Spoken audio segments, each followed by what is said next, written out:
Al, was there a vehicular incident with you recently that you'd like to share? Yeah, hit by a motorcycle. Oh, my God. But it was a graze. I mean, and I'm heading to my favorite pub over there, right? So, boom, he just grazed me, keeps on going. I get into the pub, and I'm bleeding. So, oh my God. No. A lot of blood, by the way. And it ruined my socks. But I asked if they had a Band-Aid there. And, this waitress, this woman, she goes across the street to a 7-Eleven, gets gauze, bandages, cleaner, and this red stuff that hurt the hell when she put it on. So anyway, she does a great job, I guess, and charged me nothing. Next day I'm in there, it looked so bad. The bandage, it was like blood and everything. So again, she took it off. Again, went to the 7-Eleven, got the bandages, got the cleaning stuff, got everything. And I gave her a $6 tip. I thought that was pretty nice. Al basically Kurt Schilling with the blood in the socks. I come back, and the other day I go to a clinic here to make sure it looked nasty, and they go, looks really pretty good. So I had some bar waitress, just do a job. So I said, were you ever a nurse? She said no. So took a word for it. Well, the most important thing, I guess, is that you made it through that hit-and-run incident and are here to and it was hit tell and the run. tale. They didn't stop. Can you imagine? But I don't That's know what hit and run over there. They do anything. Those bikers, they drive. There's no cops, they said, in alleys waiting to give tickets out over there. It ain't happening. You ever drove a motorcycle, Gideon? No. He drove one to the game today. It was pretty cool. Not yet. Let's go and get you tuned up for the game. That's courtesy of AMCO. That's AA. MCO. Taking a look at what else is going on now. What do you think about some potential trades that could be made near the deadline? I don't know if Giannis necessarily is going to be on the move yet. That might be an off-season deal, but there's several teams that are in need of a point guard or somebody that just can facilitate their offense a little bit. Who do you think might be on the move or looking to make a move? Let me ask you, because I've been gone. What's the latest at Austin Reeves? Because he's not going to be weak. They can't sign him next year. What's going to happen with Austin Reeves?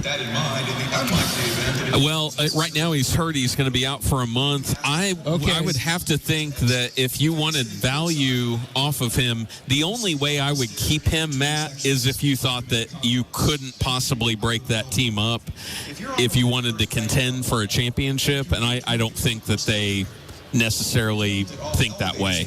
Now, you have to find a trade partner to give you what you want for him, but if you're going to get any kind of value, I would think it would probably be during the year, don't you? No, I would think so. And the problem with he and Luka is just like it was going to be your top two high earners on the team, and then that's your backcourt defensively. I don't know if that's a winning formula in the Western Conference, especially. Yeah, and I don't think the thing about Austin is he's a flawed player, but I think you could get a decent return for him, don't you? No, definitely. I mean, offense is very flashy with him, and he's worked really hard, especially in his shot making and skill and ability to get to the foul line as well, which is a very something he's gotten very adept at. So he could attract somebody for sure. Yeah. The problem this year, Al, and we think these teams are going to make moves. Some of these teams might be making moves not necessarily to win this year, maybe to set things up for the next couple of years to get one of these guys that we think is on a big contract right now that could be viewed as a little bit more of a value deal in the next couple of years when these guys continue to make more and more money, and so they might be under the cap. Well, and the thing with go back to Reeves, he's a free agent. If they don't trade him, they're going to get nothing for him. So it'll be interesting. Yeah, the problem, you talk about Anthony Davis going to Atlanta. Like I said, the problem you have, okay, you do it, and you think you can just do it for a year. Well, if you don't win it and then you don't play, then they seem to do it for a 1 year thing. It just most of the time it does not work. Right. Yeah. The Reynolds now in the NBA. Yeah. I don't think those are going to be as effective as they used to be. One great example you can think of is Kawhi. I mean, they bought a championship with that, and then he went on his merry way. Think about Austin, though, is like if you trade for him, you have to extend him. You know, in the Lakers, they trade him or let him walk. So kind of a, you know, I don't see the Lakers having a lot of leverage there. Yeah. In terms of tonight's game, I threw out this number to Barry. I'm going to go way over 134. Now, I do think that there is you could have a conversation about, hey, is Atlanta going to play a lot slower because, you know, two of their expert ball handlers are not in the game, and maybe that's going to keep the number down. I think that could be that way, but I think Oklahoma City is going to make so many of their shots. I don't think it's going to matter. So I think they're going to get there. You can break the tie, Matt. What do you think? I think it'll be close. I just wonder if, you know, if this game script goes like I think it would, if those guys will be in there. But, you know, Thunder have scored over 100. What is it, 134? Is that what you said? Yeah. They've done that 4 times this year. So even against some of these bad defensive teams, they haven't done that. So I'm going to say under, but just barely. All right. Al, great to have you back. Hey, thanks, Gideon. Take care. See you, Matt. All right. Enjoy the game, Matt. We'll talk to you at halftime. Thanks. All right. Coming up next to the Thunder Radio Network pregame show. I'm Gideon Hamilton. You've been listening to the Metal Store Thunder Forecast right here. 98.1 FM, WWLS, the Sports Animal.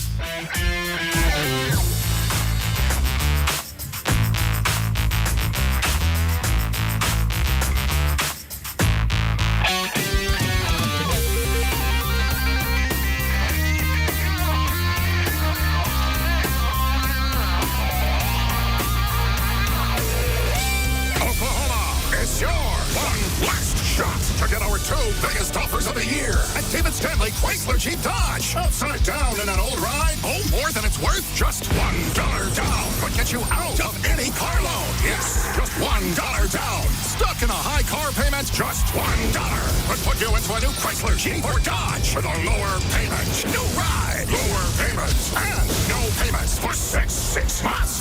One last shot. Oklahoma at our 2 biggest offers of the year at David Stanley Chrysler Jeep Dodge. If you owe more than your car is worth, don't miss this sale. Just $1 could get you out of any loan and put you into a new Chrysler Jeep or Dodge, possibly even with a lower car payment. Tag, title, and tax included. $1 down. It's your one last shot. Oklahoma, hurry. The sale ends New Year's Day. One location only. David Stanley Chrysler Jeep Dodge. Across from Tinker in Midwest City. No payments for 6 months with Dash Financial. Deal retains all rebates. Whether it's day or night, hot flashes due to menopause can be unpredictable. That's why there's Veoza, a prescription treatment proven to reduce the number and severity of hot flashes day and night that can start working in as early as 1 week. Based on clinical studies measuring efficacy at 4 and 12 weeks, individual results may vary. Talk to your healthcare provider about what this may mean for you. For moderate to severe vasomotor symptoms or hot flashes and night sweats due to menopause, Veoza can cause serious side effects, including liver problems. Your doctor will do blood tests before and during treatment. Stop Veoza and call your doctor if you have symptoms of liver problems, such as feeling more tired than usual, decreased appetite, nausea, vomiting, itching, yellowing of the eyes or skin, pale stool, dark urine, or stomach pain. Don't use Veoza if you have cirrhosis, severe kidney problems, kidney failure, or take CYP1A2 inhibitors. Ask your doctor about Veoza. To learn more, call 1-866-239-1637 or go to Veoza.com. That's VEOZAH.com. Paid for by Stellus Pharma. This is the Oklahoma City Thunder pregame show. Now on the Oklahoma City Thunder Radio Network.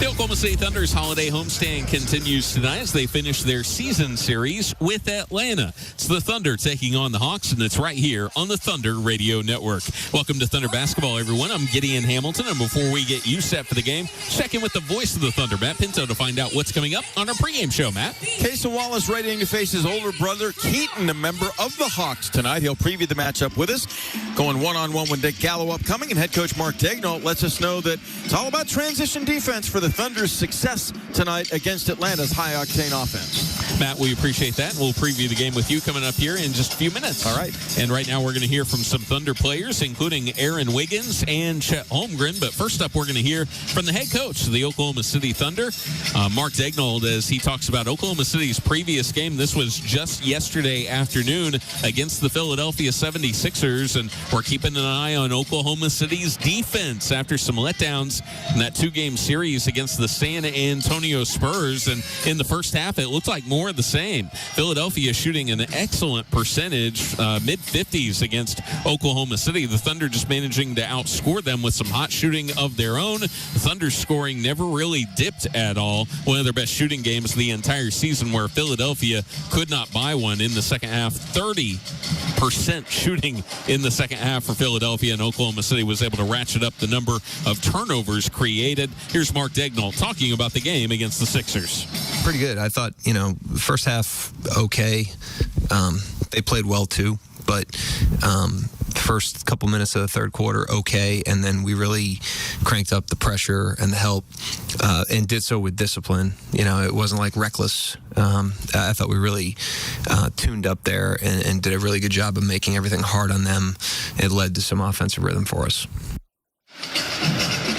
And let's hear from Mark Daigneault. One of the things that you noticed about this game from the outset for Philadelphia is they wanted to try to bring Andre Drummond or whatever center that they had in the lineup up to provide some help against Oklahoma City's ball handlers, and that left numerous opportunities for dunks, pick and rolls, and layups for Oklahoma City's big men in this game, and Chet Holmgren was all too happy to take advantage of that. Here's Mark Daigneault on Chet's play.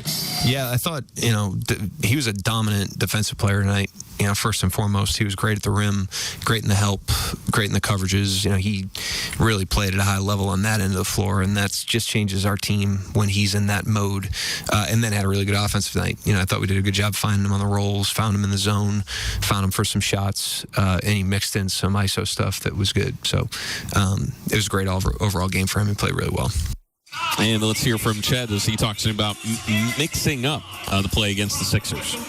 Yeah, I just thought as a team we did a really good job of throwing different things out there, mixing it up, not doing the same thing over and over, and letting them calibrate to it.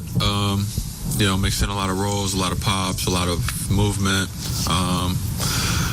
Still a lot of areas to clean up, though, and be better. And the beauty of it is we have another one tomorrow to try and do that. And now let's hear from Aaron Wiggins. Aaron was also asked his thoughts on the play of Chet Holmgren.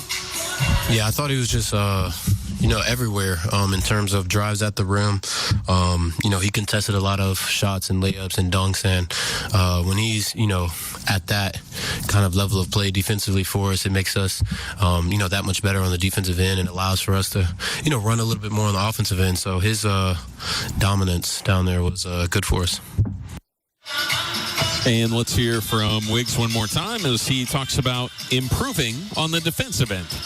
Yeah, constantly just trying to, watch film and work on, being better on the defensive end. Today I felt like I did a pretty good job. But just kind of staying focused on that part, watching clips, watching film, and aggressively attacking that end of, my game to improve. All right, excellent chance for a sweep tonight as the Thunder take on the Hawks. We're just about 30 minutes away from tip-off here on the Thunder Radio Network. Coming up next, I'll be joined by Matt Pinto. You're listening to Thunder Basketball. Attention Thunder fans. Satisfy your barbecue cravings at Section 110 in the Paycom Center with Big O's pork and dreams during the game. Indulge in hickory-smoked fall-off-the-bone turkey legs, savory chopped brisket, or pulled pork sandwiches, and loaded baked potatoes. Can't get enough? Visit Big O's in Edmond or Midwest City, Tuesday through Saturday, for all your barbecue catering and food truck needs.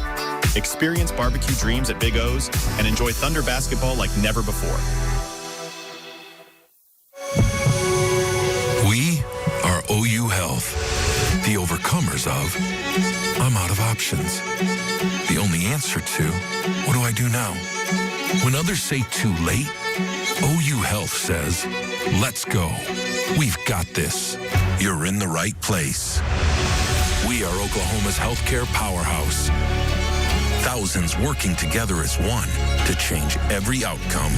Because some talk, but we teach. Some treat, we search for cures. Some prescribe, we transform. This is a promise to all 77 counties that you have someone on your side, working, fighting, wrestling, so that you have a tomorrow. Someone who will never quit, never back down. OU Health. Never done. Never outdone.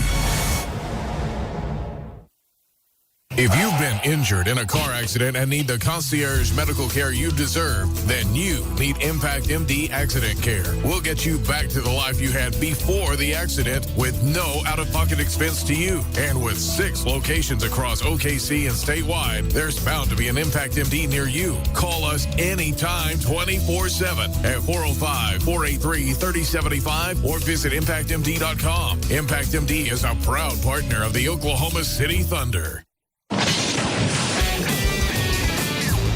Welcome back to the Thunder Radio Network pregame show. Gideon Hamilton here inside Paycom Center as we get you set for the Thunder and the Hawks tonight. And joining us now is the voice of the Thunder, Matt Pinto. And Matt, Oklahoma City in their most recent game, this was just yesterday afternoon against Philadelphia. It was a tightly contested first half in which both teams shot the ball incredibly well from the field. Oklahoma City continued their offensive exploits in the second half, but really curtailed what Philadelphia wanted to do. What did you see in that game that was such a big departure from half to half? I just saw them bringing force, Gideon, physicality, higher pickup points, really doing a great job denying Tyrese Maxey access to the basketball to find his rhythm, which was very evident with his 23-point first half.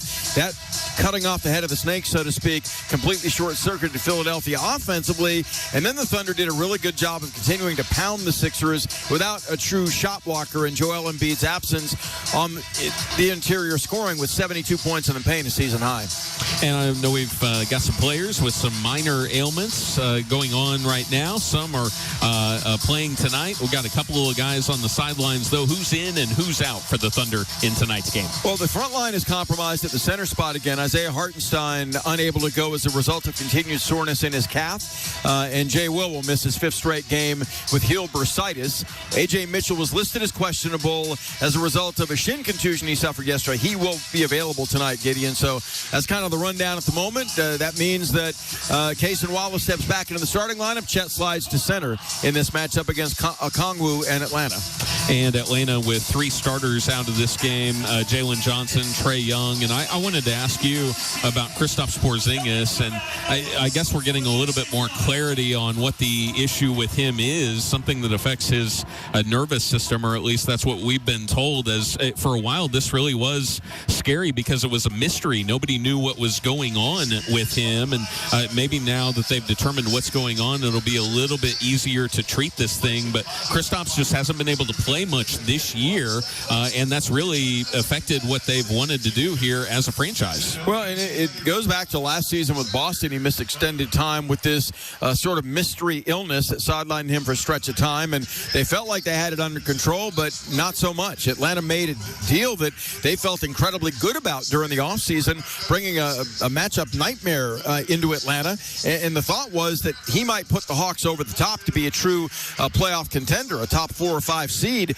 in the Eastern Conference, but he's just been unable to play. Now, I don't know if the speculation you hear around him potentially being included with Ricochet in a deal to go after Anthony Davis is true or accurate or just flat false. We'll see, because it looks like he's about ready to come back. Could play as early as Wednesday against Minnesota at home, from what I hear. And we'll talk about the individual matchup here in just a little bit, but I think the folks that are just listening, just joining us here on our network pregame show would like to hear this and what you talked about in our forecast pregame show, and that is this Atlanta unit, the way it's constructed right now, might not be this way for long. And of course, they have to find a partner to make a trade with. But you feel like they've kind of reached the end of their rope with the unit as it is, the way it is right now. It intuitively feels that way. And tonight, not seeing Jalen Johnson in action, not seeing Trae Young in action, I don't know what that means in the grander scheme of things. I do know this team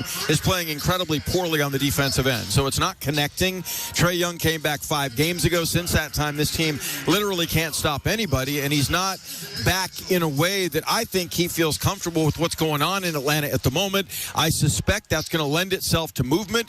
They've been the team most prominently connected with Anthony Davis. I think they have sincere interest in Davis. What it would take to get him, likely more than just themselves in Dallas, remains to be seen, but my intuition is they're close to striking a trade with somebody for someone that's going to alter the terrain for their roster.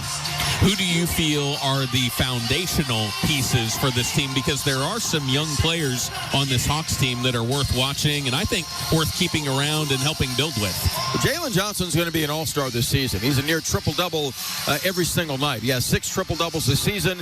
I think 16 double-doubles, averaging nearly 9 assists a game, a double-double scoring and rebounding force on a nightly basis. I think Onyeka Okongwu has certainly engendered himself at a high level to this team and this organization. So I suspect he's around for the long run. And Vit Krejci, believe it or not, a guy that was with Oklahoma City to help develop him, is now a viable three-point shooting force that I think is going to be difficult to part with. And I think Nickeil Alexander-Walker, a guy that they acquired through sign and trade with Minnesota, is a keeper as well. He's a terrific personality in the locker room, a guy that can be counted on for leadership, availability, and whatever he's called on to do. I think those are the guys that stand out to me, Gideon. And some of their younger guys like Asa Newell, a rookie from the University of Georgia, when he's been called upon to play, has played well.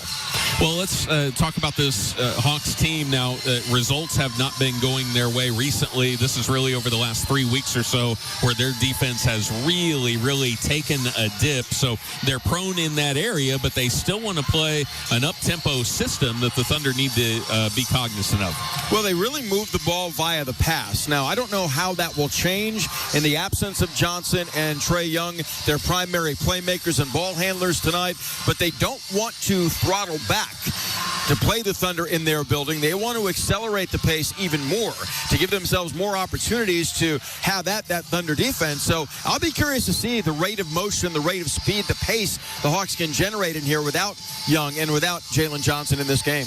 Matt, we appreciate the insight. As always, enjoy the game tonight. You too. Thank you. Coming up next, Nick Gallo will have our Thunder player exclusive interview. You're listening to Thunder Basketball.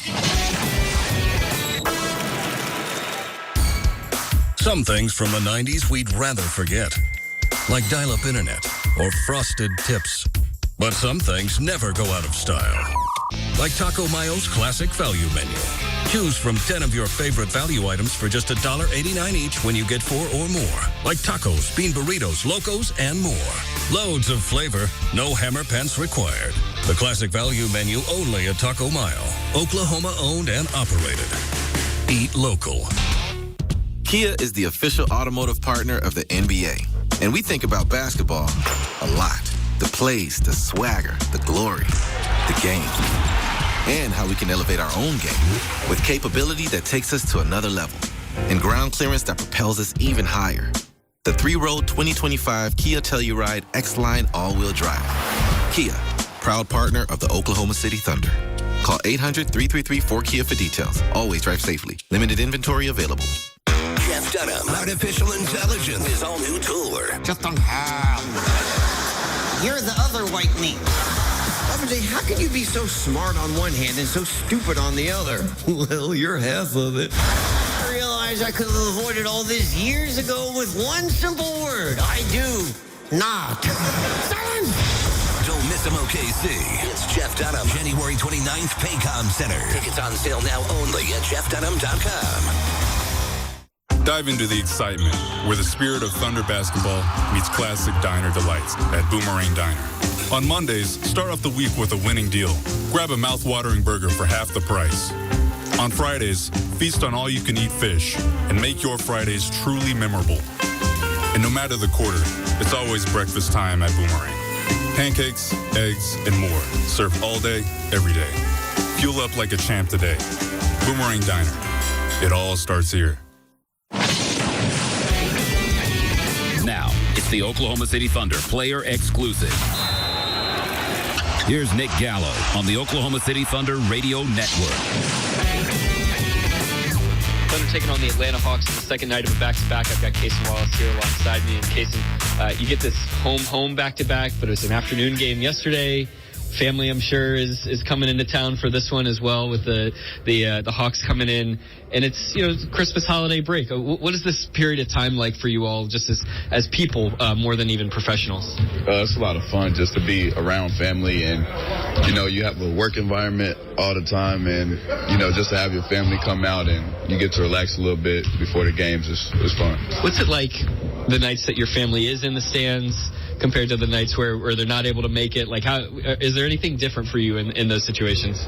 I mean, the down periods or the time where we're not playing, those are the minutes or the time that, I get to enjoy them. And you definitely feel the difference before the games, just knowing that you have loved ones in the crowd and you want to play good. But once you're out there playing, you're just hooping. You're not hearing mom and dad screaming from the crowd. Definitely, that's definitely. Tell me about the way that you all played in the second half yesterday against the 76ers. It just seemed like total focus, total control of the game, the way that you wanted it to be. How did it feel out there? Felt like we were trying to get our identity back, just locking in on defense and, letting the offense come to us. I feel like we did that well in the second half. It's a long season. 82 games is a lot. It's been a grind. What's the process for you guys in terms of, as you guys say, like getting the car back on the road the way that you did? Is it conversations? Is it just, at this point, can you just look each other in the eye and say, like, okay, like this is what we got to do? Yeah, I mean, we have our fundamentals and we know what we need to get back to. And, when our fundamentals are sharp and we're playing the way we want to play, that's us getting the car back on the road. What are the fundamentals that are going to be critical against this Hawks team tonight, just given the way, they're on a bit of a skid right now, but they've got incredible talent across the board, including your brother. Knowing personnel and, getting back in transition, I feel like they're a good, fast-paced team. And just knowing who we're closing out to and the situations we're in. A guy that's really kind of jumped for them this year has been Jalen Johnson. What's maybe unique about how you all have to deal with him and that threat that he poses? He's kind of a triple-double threat. Yeah, we gotta meet his energy. He's gonna come out and play hard. Obviously, that's what's been giving him this run that he's on. So just try to meet his energy and make it hard for him on both ends. I just want to ask you about your game too. Every night you're coming into the game, you've got this high-level defensive matchup that you're dealing with. But you guys all talk about trying to get better as an individual throughout the course of the season. How are you finding little ways in the game to continue to work on your game?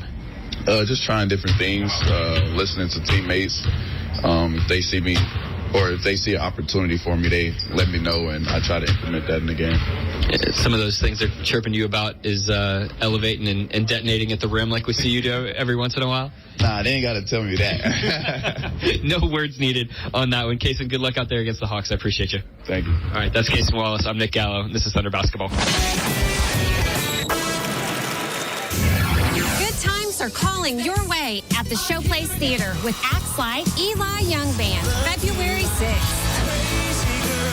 Matt Matthews, February 14th. I was pretending to smoke a cigarette with a Cheeto, and I would share it with my friends. Dylan Gossett, February 20th. And Christopher Cross, February 28th. Riverwind is OKC's favorite casino experience.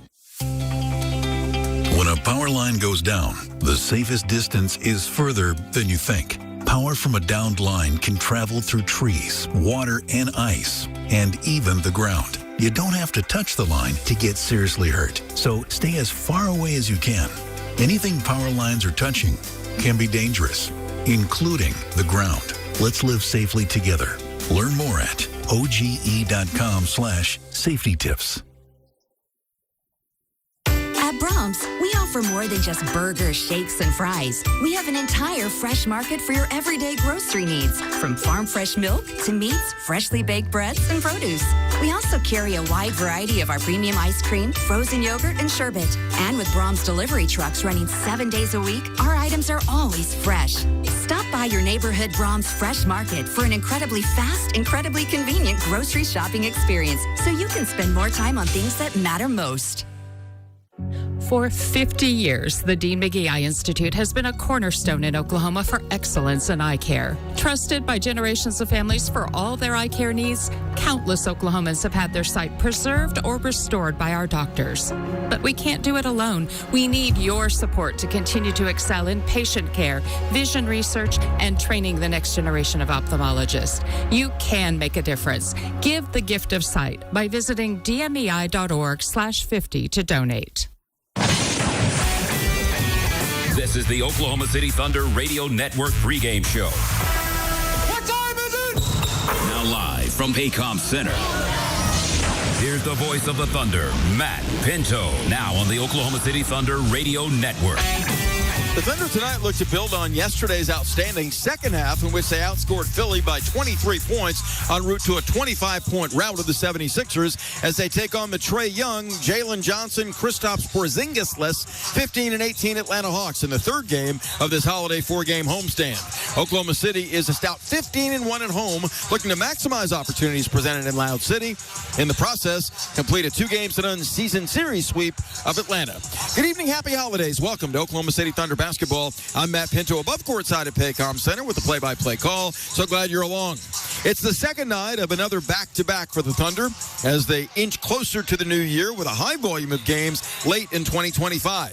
Yesterday, OKC began the scheduling sequence with a resounding 129-104 blowout victory to snap a mini 2-game skid and improve to an NBA best 27-5 as they knocked off the 76ers. The victory came as a result of the Thunder showcasing their defense-first identity, taking the ball away 23 times from the Sixers for 31 points, while punishing Philadelphia with a season-high 72 points scored inside. OKC outscored the 76ers 65-42 in a dominant second-half performance to bust open a 2-point game at halftime. The second-half surge ensured that no starter played any more than J-Dub's 32 minutes overall, which should have provided rest necessary to be ready to rock tonight against Atlanta. Chet Holmgren delivered a big-time performance, 29 points, 9 rebounds, and 4 blocked shots, which ties his season high. By the way, he scored a season-high 31 in a 117-100 Thunder victory at Atlanta back on October 27th. On that night, the Hawks were without their entire starting front line due to injury.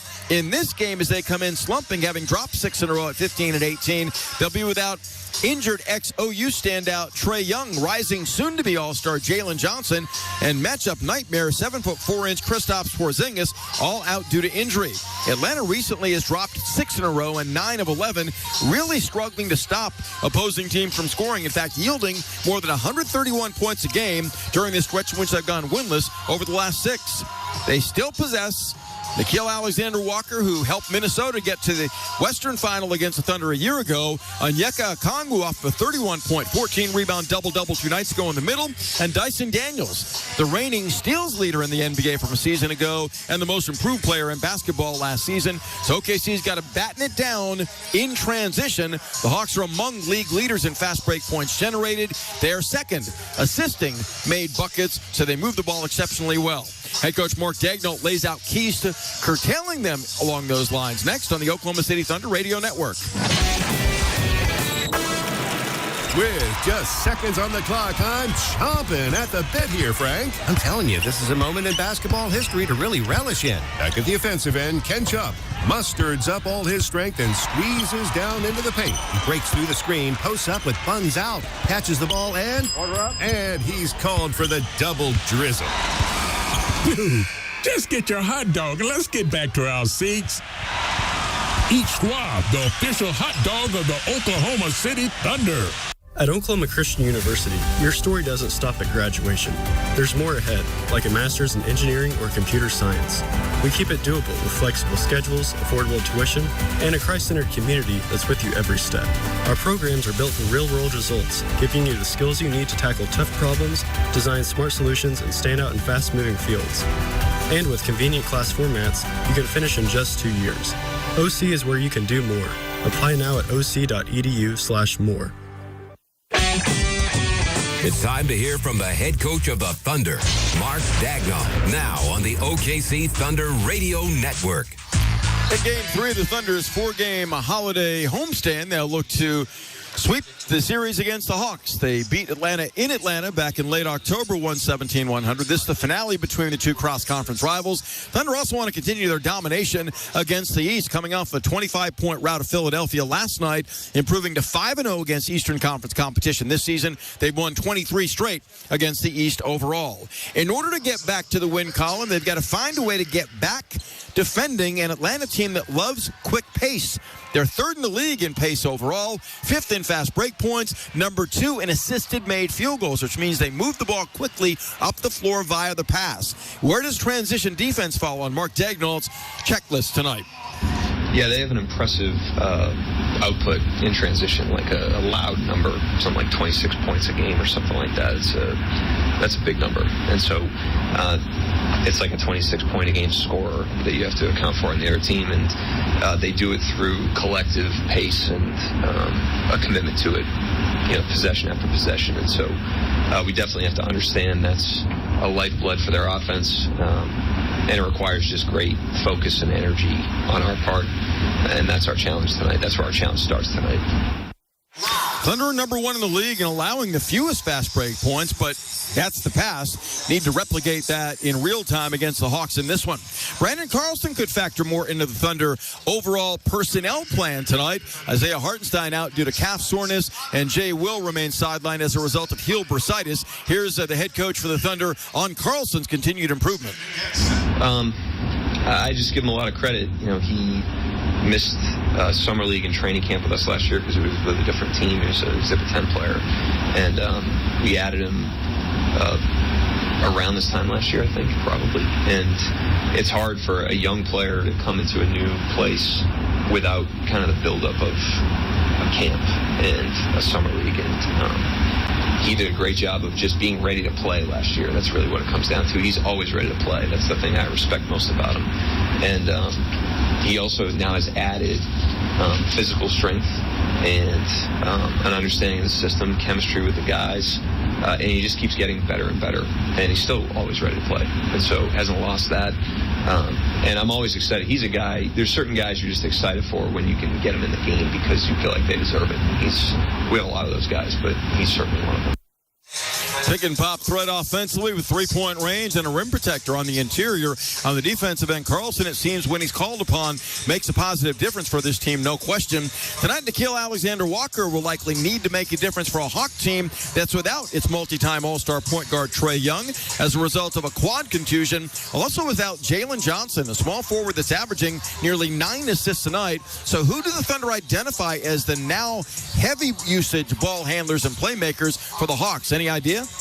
Yeah, I mean, I think it starts with, the compete level, the connection level on a base level, and then it's fundamentals, and you kind of see where that starts. If you can get that right, then you get a sense for how they're going to try to attack. We know with the transition, as Nick mentioned, that's going to be a huge part of it. And then you see what buttons they're trying to push, and we've seen enough of those pictures at this point that we'll make those adjustments, but we really don't go into a lot of games guessing because it's just wasted energy. Vit Krejci, as a small forward, is in the starting lineup tonight for the Hawks. Came up through the Thunder system, has made himself an exceptional three-point shooter. He'll need to be accounted for in this game, as will Nickeil Alexander-Walker, a sign-and-trade add to the Hawks roster from Minnesota during this offseason. And Vit, Vit's a guy that played through a little bit. Shout out to him. He was here, and he's another guy, like I mentioned with Carlson, that's easy to root for. And so the fact that he's scorching hot from three and playing as well as he is, playing every night for them, is awesome. And he had a lot of injuries that he had to endure. He had a lot of ups and downs early in his career. So the fact that he's like a surefire NBA player at this point, and a really good one, is pretty cool. But yeah, those two guys for sure will take a large portion of their stuff. Alexander Walker, as Trae Young is kind of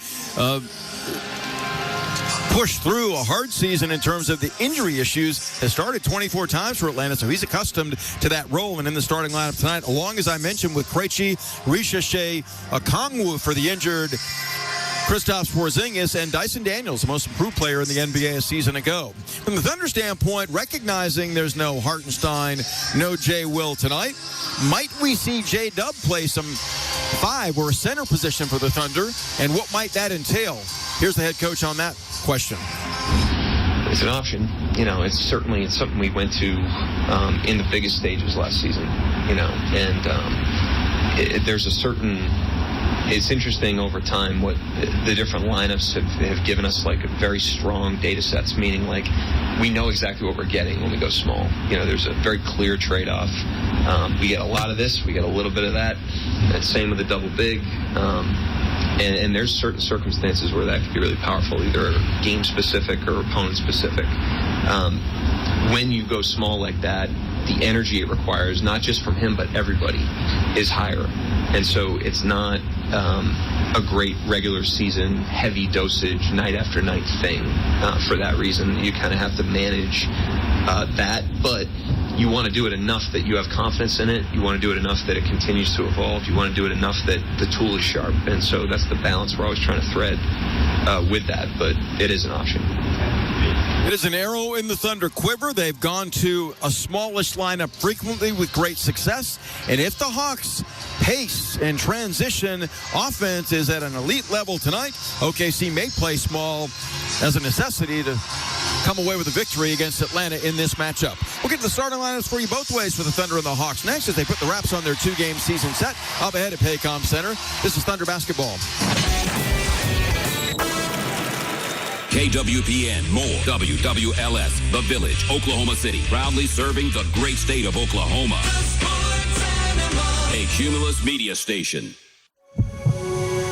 We are OU Health, the overcomers of I'm out of options. The only answer to what do I do now? When others say too late, OU Health says, let's go. We've got this. You're in the right place. We are Oklahoma's healthcare powerhouse. Thousands working together as one to change every outcome. Because some talk, but we teach. Some treat, we search for cures. Some prescribe, we transform. This is a promise to all 77 counties that you have someone on your side. Working, fighting, wrestling. So that you have a tomorrow. Someone who will never quit, never back down. OU Health. Never done, never outdone. Each of us has a story of purpose, grit, and grace, a story of community and learning. At Oklahoma Christian University, your story means more. With career-focused programs that launch graduates into jobs, service, and impact, and over 2,000 spiritual life events each year. OC is a kingdom university where you're known, supported, and shaped for more. Write your story. Live for more at Oklahoma Christian University. Apply now at oc.edu/more. With just seconds on the clock, I'm chomping at the bit here, Frank. I'm telling you, this is a moment in basketball history to really relish in. Back at the offensive end, Ken Chubb musters up all his strength and squeezes down into the paint. He breaks through the screen, posts up with buns out, catches the ball, and he's called for the double drizzle. Dude, just get your hot dog and let's get back to our seats. Eat Schwab, the official hot dog of the Oklahoma City Thunder. Good times are calling your way at the Showplace Theater with acts like Eli Young Band, February 6th. Matt Matthews, February 14th. I was pretending to smoke a cigarette with a Cheeto, and I would share it with my friends. Dylan Gossett, February 20th. And Christopher Cross, February 28th. Riverwind is OKC's favorite casino experience. MidFirst Bank is proud to be the official bank of the Oklahoma City Thunder and the exclusive provider of the Thunder and Rumble debit cards. As the largest privately owned bank in the nation, MidFirst Bank has the strength, stability, and expertise to help you prepare for the now and the future. So no matter where your financial journey takes you, MidFirst Bank is the partner to help you get there. MidFirst Bank, true to you. Member FDIC.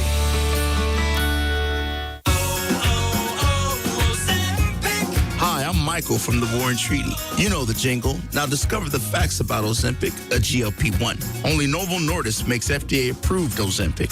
Learn about the real thing. Talk to your healthcare professional today. Call 1-833-OZEMPIC or visit Ozempic.com to view the medication guide and to learn more about Ozempic. Semaglutide injection 0.5 milligram, 1 milligram, and 2 milligrams.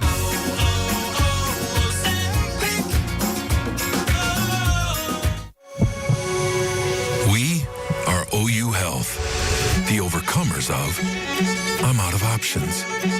The only answer to what do I do now? When others say too late, OU Health says, let's go. We've got this. You're in the right place. We are Oklahoma's healthcare powerhouse. Thousands working together as one to change every outcome. Because some talk, but we teach. Some treat.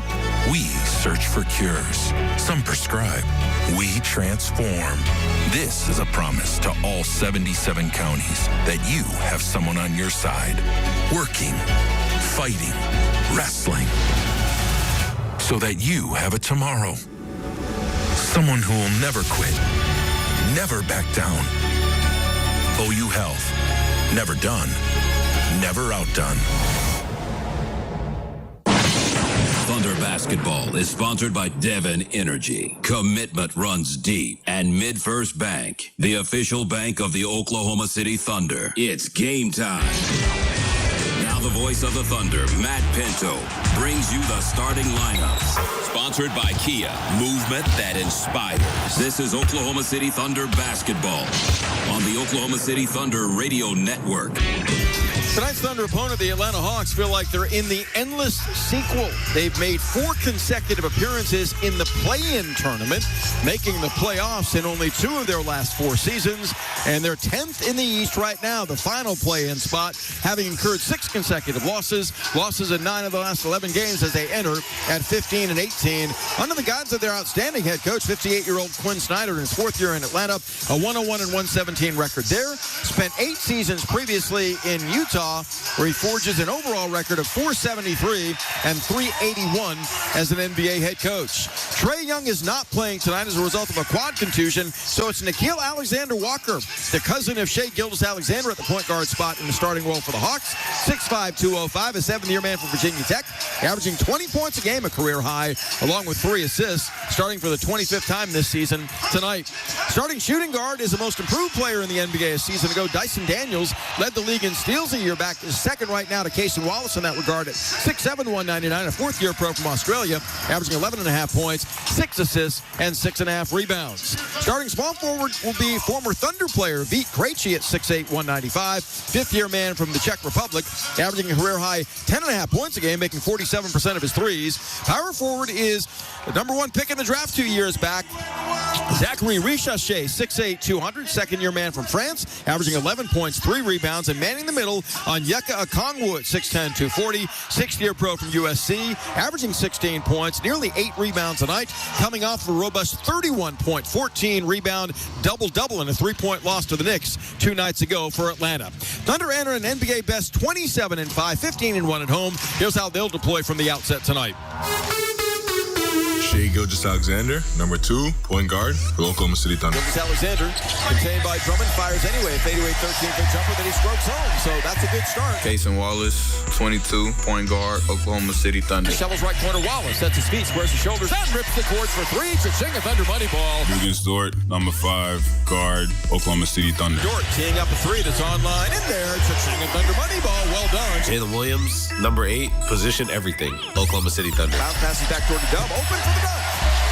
The backside open wide. Thunder cleared it. Chet Holmgren, number 7, basketball player for the Oklahoma City Thunder. Dub, touch passing to Holmgren for the dunk. 7 of 7 shooting to begin this afternoon. This is Mark Daigneault, and we are the Oklahoma City Thunder. Thunder beat the East 23 consecutive times dating back to a season ago. They're 34-1 against their foes from the other conference, and they'll look to continue that domination tonight, clad in sunset orange background uniforms on their home deck. Oklahoma blue numerals and letters trimmed in white and yellow. For the Hawks, it's road black with yellow numerals and letters trimmed in red. Whistleblowers for this game are Mark Davis, Ashley Moyer-Gleisch, and Jenna Renault. Thunder moving right to left across your radio dial this opening half. And the Hawks from left to right. Thunder beating this opponent 3 consecutive times. All of those wins by more than 16 points, including a 117-100 victory in Atlanta on October 27th. Okongwu and Holmgren awaiting the opening toss from Mark Davis, both in the center circle and the crouch. Both with that right hand up to vie for the tip. As Mark Davis, always meticulous, makes sure the footwork's okay as Chet wins the opening toss easily. Back to Casey Wallace. Lou Dort trots up the right sideline wearing a white headband. Plagued by Okongwu as we've got an issue with the clock. Immediately cited by Jenna Renault, so there'll be an alteration there as the Thunder will trigger far sideline front court. So Okongwu's guarding Dort. Immediately the Hawks reveal that defensive deployment, which means Holmgren will be picked up by Zachary Richaché. Chet has shown the capacity to drift to the perimeter and knock down threes. In fact, had a season-high 31-point, 12-rebound double-double against Atlanta in the first meeting head-to-head, and has averaged through his career 20.5 points, 10.5 rebounds, and nearly 3 block shots a game against Atlanta. 20 on the shot clock, 11:57 left to play in the first quarter. That math doesn't even add up. I'm not sure what they do to correct it. They're not doing it. Now they adjust the game clock to 11:55. There we go. Off the inbound dub. Crossed over, snakes right, down the lane, lost the ball off the underside of the backboard. Thought he was fouled, no whistle. Alexander Walker, loose ball. Right wing, Krejci, catch and shoot three is up, short. Offside board, vied for, tipped up and in by Daniels. So right away, the Hawks look to attack. They are very quick in accelerating and shooting, and 10-7 on the road this season, tied for 6th best in the NBA. Charge down line, Holmgren, stripped by Daniels. Got it back. Base on left to Shea open, 13-foot swing is perfect. Holmgren stayed with it, despite the Daniels steal, and it's 2 apiece. Dyson Daniels up the right side, played for the G League Ignite after a brief pro-stint in Australia. Working the right wing is Alexander Walker. Straightaway Krejci bombs a straightaway three-pointer that's perfect. It's 5-2 Atlanta. And the Thunder don't want to see opposing offense continue to get off on the right foot in their building. It's happened the last 2 home games against San Antonio and Philly. Dashing down the lane, Shea drop steps, lays it up and lays it in on Daniels. Nice move by Shea against an all-defensive selection a year ago. It's 5-4. Krejci back quickly. Settles in between the rings, has Dort on. Looking left. Hits on the flank, Alexander Walker. He works to the top and bombs a 3 on Wallace that's no good. Loose ball batted in the air by Holmgren and run down by SGA. A lot of shots fired in this game if the Hawks have their way. Shea widens out right to activate for the Thunder. Surges base on Krejci, who jabs his dribble away out of bounds, but fouled in the process. It'll be side out Thunder on the Krejci reach-in. And the first team foul assessed to the Hawks. Atlanta allowing 131-plus points a game in this stretch in which they've dropped 6 straight and 51% shooting to the opposition. As Kaysen Wallace will trigger far sideline, 15 to shoot. Gets it in, high right to Dub. Jalen, guarded by Okongwu. Drifts back. Dashes right, elevates and fires, fadeaway rainbow, 15-foot jumper, not close, and not a good decision there. Daniels has the miss. Surging back, Hawks get it. Off the missed shot and lead 5-4. Mid-post up to Okongwu. Leveraged by Dub, gives on the wing to Krejci. Slashing right on Wallace. Veet steps back and kicks left flank to Alexander Walker, slashing right on Holmgren. Spinning, pump faking. Holds his pivot foot, left corner to Okongwu. Burrowing down the lane away from Dub. Scoops can't score. Tip followed by Daniels, no good. Okongwu got it again. Lays it up and lays it in. The Hawks are good going to get missed shots as well. That's an area of vulnerability for the Thunder, although the Thunder had 30 second chance points against Atlanta in Atlanta. That's a season high. SGA out front, played by Shea. Isolated. Steps to the foul line and cracks a 16-foot jumper that he buries. He's got all 6 Thunder points at 7-6. Hawks have made 3 of 7, Thunder 2 of 5. Daniels burrows by Dub. Jump stops baseline, sealed by Holmgren. Holds his pivot foot, needs help. And did he travel? It's a 3-second lane violation. He had one of his feet in the paint. So the Thunder get it back, denying outlets to Daniels, and that becomes the Hawks' first turnover. Thunder forced 23 of those in that victory over Philadelphia yesterday for 31 points. OKC down 7-6, 2.5 into this one. Dub straight away, facilitating, and his high post up to Holmgren, facing up on Shea. Jab steps, isolated, stripped to the ball by Shea. Krejci the loose ball, dashing back to the right wing, now to the trailing Shea open. His angle right 3 is short. Dub peels a rebound off the iron, and back comes the Thunder.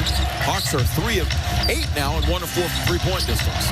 SGA to the foul line, backing Daniels in the lane, elevates and fades. The 10-foot jumper, nothing but net.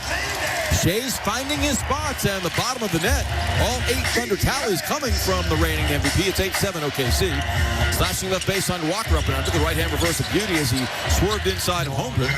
So the Hawks go back on top 9-8. Thunder get to take a 3-point shot. They're down 1, 8:45 left in the first. Holmgren handles right wing. Behind the back dribbles on Shea, drop steps, comes to the rim, leaves a scoop short, but he's fouled en route by Shea. Krejci has 1 foul. Shea 1 now as well for the Hawks. And Chet goes to the free throw line to shoot 2. Holmgren coming off the robust 29-point, 9-rebound, 4-block shot bonanza against Philly yesterday. Over 20, 13 times this season, over 30 once. That was against Atlanta, in Atlanta, with 31. Had 12 rebounds on that occasion, made 6 of 8 threes in Hotlanta. Holmgren's first foul shot is perfect as the crowd quiets. It's 9 apiece. 8:35 left in quarter number 1. Mentioned this in passing, but the Hawks are 10-7 on the road. They have some quality wins away from home in Orlando, in Phoenix, and Philadelphia. So this team, for whatever reason, seems to play better when they're outside of their home city. Holmgren's second for the lead is on the way and good. That becomes our third lead change. There have been 2 ties early on. 8:35 left in the first quarter. Daniels, high post right to Okongwu, comes back to get it. Dyson swoops left down the lane. Bullies a floater that's blocked going up by Holmgren. Chet grabs the loose ball, then throws away the outlet. Alexander Walker steals it. Right wing Okongwu wide open. Strokes a three-pointer for the lead. It's in and out. No good. Dort muscles inside for the rebound. Long leads Dub. Slashing up the right side. Barreling across the paint. Kicks in the corner. Wallace sets his feet, squares his shoulders, and rips the court for 3. Cha-ching at Thunder money ball. Everybody loves running. It's a 13-9 Thunder. Krejci back of a moving Ricochet pick that rubs off the defender Dub. It's an offensive foul against the second-year man from France. That's his second foul. It comes 4 minutes in. And we'll summon Luke Kennard from the Hawk bench. Kennard, like Krejci, are marksmen from distance. Luke at 42% will be on the arc. Number 2 all-time in three-point career marksmanship at 43.7.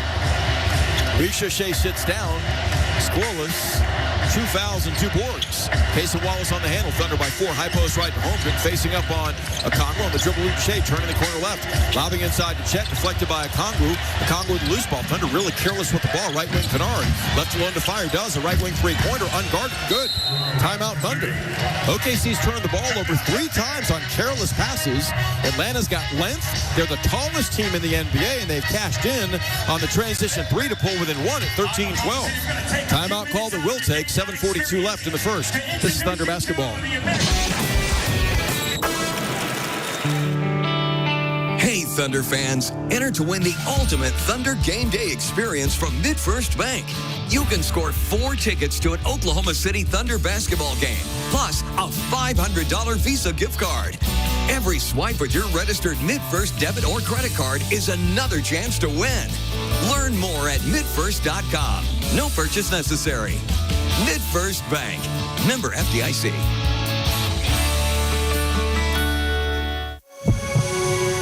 We are OU Health, the overcomers of I'm out of options. The only answer to what do I do now? When others say too late, OU Health says, let's go. We've got this. You're in the right place. We are Oklahoma's healthcare powerhouse. Thousands working together as one to change every outcome. Because some talk, but we teach. Some treat, we search for cures. Some prescribe, we transform.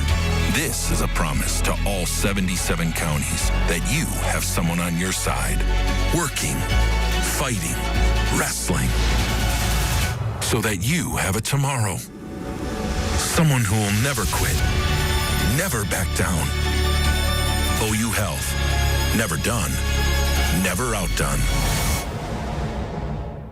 Empire Slice House, serving up New York-style pizza by the slice or whole pie since 2013. Whether it's a slice of pepperoni you're craving or a signature pie like Foghorn Leghorn, we've got you covered. Empire Slice House offers full-service dining as well as counter service options in Oklahoma City, Edmond, Stillwater, and Tulsa. Visit EmpireSlicePizza.com to see our locations. Stop by Section 114 and grab a slice while you're here at the Paycom Center. Welcome back inside Paycom Center. The Oklahoma City Thunder play at Golden State on Friday. Tonight, the Warriors are in action. They're in Brooklyn to take on the Nets. Right now, the Nets lead that game 39-37 early in the second quarter.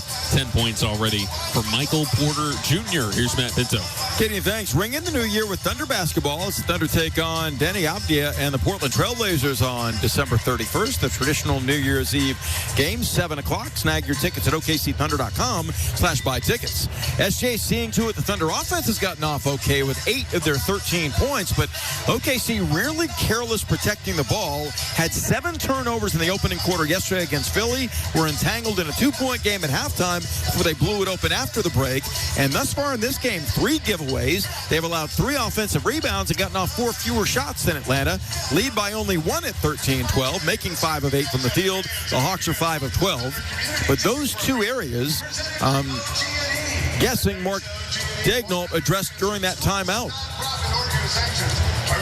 It's Krejci shaking hands with Daigneault before play resumes here. Those 2 guys knew each other through the Blue program, and then with the Thunder, Luke Kennard, Dyson Daniels, Krejci, and Onyeka Okongwu, along with Gil Alexander-Walker, the 5 for the black-clad Hawks. Against SGA, Chet Holmgren, Cason Wallace, Dub, and Lou Dort. 8 from Shea, a tray by Wallace, and 2 free throws by Holmgren.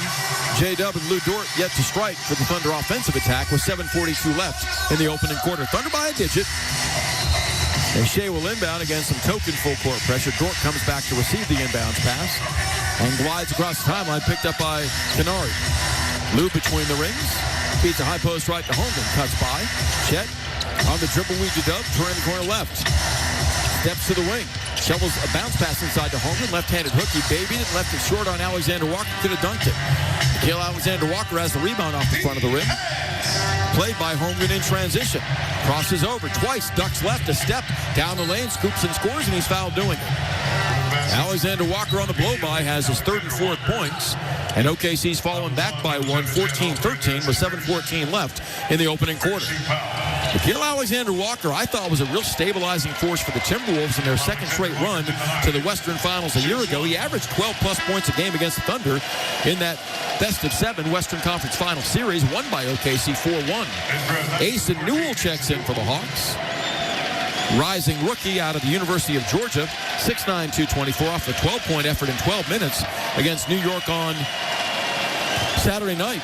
Alexander-Walker arcs the free throw and gives the Hawks a 15-13 advantage.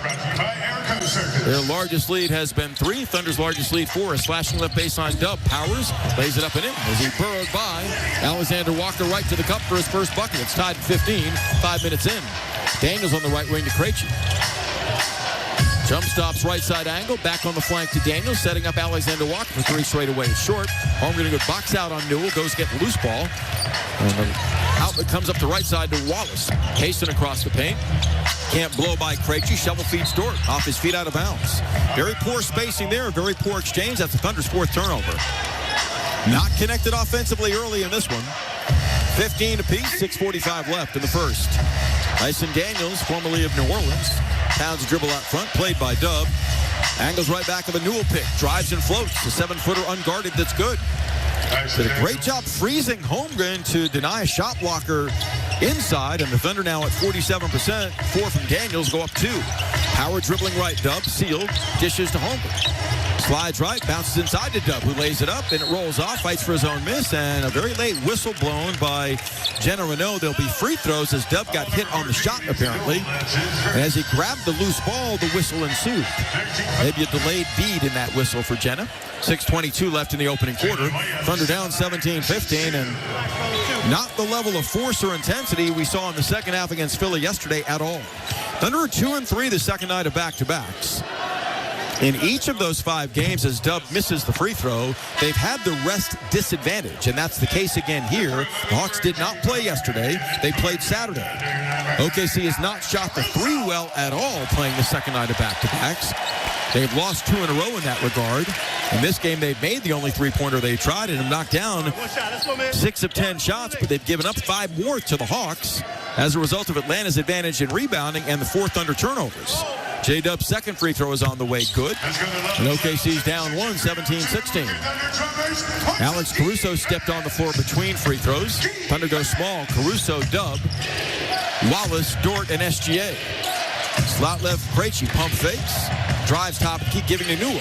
Sliding left on Wallace with a step. Jump stops baseline, arcs a fadeaway left-handed 10-footer, no good. Rebound gathered by Mohamed Gay. Straight away to Krejci. Wheeling right wing, can't escape Caruso. Pinned. High post right to Gay, back to Krejci for an angle right three that's up and short. Wallace has the loose ball, wants to run. Bounce feeding Shea with numbers. Shea to the middle. Snaps a bounce pass inside to Caruso. His layup blocked by Gay.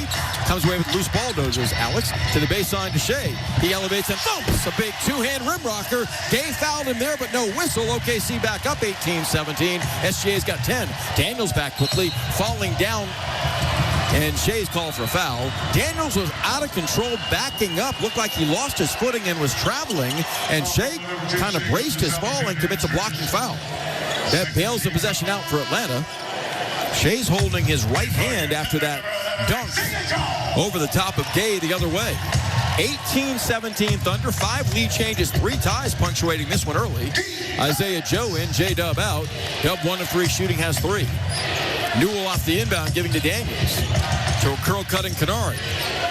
Velcroed by Joe. Beyond the arc, Daniels dared to shoot, does an angle left 3, and air ball by 3 feet. Gay gets a loose ball, though. Then he's blocked going up by Caruso, who fouled. The Thunder recognize when they play smaller, they're surrendering something. In this case, it's rebounds. In Atlanta, has scored 4 second chance points, leads the rebounding battle 9-8 right now, and have 5 retrievals of their own misses. Gay the latest to grab a missed shot, steps to the free throw line to shoot 2, where Atlanta's 1 of 1. His first shot is on the way, no good, he back rimmed it.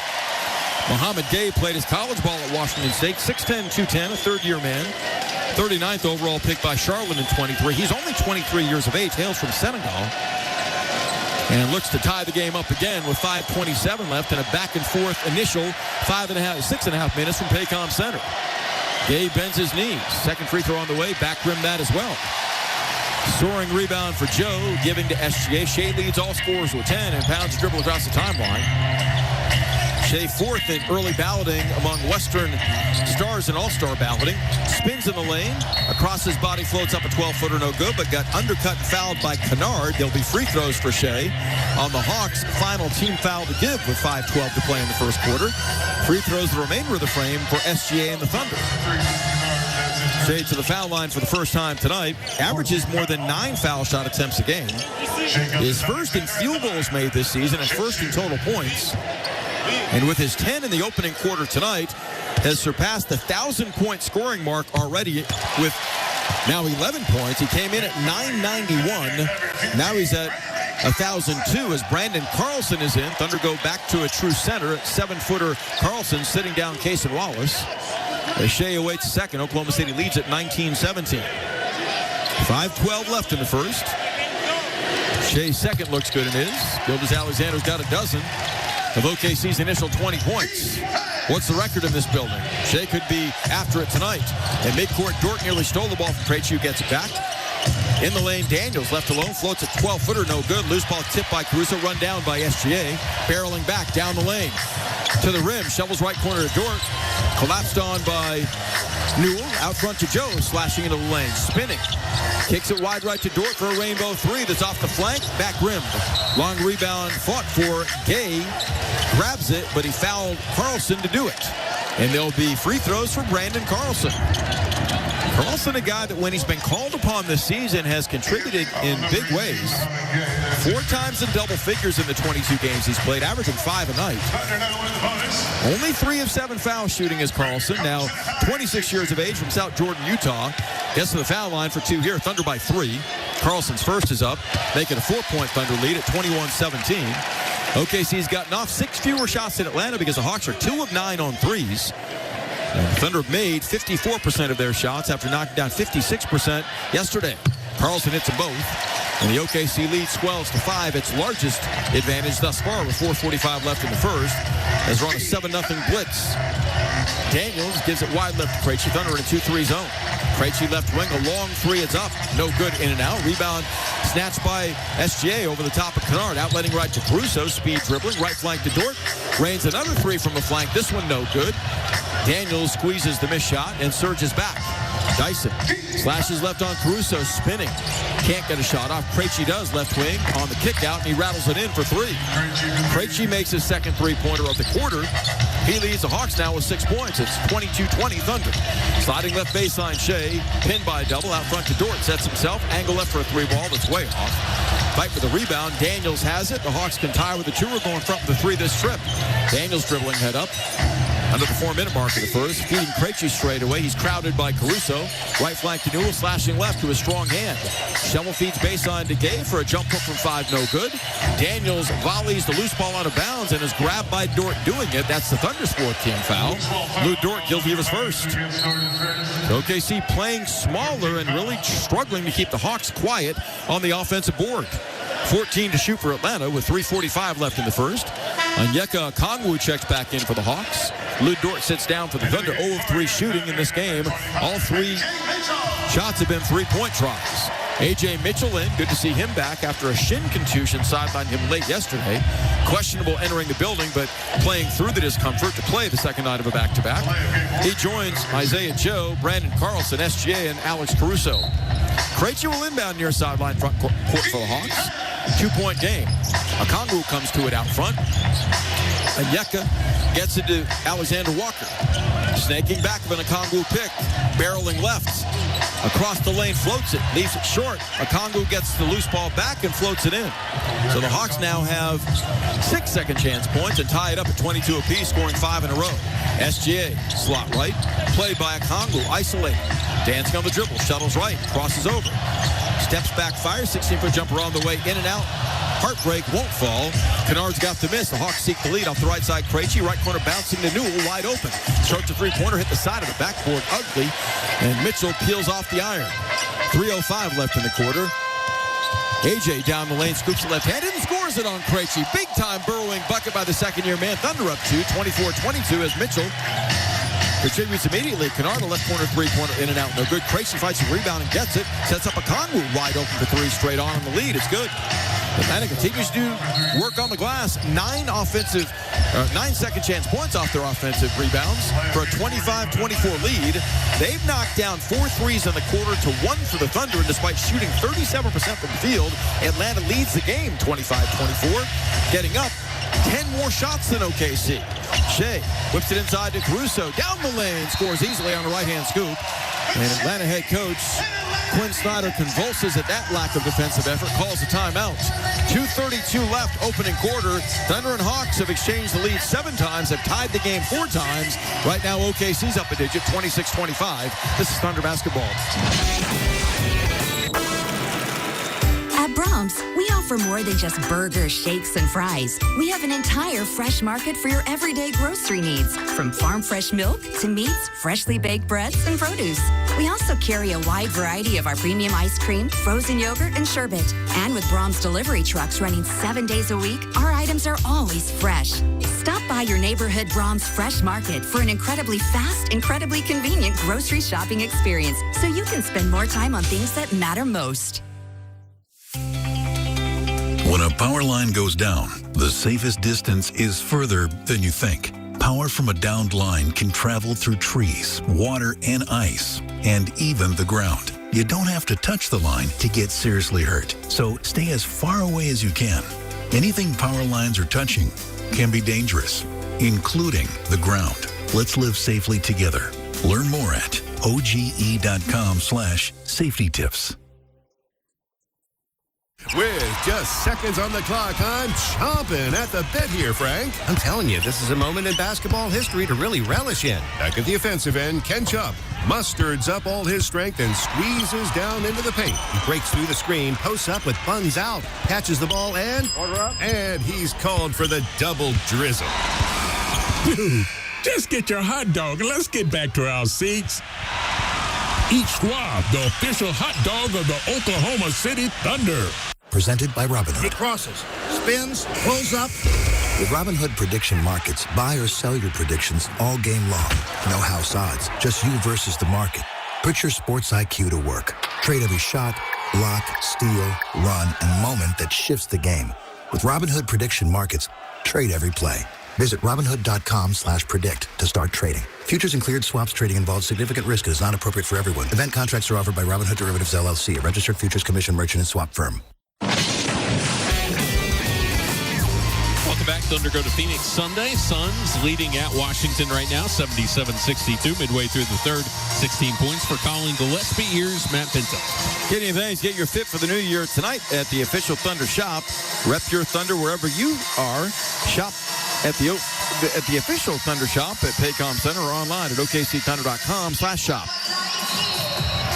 Any team's objective in any game in the NBA is to generate more possessions than the opposition.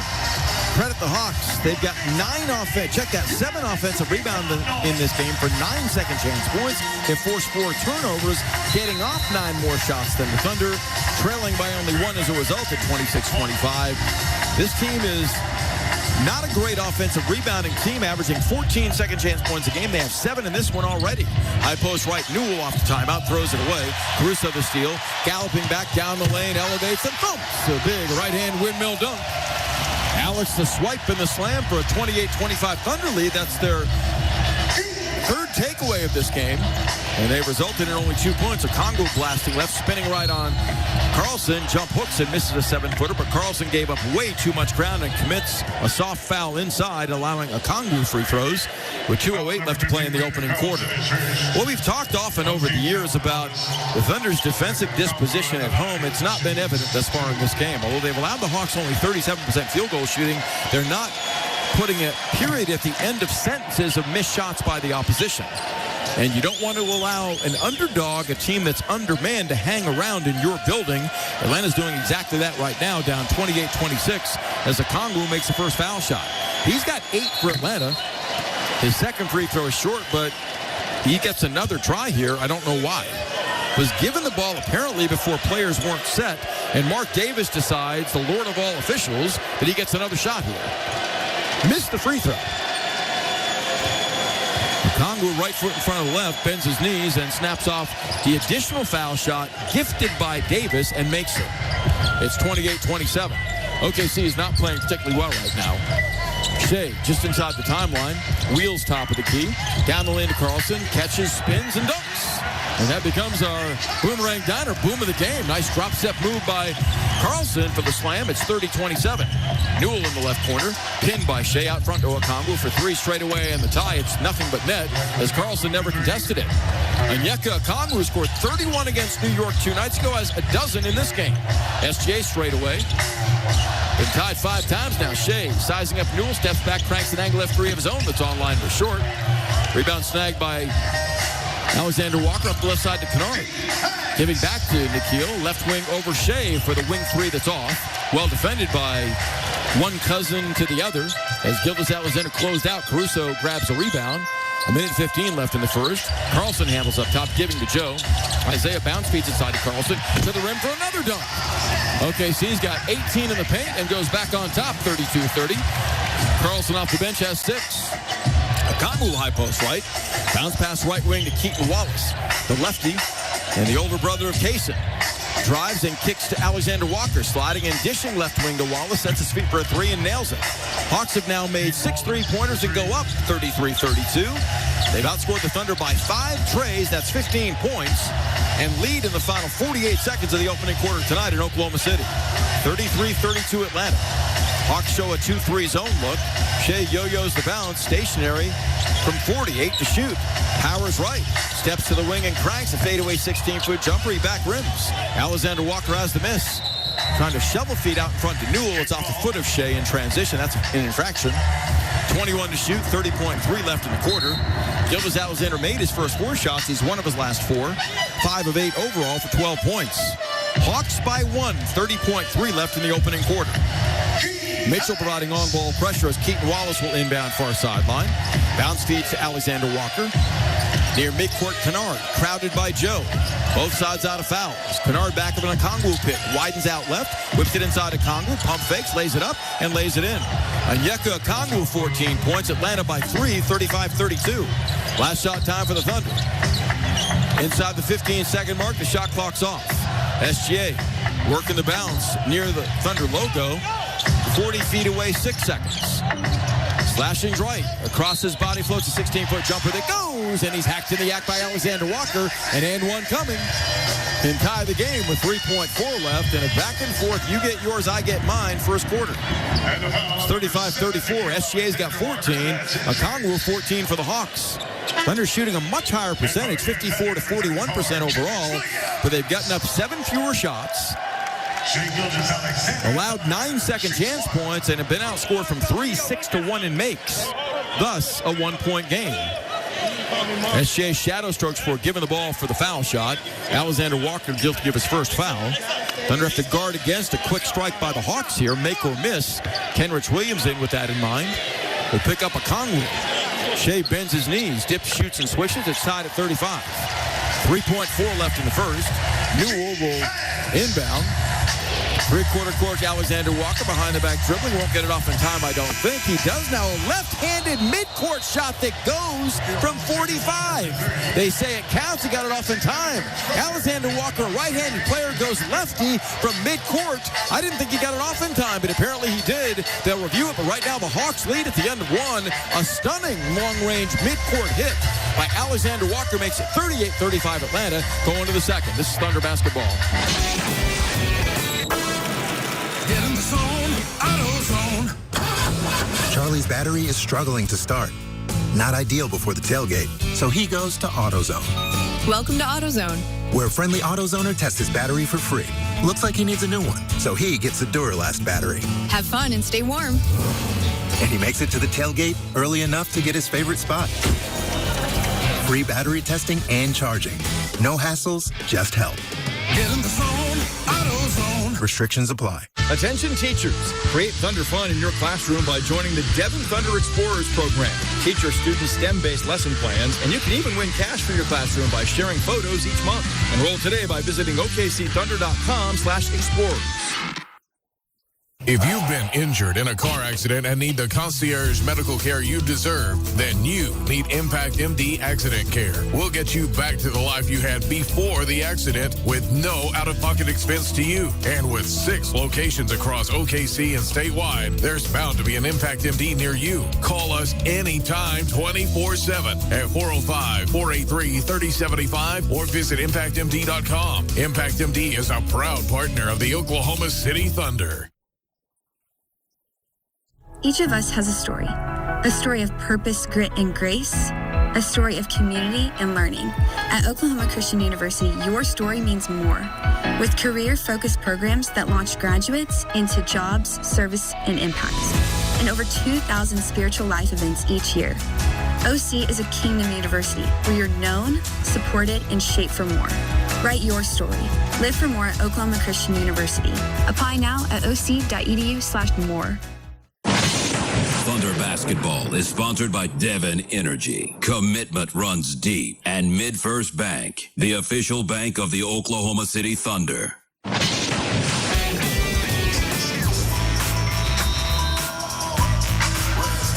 Thunder down 3, and Alexander Walker buzzer-beating left-handed three-pointer from midcourt has given the Hawks a 38-35 edge going to the second. Welcome back to Paycom Center. Atlanta controls the opening possession of the second quarter as well and has shot it well from 3, 7 of 18, 39%. That's what separates them from the Thunder right now. OKC's attempted only 5 trays, making 1. Thunder deploy Aaron Wiggins, A.J. Mitchell, Kenrich Williams, J-Dub, and Chet Holmgren to begin quarter number 2. Hawks have gotten off 8 more shots than the Thunder thanks to 7 offensive rebounds and 4 turnovers forced. Newell across the timeline. On the dribble lead to Keaton Wallace. Pinned by Kenrich Williams. Drives along the sideline and kicks to Newell for an open angle right three-pointer that's up and in. Atlanta by 6, 41-35. The Hawks have made 8 three-pointers now. Kenrich Williams ran for the steal and paid the price. Thunder find themselves down by their largest deficit. A.J. Mitchell pounds the dribble out front, played by Keaton Wallace between the rings to Dub. Working the angle left on Mohamed Gay. Slashes right, in deep, lays it up right-handed, counts if it goes, and it goes. Blew by Gay with a burrowing right-hand move and gets to the free-throw line. Looking to complete the three-point play. 11:24 left in the second quarter.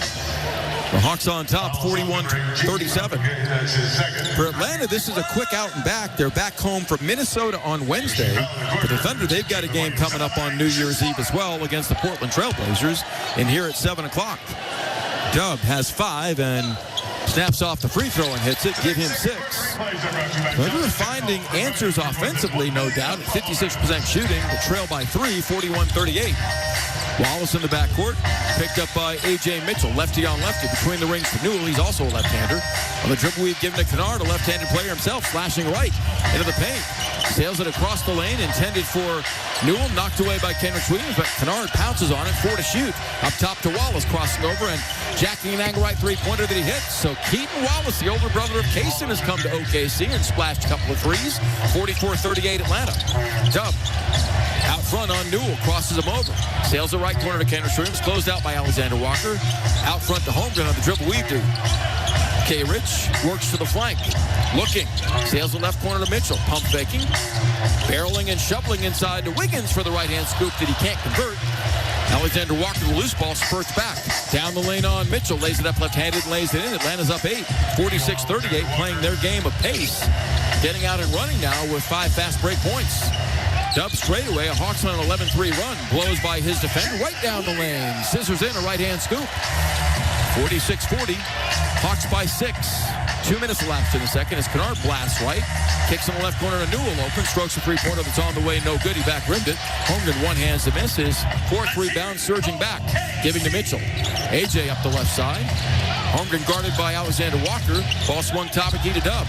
Powering right on the run, lays it up, no good. Holmgren gets the miss and lays it back up and in on the follow. Chet Holmgren scores his second bucket. As OKC had a mismatch that time, and Chet took advantage of it off the miss by Dub. 46-42, the Thunder back within 4. Alexander Walker, right wing, dribbles into traffic. Pounds that dribble and sends it out near midcourt to Wallace. Keaton sizing up Mitchell. Bounce feeds to Alexander Walker, closed out by Williams. Steps to the wing anyway. Jackson three-pointer, an air ball by 2 feet. Gay's got the loose ball, 2 seconds. Out front, Wallace catch a shoot rainbow 3 straight away. The shot clock buzzer goes from 28. Keaton Wallace, the UT San Antonio pride of. Jacks the 3. It's 49-42, Atlanta on top. Mitchell on a pick by Holmgren. Cranks an angle right 20-foot jumper of his own that's good. Atlanta's made 10 3-pointers in the half. Thunder won. That incites a timeout call from Mark Daignault. The 2 by Mitchell makes it 49-42. OKC down 7 with 9:10 left in the second quarter. We'll take time. This is Thunder basketball. It's a new year at OKC's favorite casino, and Riverwind is the best place to play. Choose from nearly 3,000 electronic games, or catch the hottest entertainment at the Showplace Theater. Thunder up and hit it big on classic table games. Play with your wild card, and every Friday in January, you could win your share of our $100,000 cold hard cash giveaway. Riverwind Casino, your home for good times. Kia is the official automotive partner of the NBA. And we think about basketball a lot. The plays, the swagger, the glory, the game. And how we can elevate our own game with capability that takes us to another level. And ground clearance that propels us even higher. The 3-row 2025 Kia Telluride X-Line all-wheel drive. Kia, proud partner of the Oklahoma City Thunder. Call 800-333-4KIA for details. Always drive safely. Limited inventory available. For 50 years, the Dean McGee Eye Institute has been a cornerstone in Oklahoma for excellence in eye care. Trusted by generations of families for all their eye care needs, countless Oklahomans have had their sight preserved or restored by our doctors.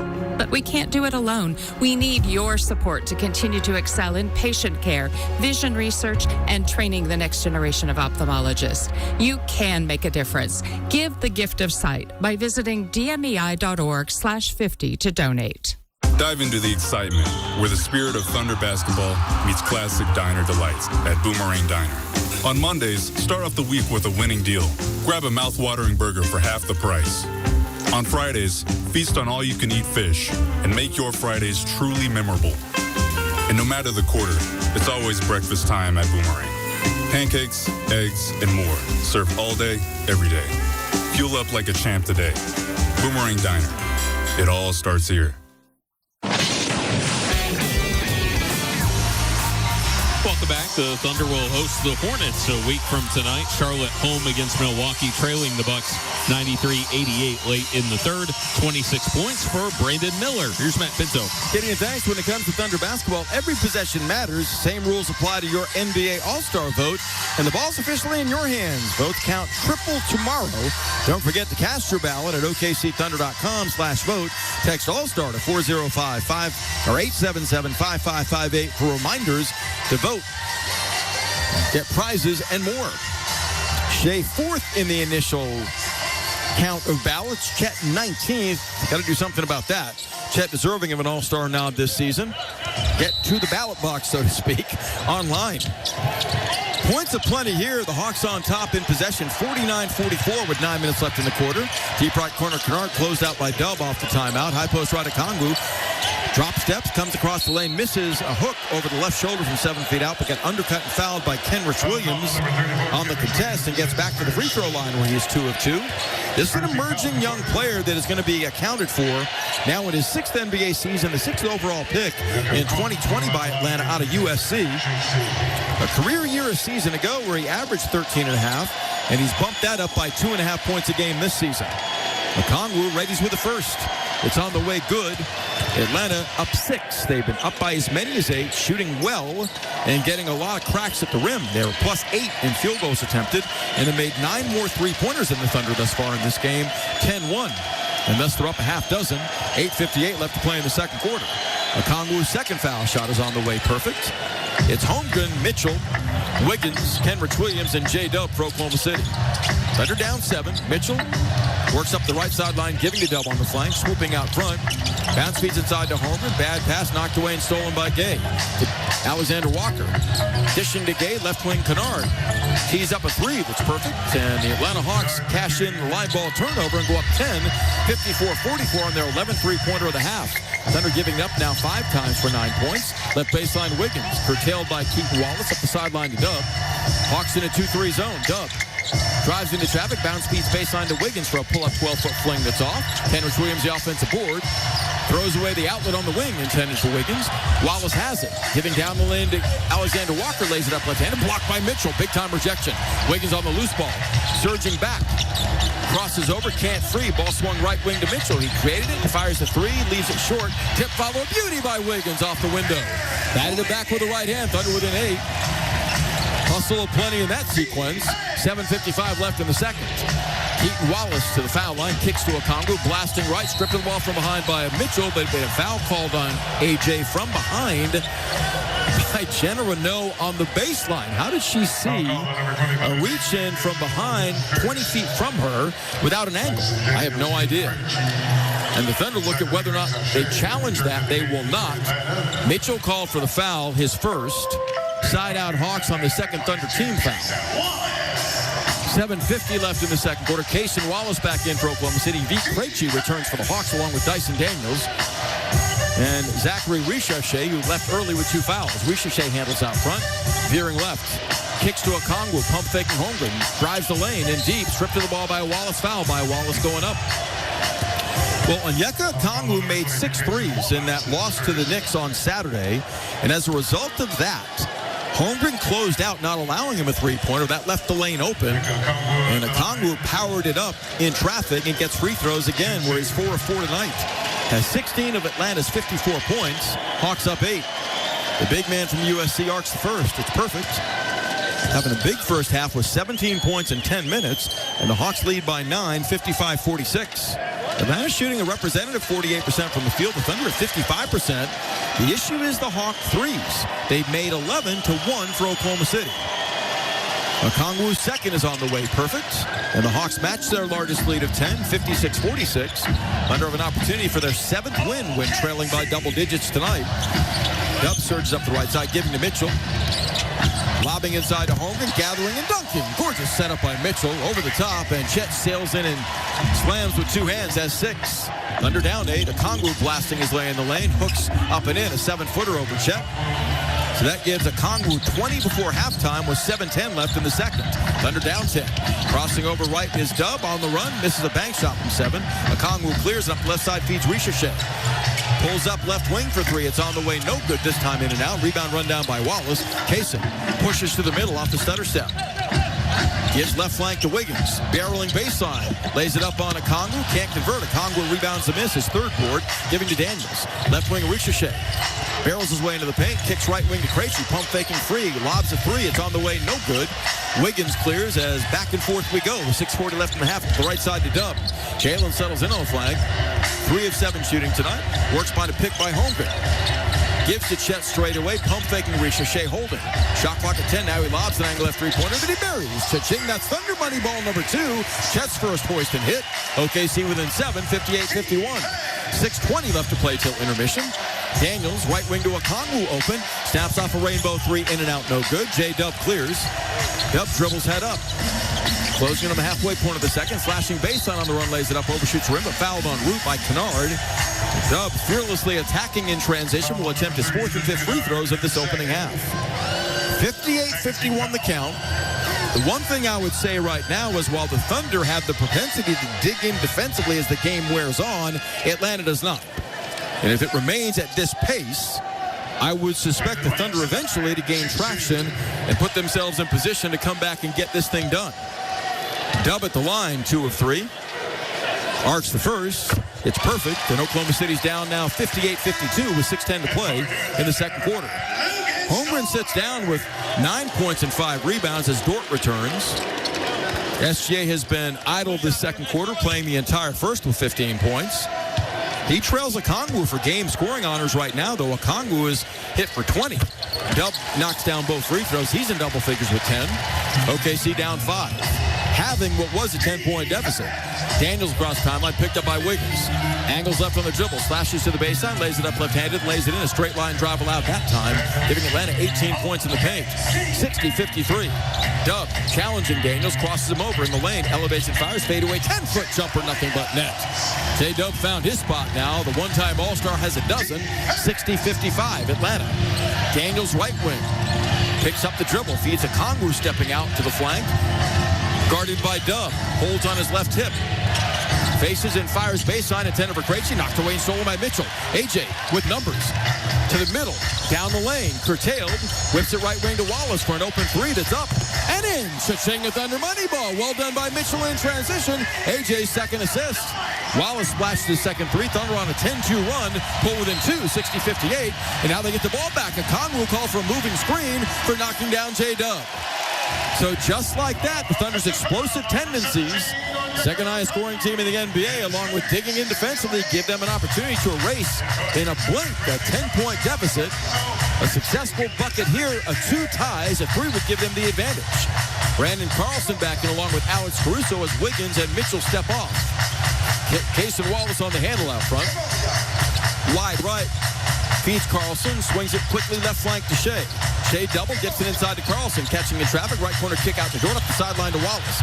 Ball knocked away at midcourt, taken by Kennard. Driving left on Shea, lays it up left-handed, overshoots the rim though, and Shea's got the loose ball. Giving to Wallace, up the right side to Shea, barreling right, sidesteps Daniels, lays it up the hand and ties the game with a left-hand gorgeous swooping scoop. Throttled down and was able to surge it up and in over Daniels. It's tied at 60. Thunder from 10 back. Quickly, 4:40 left in the second. Daniels behind the back dribbles into traffic.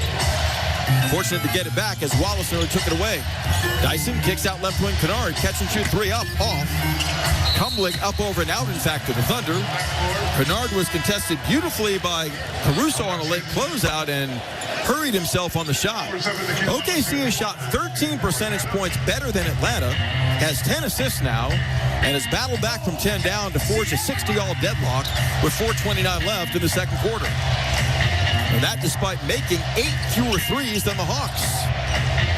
High post left Shea. Back of a Carlson pick, wedging left, sweeping right. Kicks to Carlson, open, left side angle, three-pointers up, way off. Caruso fights for the rebound and tips it off of Krejci, then off his body out of bounds. Excellent hustle by Caruso, but Krejci fortuitously had it bounce off him and then back off of Alex right at the Thunder bench. Turnover Turnovers are 7 for the Thunder, 5 for the Hawks. So Atlanta doing a good job protecting it against the Thunder's disruptive defense thus far. Daniels burrows left baseline, drop steps into traffic and coughs it up. On cue, Shea doubles down and snags it up the right side to Dort. Sets his feet on the right wing, now barrels left down the lane, across his body, jump. Shoots a 5-footer that's short. Okongwu clears it back on the Hawks, looking to break a 60-all deadlock. Alexander Walker, squeezed by Caruso, spins left, challenging Carlson for a left wing 20-foot jumper that's short. Loose ball battle for him. We have a loose ball foul coming on Okongwu. Excellent box out by Caruso. That's the Hawks' third team foul, Okongwu's second. As OKC is scrapping back from as many as 10 down in a game that's featured 8 lead changes, 7 ties. 60 apiece, 3:36 left in the quarter. SGA pulls up, pops, angle left three-pointer won't drop. He back rimmed it. Caruso tips a rebound, but Okongwu comes down with it, his 5th board. Dishing to Alexander Walker. Right corner to Risha Shea. Catch and shoot three is on the way. Good. Hawks back up by 3 thanks to the 3-ball. Their 12th make from distance in the half on 29 tries, 41% efficiency from long range. Atlanta 63, the Thunder 60. Timeout called by Mark Daignault with 3:18 left till halftime. We'll take time. This is Thunder basketball. KWPN, more WWLS, The Village, Oklahoma City, proudly serving the great state of Oklahoma. A Cumulus media station. Devon Energy and the Oklahoma City Thunder have launched Devon Sports Lab, a STEM-based program designed to help students improve their game and become excited about STEM through the science behind basketball drills. Our goal is for students to discover how to improve their athletic performance with a better understanding of fundamental science and math concepts. If you have a student in elementary or middle school, visit www.okcthunder.com/sportslab to learn more. With just seconds on the clock, I'm chomping at the bit here, Frank. I'm telling you, this is a moment in basketball history to really relish in. Back at the offensive end, Ken Chupp musterds up all his strength and squeezes down into the paint. He breaks through the screen, posts up with buns out, catches the ball, and he's called for the double drizzle. Dude, just get your hot dog and let's get back to our seats. Eat Squab, the official hot dog of the Oklahoma City Thunder. When a power line goes down, the safest distance is further than you think. Power from a downed line can travel through trees, water, and ice, and even the ground. You don't have to touch the line to get seriously hurt, so stay as far away as you can. Anything power lines are touching can be dangerous, including the ground. Let's live safely together. Learn more at oge.com/safety tips. At Oklahoma Christian University, your story doesn't stop at graduation. There's more ahead, like a master's in engineering or computer science. We keep it doable with flexible schedules, affordable tuition, and a Christ-centered community that's with you every step.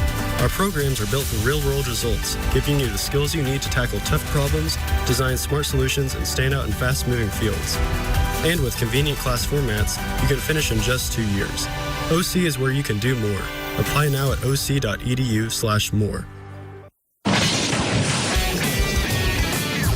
Welcome back. Thunder play at Golden State on Friday. Warriors in Brooklyn tied with the Nets at 62 early in the third. 20 points from Michael Porter Jr. Here's Matt Pinto. Thunder Community Foundation's auction is now open and will close at the end of the third quarter on New Year's Eve. Don't miss your chance to bring home exclusive one-of-a-kind autographed items and memorabilia, all in support of a meaningful cause. Visit okcthunder.com/auction to place your bids tonight. Hawks three-point shooting, the difference thus far in this one, a dozen made threes to 3 for the Thunder, and that's 5-2 in the second quarter. Atlanta led by 3 after 1, up 3 right now, 3:16 left in the half. Dort on the right flank, feeds on the baseline to Caruso, sizing up Risha Shea, holding. Sends it out front to Shea. Tries into a double, retreats now on Krejci. Ducking right to the baseline on the run, lays it up and lays it in. SGA's got 19. That was like taking candy from the baby. And SGA says, I'm so hungry, give me some candy. 19 and a half, 63-62 Atlanta. Daniels slot right, straightaway Krejci. Stripped to the ball going up by Wallace. And we have a non-shooting foul on a reach-in by Wallace as called by Ashley Moyer-Gleich. Kayson's not contesting the call, so I'm guessing he's guilty. Looked like a clean strip with the naked eye. It's his second foul, and the Thunder's fourth team foul. Both sides of the foul limit. 2:49 left in the half. Hawks by 1. Daniels off the inbound. Hawks have been limited to 5 turnovers in this game, protecting it beautifully against the Thunder's defense. Left corner, Richeche fires a 3, tumbling off the front of the rim and in. Richeche gets a kind roll from distance, his second three-pointer. He's got 6. Atlanta's made 13 threes before the break. Now go up. They gave him 2 or 3. Gave him 2 apparently at 65-62. Caruso slashing left. Down the lane, lays it up across his body, no good. Can't convert. Wallace has the loose ball. Bounce feeds inside to Caruso. Won't miss out when he lays it in with the right hand. 65-64. 2:15 left till halftime. Daniels pounds it straight away, slides left into the lane, pushes off, leans in, floats a runner, no good from 7. Holmgren grabs the rebound, then he's grabbed by Richeche. Not a good foul there at all by the second-year man. That brings free throws the other way. Atlanta over the foul limit. Richeche picks up his 3rd. Simply avoid contact there. Number 1 pick in the draft 2 years ago. That's free throws the other way, I believe. No, I misspoke. I thought that was Atlanta's 4th team foul. It's only their 3rd. And now they've changed the scoreboard. I thought it was 4 fouls up for the Hawks. Apparently not. Dub in, Dort out. Thunder down 1, 65-64. So I retract that criticism of Richeche. He's got 3 fouls, though. That he can't take away. Dub screens for Shea straightaway. Played by Alexander Walker, his cousin. Steps back, pump fakes. Gives it up on the left wing to Holmgren, driving. Feeds Caruso, slithering left. Steps back, fires, angle at 18-foot jumper. Looks good, it is. Thunder up 1, 66-65. Caruso splashing the mid-ranger. 1:45 left in the half. 66-65 Oklahoma City. Okongwu up top. Gives it straight away to Krejci. Closed out by Holmgren. Right wing Daniels, pump faking. Slips the ball to Krejci for an angle right 3 for the lead. It's perfect. The Krejci, former Thunder splasher, has 3 threes and 9 on the night. Hawks have made 13 threes to 3 for the Thunder and lead by 2. Shea dribbling into a double team. Jump passes out of it. The foul line to Holmes, kicking out right wing to Wallace. Pump fakes free, fires. Right wing 3 for the lead is up and off the back rim. Holmgren has the miss. Knocked down, no whistle. Flips up and in the hook shot on the follow from 3 feet away over Okongwu and ties the game at 68. A wild one. 1:05 left until halftime. Chet's got 7 rebounds and 11 points. Sliding right, Daniels steps away from Wallace, floats up and in a 7-footer. Does it count? It does count, and the Hawks have 70 points before halftime, and the and 1 coming for Daniels on Wallace's 3rd personal. Dyson Daniels, Euro step floating runner in the lane, gives him 10, and an opportunity for a 3-point play. 70-68 Atlanta. 10 lead changes, 8 ties thus far in this opening half. Hawks up by as many as 10. Thunder led by no more than 5 on their home floor. Dort will circulate back in for Mark Daigneault, sitting down Cason Wallace, who's tagged with 3 fouls, as Dyson Daniels attempts to complete the 3-point play. Daniels only a 61% foul shooter. His team's on top by 2, 70-68. Thunder thumping the Hawks inside 40-22 in the paint, but allowing 13 threes while making 3 themselves. Daniels' free throw, no good. Holmgren there for the miss. And we have a lane violation called on the Thunder. This is like amateur hour with these 3 officials. It really is. As Jenna Renault decides that she's going to stop play for a lane violation. Wow. Daniels gets another crack. Sends that one up and is good. 72-68 Atlanta. They've given Krejci 3 on the previous 2, so the Hawks lead is 4. It's 72-68. Mitchell bounce feeds high post left to Shea. Guarded by Daniels. Spins in the lane, up and under. Swoops in and scores it with a right-hand reverse. He has 21 before halftime and 104 straight games now at 20-plus. 72-70. Thunder down 2. 40 seconds left before halftime. Slashing right, Alexander Walker lays it up. Blocked from behind by Dub. Shea on the loose ball. Nikhil Alexander Walker down behind the play. It's 5-on-4. Shea kicks to Holmgren. Pump faking. Left wing Dub, left corner Dort. Crossing over on Daniels. No maneuverability. The Hawks get back. Left flank to Dub. Dancing on the dribble on Alexander Walker. Isolated. Loses the dribble. Alexander Walker to steal. Nikhil behind the back dribbles into traffic. Kicks the high post left side to Okongwu with the shot clock off. 13 seconds left till halftime. Hawks the ball in a 2-point lead at 72-70. Daniels at midcourt. 4 seconds. Swooping right. Off the stutter step. Down the lane on Holmgren. Lost it. Gets it back. Floats a hook at the buzzer and hits about a 5-footer. Atlanta 74. The Thunder 70 at the break. Halftime coming with Gideon and Matt next. This is Thunder Basketball.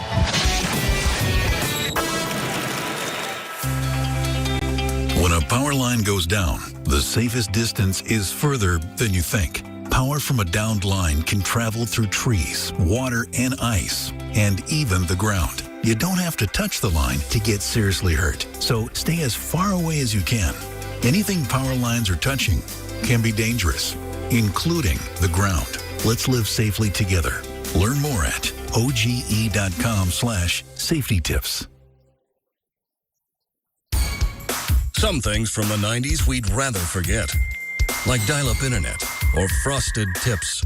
But some things never go out of style, like Taco Mayo's classic value menu. Choose from 10 of your favorite value items for just $1.89 each when you get 4 or more, like tacos, bean burritos, locos, and more. Loads of flavor, no hammer pants required. The classic value menu only at Taco Mayo, Oklahoma owned and operated. Eat local. If you've been injured in a car accident and need the concierge medical care you deserve, then you need Impact MD Accident Care. We'll get you back to the life you had before the accident with no out-of-pocket expense to you. And with 6 locations across OKC and statewide, there's bound to be an Impact MD near you. Call us anytime, 24/7 at 405-483-3075 or visit ImpactMD.com. Impact MD is a proud partner of the Oklahoma City Thunder. Good times are calling your way at the Showplace Theater with acts like Eli Young Band, February 6th. Matt Matthews, February 14th. I was pretending to smoke a cigarette with a Cheeto, and I would share it with my friends. Dylan Gossett, February 20th.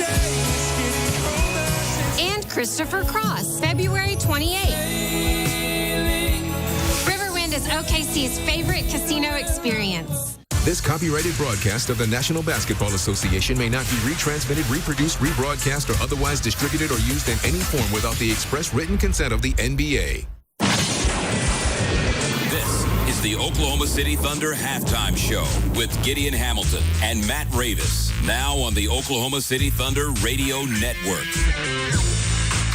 Hey, welcome back inside Baycom Center. It's halftime of the game between the Thunder and the Hawks tonight. Gideon Hamilton, Matt Ravis here with you, and some excitement here early, Matt, as both teams able to score the ball consistently. Oklahoma City coming off of one of their best shooting games, really, of the last several years, which they shot 57% as a team against Philadelphia. Tonight, even better. Yeah, it's crazy. Shooting 58% from the field, and the offense is clicking on all cylinders lately. That was a fantastic Shea half. J-Dub got his scoring going. Chet got the scoring going a little bit. Good efforts from the bench as well, and all of that with only hitting three-pointers in your down 4 at the half. And so a couple ways to look at that half, but offensively, yeah, the Thunder were aces there.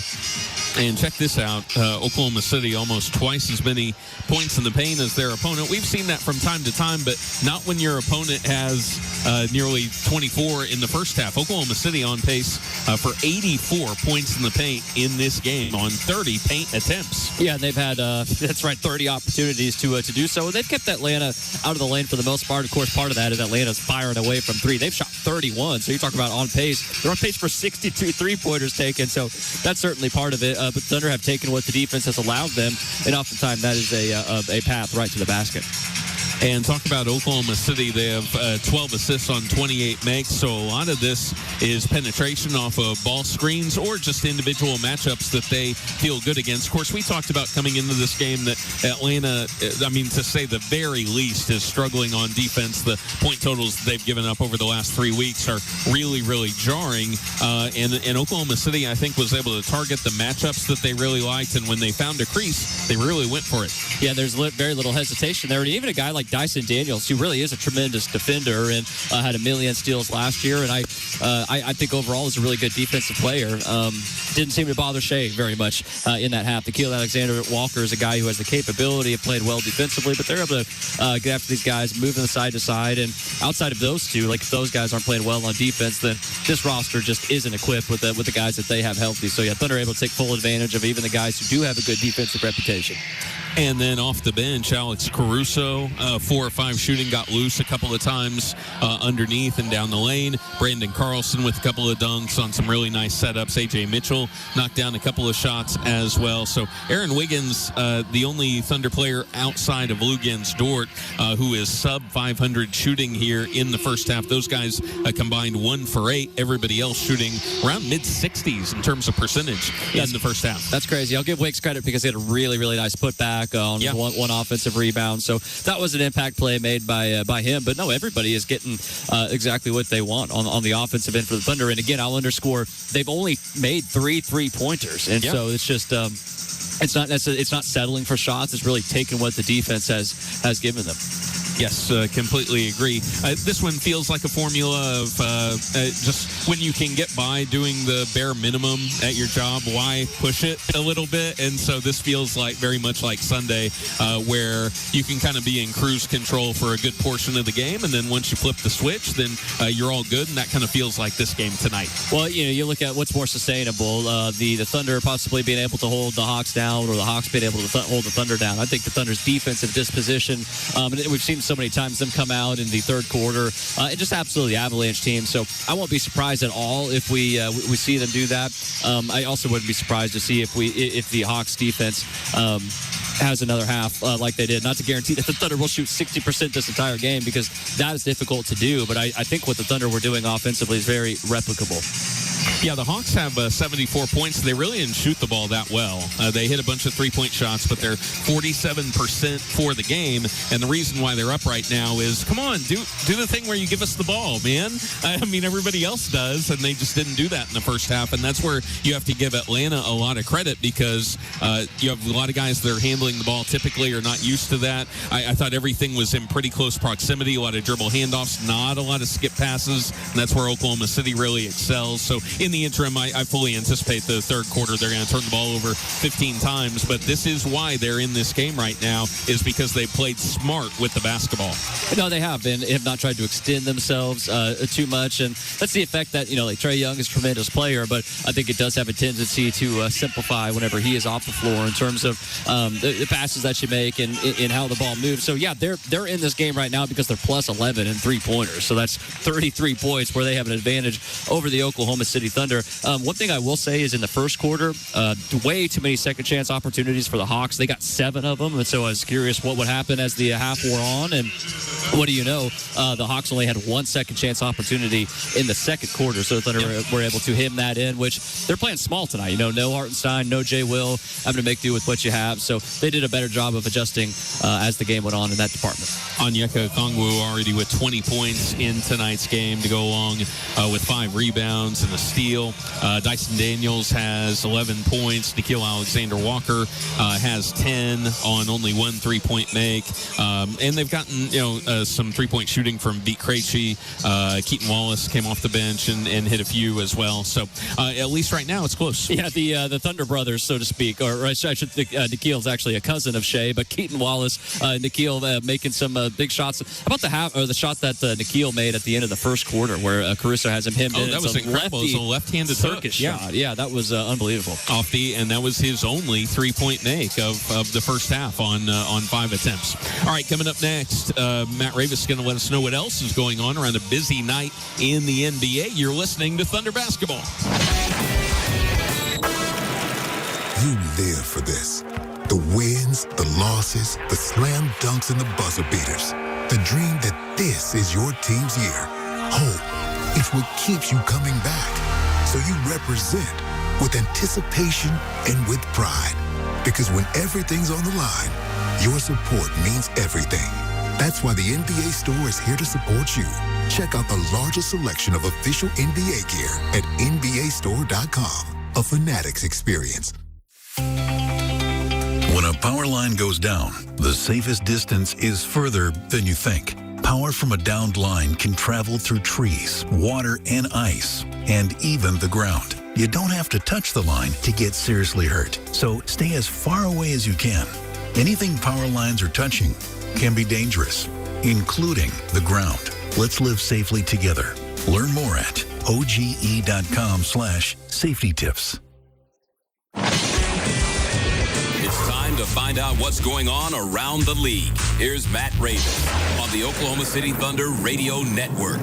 Welcome back to halftime here at the Paycom Center, where the Thunder currently locked in a battle with the visiting Atlanta Hawks. Hawks on the high side, 74-70. Shea has 21 points at the half for the Hawks. Onyeka Okongwu had 20. His career high is 32 for the Atlanta Hawks. Let's take a look at what's going on around the NBA, and we'll take a quick peek in on Monday Night Football. Thunder's next opponent, the Blazers, not in action until 9:30 this evening against the Dallas Mavericks. After that, the Thunder will head out to Golden State, where they will play the Warriors. Warriors currently in Brooklyn playing the Nets, 80-78. The Nets have a slight lead there, 2.5 remaining in the third quarter there.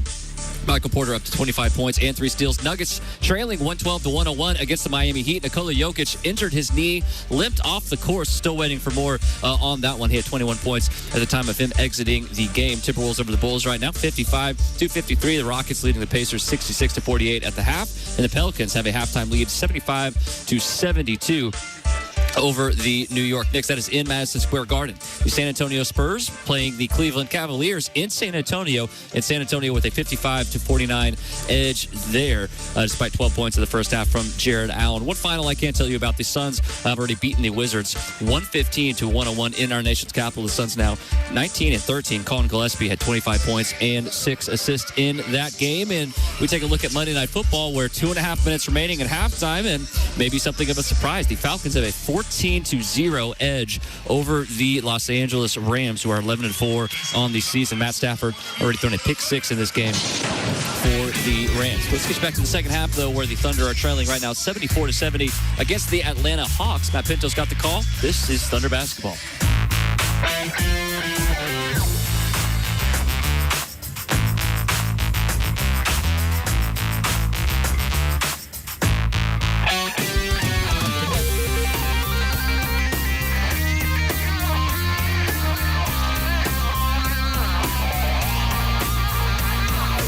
For 50 years, the Dean McGee Eye Institute has been a cornerstone in Oklahoma for excellence in eye care. Trusted by generations of families for all their eye care needs, countless Oklahomans have had their sight preserved or restored by our doctors.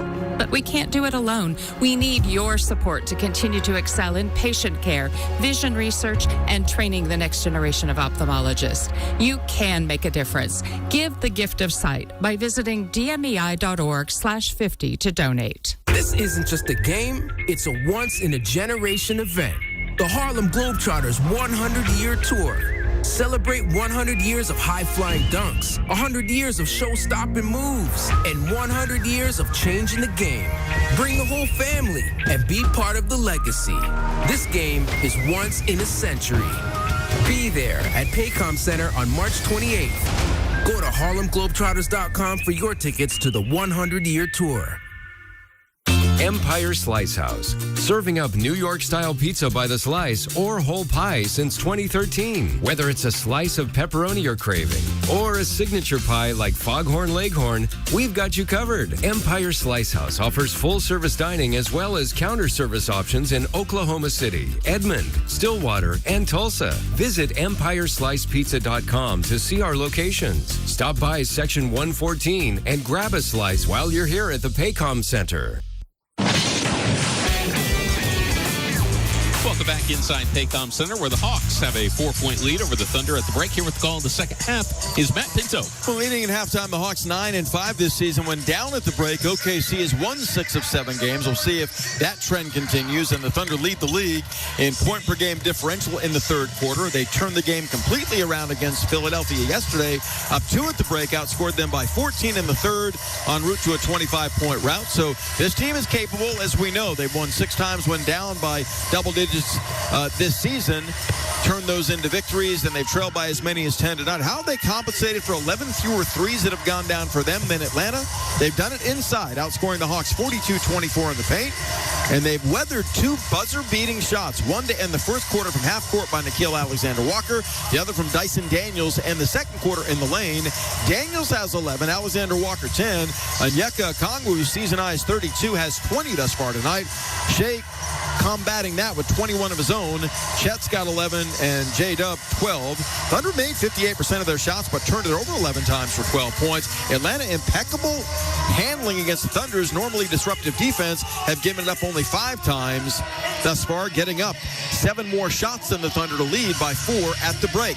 OKC's got its traditional New Year's Eve game coming up on Wednesday at 7 against Portland. Get your young Thunder fan off the sidelines at end of the game with the Thunder Rookies Club app. Complete challenges, play games, and win exclusive prizes all from your mobile device with the free Thunder Rookies Club app available now. Hawk ball to begin quarter number 3, shooting at the basket to my left, as they will look to fight to end a 6-game skid. And playing tonight without Trae Young, starter Jalen Johnson, and starter Kristaps Porzingis. Oftentimes when that happens, the guys that don't get big minutes and big shot volume look to seize their opportunity. Atlanta's doing that. 7 guys have made at least 1 3. The Hawks have knocked down 14 in the game. Alexander Walker working left on Dort, sets up a Okongwu, slashing right on Holmgren. Barreling right, can't convert a driving layup, but Holmgren in retreat commits the foul, his second. And Okongwu attacking the Thunder big man, gets to the free throw line for his 7th and 8th attempts tonight. Keep in mind, Onyeka coming off of a 31-point outing against the Knicks 2 nights ago. Had 14 rebounds on that occasion as well. A blossoming center. First foul shot in and out, no good. The Hawks are 9 of 11 from the line. The Thunder 11 of 12 in a 74-70 game. Thunder allowing an opponent's high for a half, 74. They generated 70 themselves, so they're right there despite Atlanta's hot 3-point shooting. Okongwu's second is on the way. That looks good and is. It's a 5-point Atlanta advantage. They've led by as many as 10. Thunder by as many as 5 in a game that's featured 8 lead changes, 8 ties. It's Dort, Dub, Holmgren, SGA, and Cason Wallace for the Thunder. No Isaiah Hartenstein or Jay Will tonight. Dort fed, fires a straightaway 3 that's on line short. Holmgren grabs the rebound, and he's tied up by Ricochet. Those two will jump it up down in the Atlanta end, or is that a foul call and a reach in by Ricochet? Loose ball foul, Ricochet. Ricochet picks up his 3rd, side out Thunder. It's Vit Krejci, Dyson Daniels, Nickeil Alexander-Walker, Onyeka Okongwu, and Zachary Ricochet for the Hawks. Holmgren off the inbound, feeds Dub straight away. Hand check by Ricochet. Holding straight away, 8 to shoot. Looking, lobbing to Shea right wing against Krejci. SGA to the baseline. Fades and fires, 17-foot jumper, nothing but net. Gilgeous-Alexander is a mid-range master, and it was 23. Back quickly, Ricochet, doubled. Whips it out front to Okongwu. Pump faking. Closed out by Dub. Wide right, Alexander Walker. The Hawks the ball on a 3-point lead as Alexander Walker cranks an angle right 3 that's a brick. Holmgren reels in the miss. His 8th rebound, outletting right to Shea. Bounce pass across court to Dub. Blasting and kicking left wing to Dort. Lou spins and pulls up. 20-foot jumper left baseline, nothing but net. And Alexander Walker called for a reach-in foul. He twirls his finger towards the bench, saying, challenge that. The bucket counts, and Oklahoma City has closed to within 1 at 75-74. 10:52 left to play in the 3rd quarter. They have the scoreboard overhead wrong. They've given the Hawks an additional basket they never scored. And taking that basket off the Thunder tally at 75-74, at 77-72 on the board overhead, as Dort converts the 3-point play and ties the game at 75. That's our 9th tie tonight. 10:50 left to play in the 3rd quarter. Deadlocked at 75. Daniels straight away Okongwu, veering right on the dribble weave to Alexander Walker. Kicks the ball up the sideline off his foot out of bounds. So that's Atlanta's 2nd turnover of the quarter, 7th on the night. Thunder seek the lead. Dub, high steps, slashes left down the lane, lays it up on Ricochet and spins in the left-handed layup. Thunder 77, the Hawks 75. Daniels powers right, lays it up on Holmgren, blocked by Chet, his 2nd rejection. Dort's got the loose ball, giving to SGA. To the trailing Holmgren, down the lane swooping, lays it up. Goaltended by Ricochet, count that bucket. Timeout Hawks. OKC's come out breathing fire at both ends. Surged from as many as 10 back to a 4-point lead on a 9-0 burst most recently. 10:21 left in the 3rd quarter. They've owned 3rd quarters all season and have surged in front by 4 right now with 10:21 left. This is Thunder basketball. At Brahms, we offer more than just burgers, shakes, and fries. We have an entire fresh market for your everyday grocery needs, from farm fresh milk to meats, freshly baked breads, and produce. We also carry a wide variety of our premium ice cream, frozen yogurt, and sherbet. And with Brahms delivery trucks running 7 days a week, our items are always fresh. Stop by your neighborhood Brahms Fresh Market for an incredibly fast, incredibly convenient grocery shopping experience so you can spend more time on things that matter most.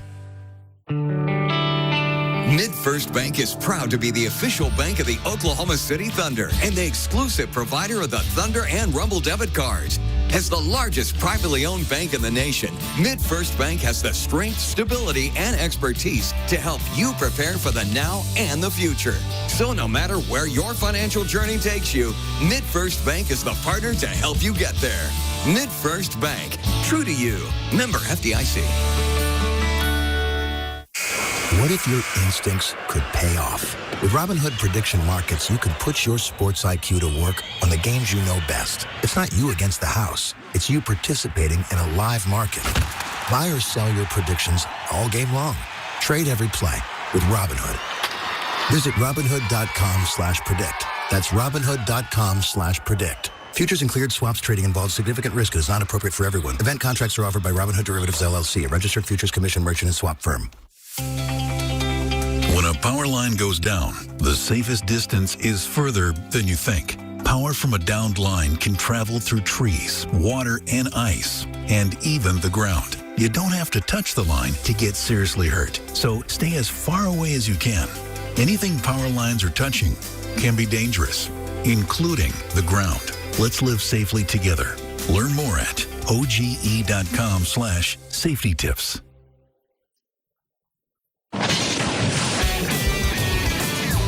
Welcome back. Thunder go to Phoenix on Sunday. The Suns defeated Washington earlier tonight, 115-101, behind 26 points from Dylan Brooks. Here's Matt Pinto. Take Thunder basketball with you wherever you go with the official Thunder app powered by OU Health.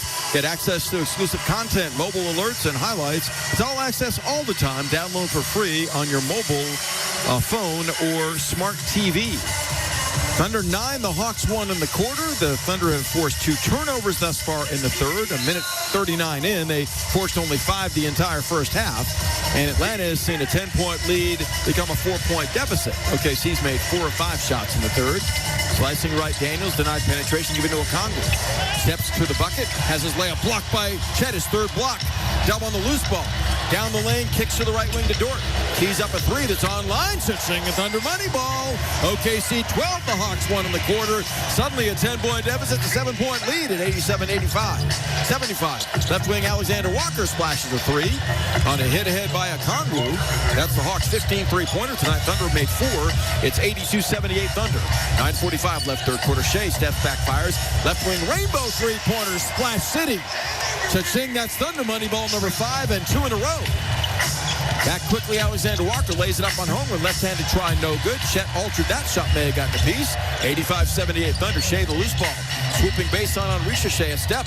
Jump stops. Spins and kicks to Dort for another angle left 3-pointer. This one on line, back rimmed. Double long rebound. Feeds Shea up top. Gildas Alexander weaving his way down lane. Shovel feeds left corner. Dort up the sideline to Dub. Slashing left away from Ricochet. Across his body. Floats up a 5-foot runner. No good. Holmgren got the rebound. Drop steps and lays in the follow. OKC barreling out to a 9-point lead at 87-78 on a 17-4 push 3 minutes into the quarter. Chet's got 3 blocks, 9 rebounds, and 15 points. Daniels between the rings to Okongwu. Angles right on the bounce. Now reverses field left. 10 to shoot. Giving to Daniels. Slicing baseline. Swallowed up by 2 defenders. Ball swung slot right. Alexander Walker. Pump fakes and dishes. Right corner Ricochet. Catch shoot 3 up and air. Near air ball. Grazes the rim short. Dubs got the loose ball. 8:40 left in the third. Shea up the left side. Sizing up Alexander Walker. Backs him down to the mid post. Grinding in the lane, elevates leaning in, and knocks down a 10-foot jumper over his cousin. 28 and counting for Shea. Thunder by 11, their largest lead, 89-78. Daniels to a curl-cutting Krejci, back to Daniels, up top, dumping in deep to Okongwu, kicking right corner, Ricochet, catches you three, is up and good. Ricochet, good kick-out option, has nailed his third three-pointer, has 9 points. Hawks doing it from distance with 16 made three-pointers, trail by 8. Wallace blasting by Krejci, who recovers and pins Kaysen in the lane, finding Holmgren for the right-hand sledgehammer. Kaysen Wallace didn't panic. Bar jarred away, Thunder at 62% shooting. Jets got 17. The lead is 10, 91-81. Daniels spinning, kicking, right wing Okongwu. Arcs a three-point shot way off. Off the back iron, Wallace has it. Dishing to SGA down the lane. Elevation fires, fadeaway, 12-foot jumper, string music. Timeout Hawks. Thunder have taken it over from 10 back in the opening half to a 12-point lead at 93-81, scoring at will, outscoring Atlanta 23-7 in the quarter to lead by a dozen with 7:41 left in the third. This is Thunder basketball. It's a new year at OKC's favorite casino, and Riverwind is the best place to play. Choose from nearly 3,000 electronic games, or catch the hottest entertainment at the Showplace Theater. Thunder up and hit it big on classic table games.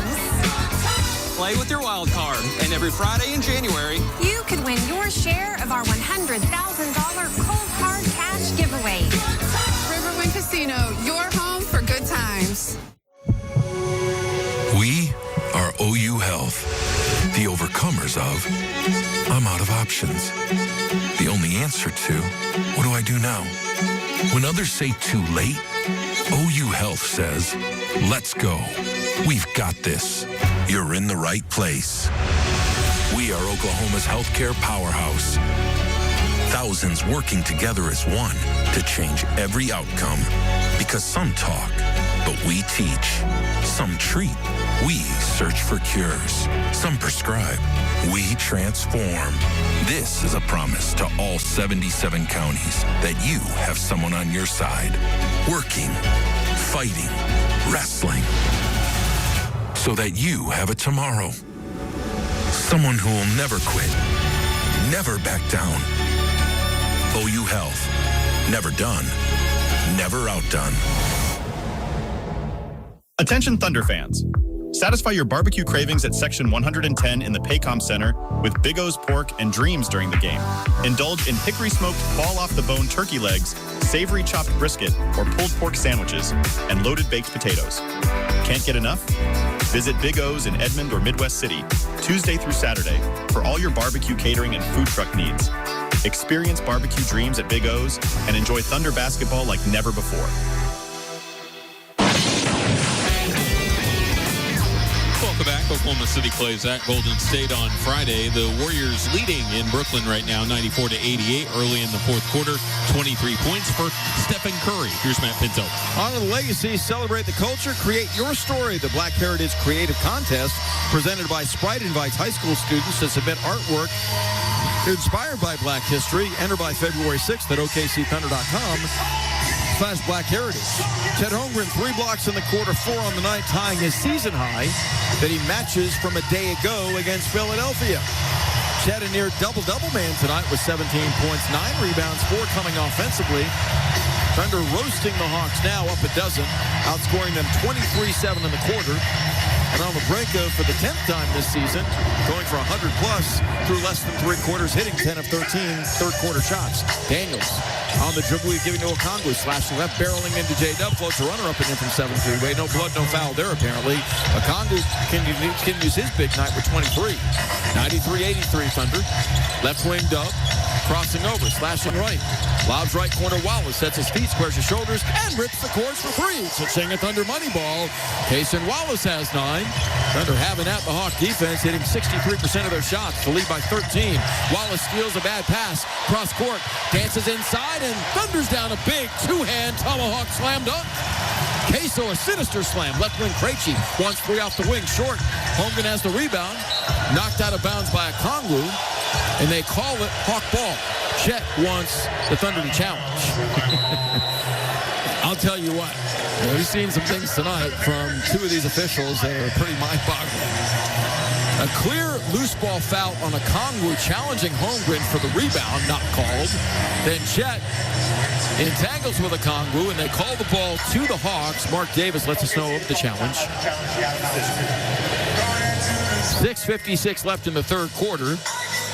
Chet was emphatic, letting Mark Daignault know to challenge, and Daignault immediately obliged.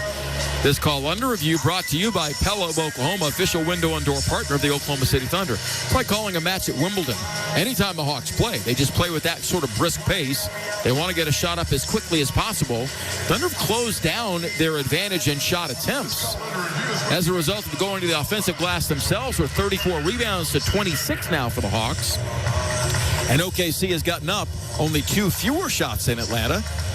The difference keeping the Hawks in this game, despite the Thunder's 12 of 15 overall shooting in the quarter, is the fact that they've made 16 threes to 6 for OKC.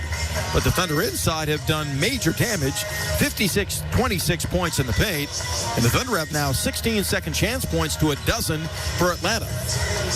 Thunder a great job of coming out with focus and physicality to begin this third quarter. A lot like what we saw yesterday against Philadelphia. This club understands what a 48-minute NBA game is all about. And while they were not on their game defensively in the opening half, they'd be the first to say it. Here in the third quarter, the Hawks are getting nothing easily, falling behind 98-83, 15-point deficit at the moment. And we'll see the determination on this possession call that if it goes the Thunder's way, will send them back in business with 6:56 still left in the third quarter. OKC has scored 28 points in the third to 9 for the Hawks. Mark Davis is still on headset with Secaucus, New Jersey's NBA Replay Center before he lets us know the determination. Upon review, it has been determined the ball was last touched by Atlanta. Therefore, this is a successful challenge. OKC will receive their timeout back, as well as they have an additional challenge. Please reset the game clock to 6:57.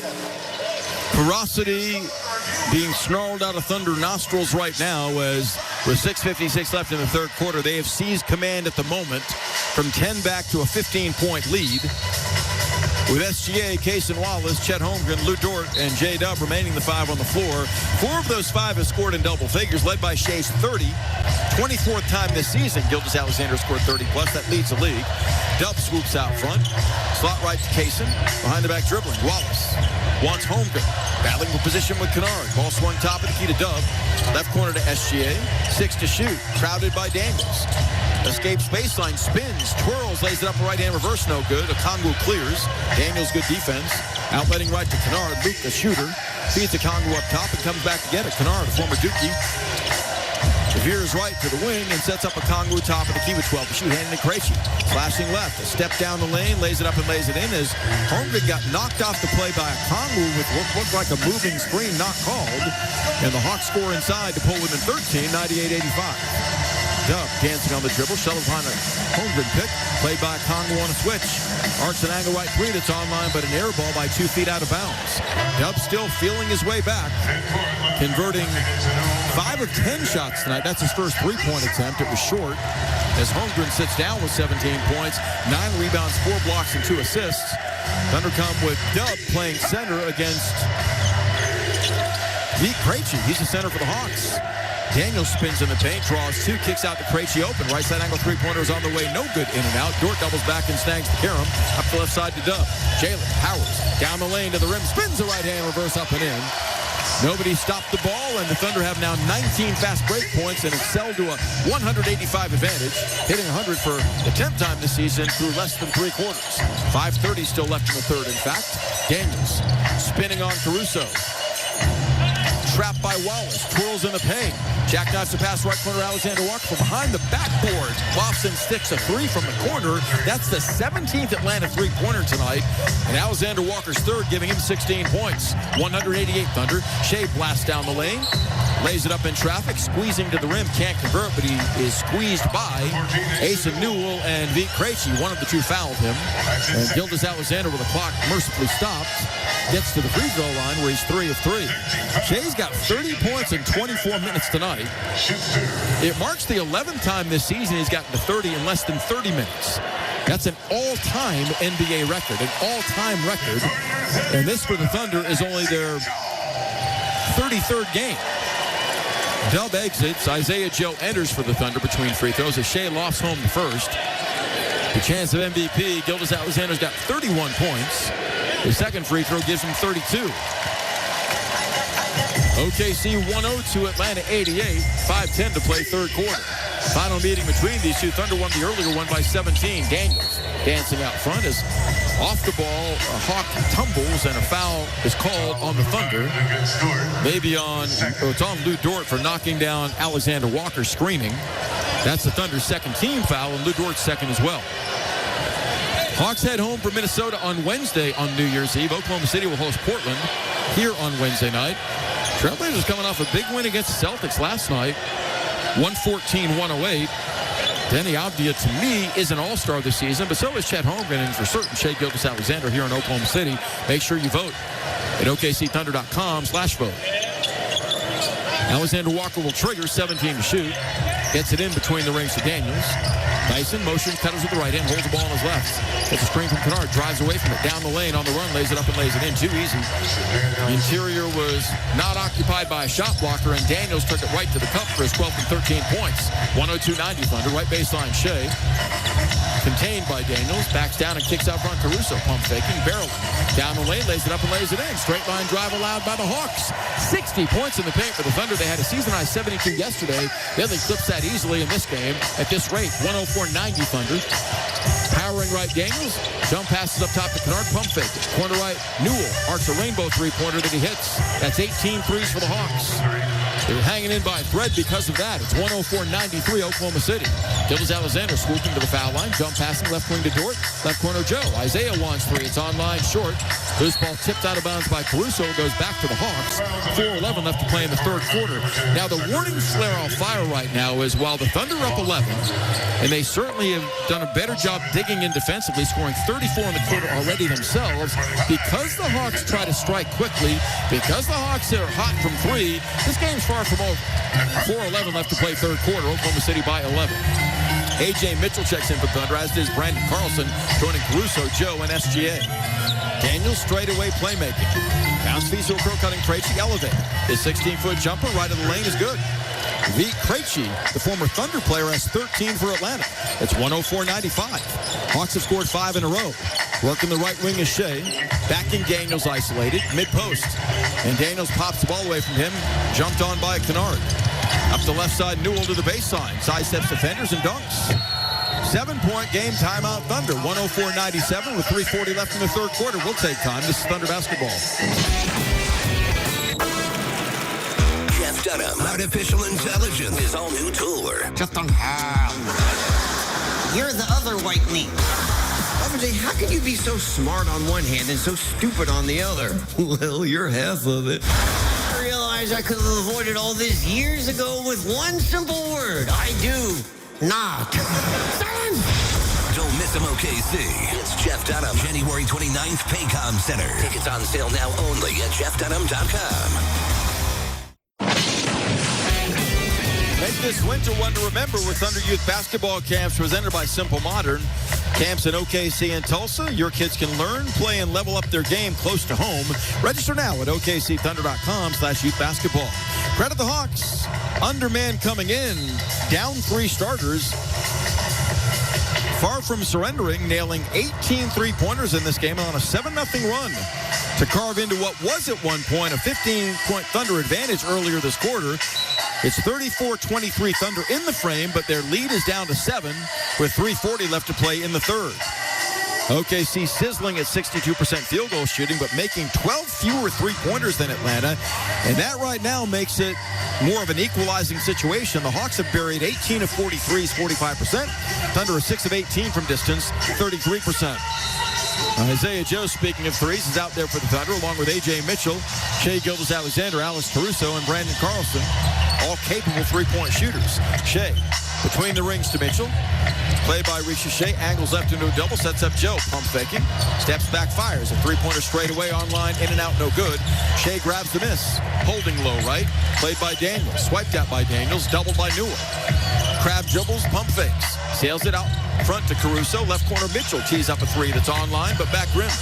Daniels has the offside rebound. 3:10 to play in the third.